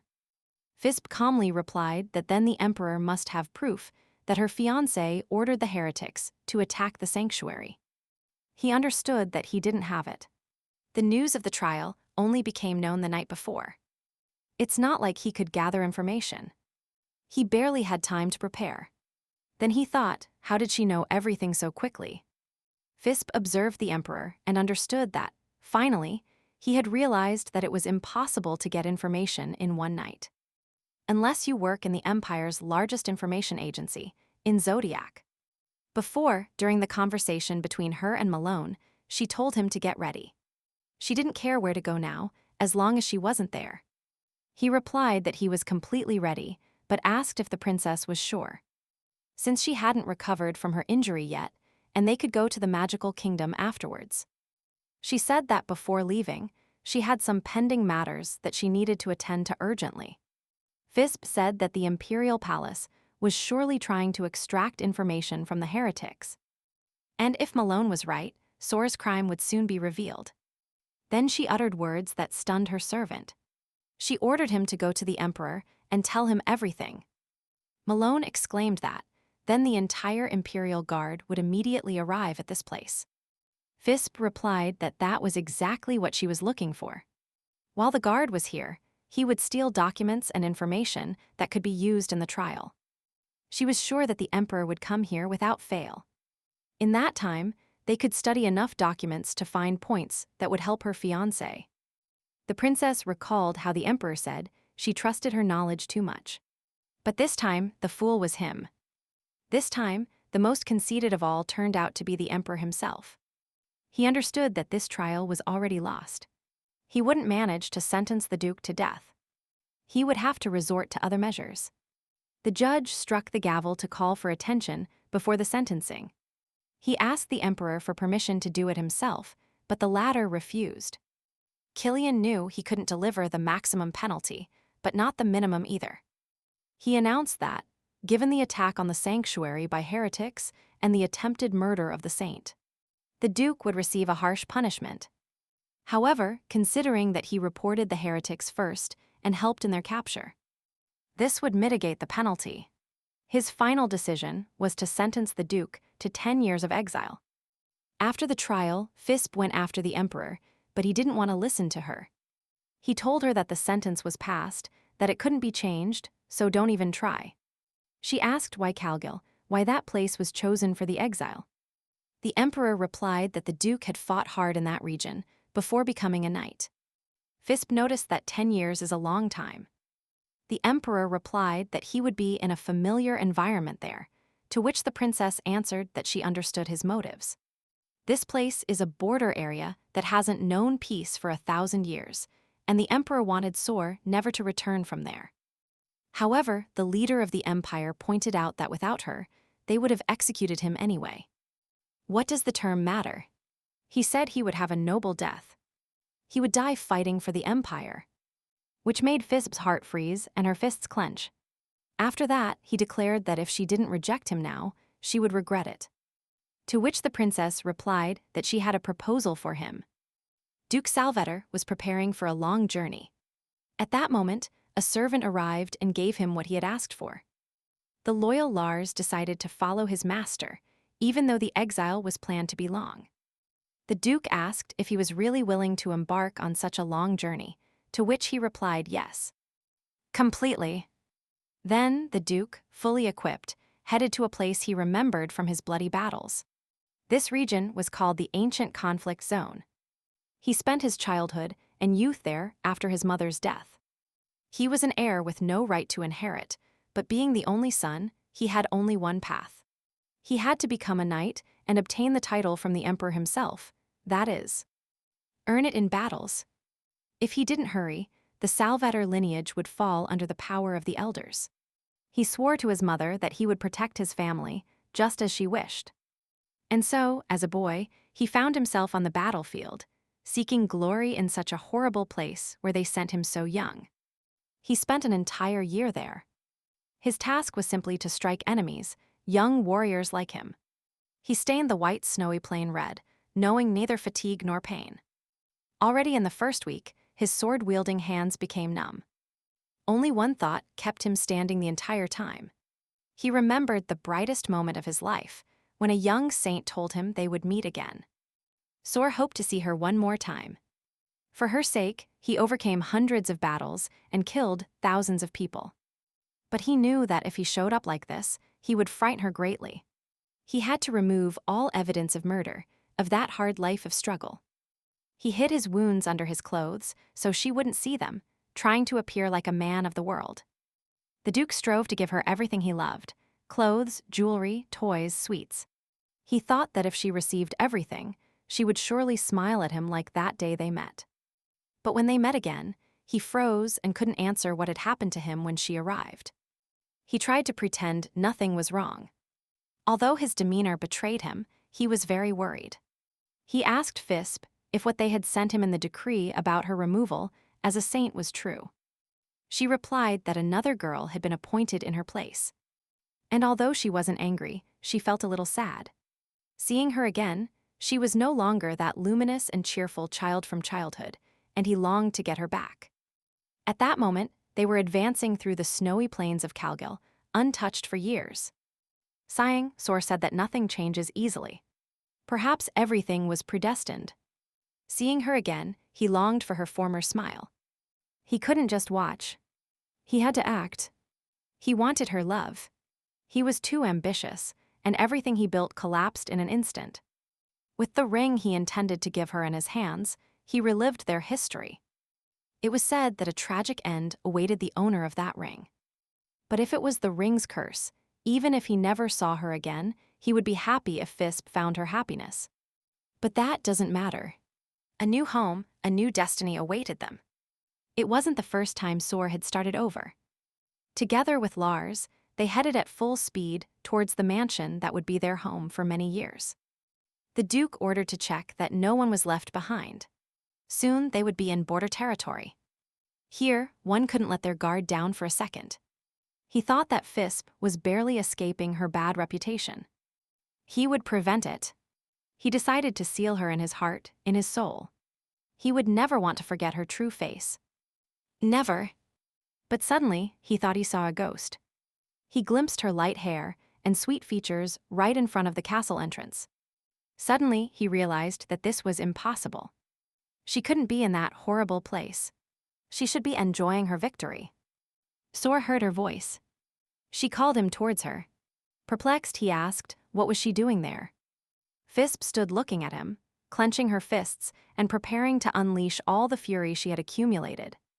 Before, in her conversation with the emperor, she revealed that she had been planning her escape for some time.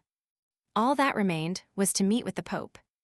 Then she said they would do everything possible to strip him of his saint status and restore the Church's former authority. They had many motives and pretexts. She told the emperor that it would be a difficult confrontation, considering his relationship with the Pope. A real challenge. Then the emperor asked what she wanted in exchange for his benefit. Fisbe replied that, in exchange for giving up the escape, he had to grant her a position. Standing in front of Sor, she informed him that, starting today, she would be his supervisor in Calhale. And she would watch him closely. Staring fixedly at him, she sentenced that he would neither die nor escape. She would take care of that. Immediately afterwards, she told him they had a lot to talk about and asked if he would deny her shelter until she got her own, since they had many long years together ahead of them.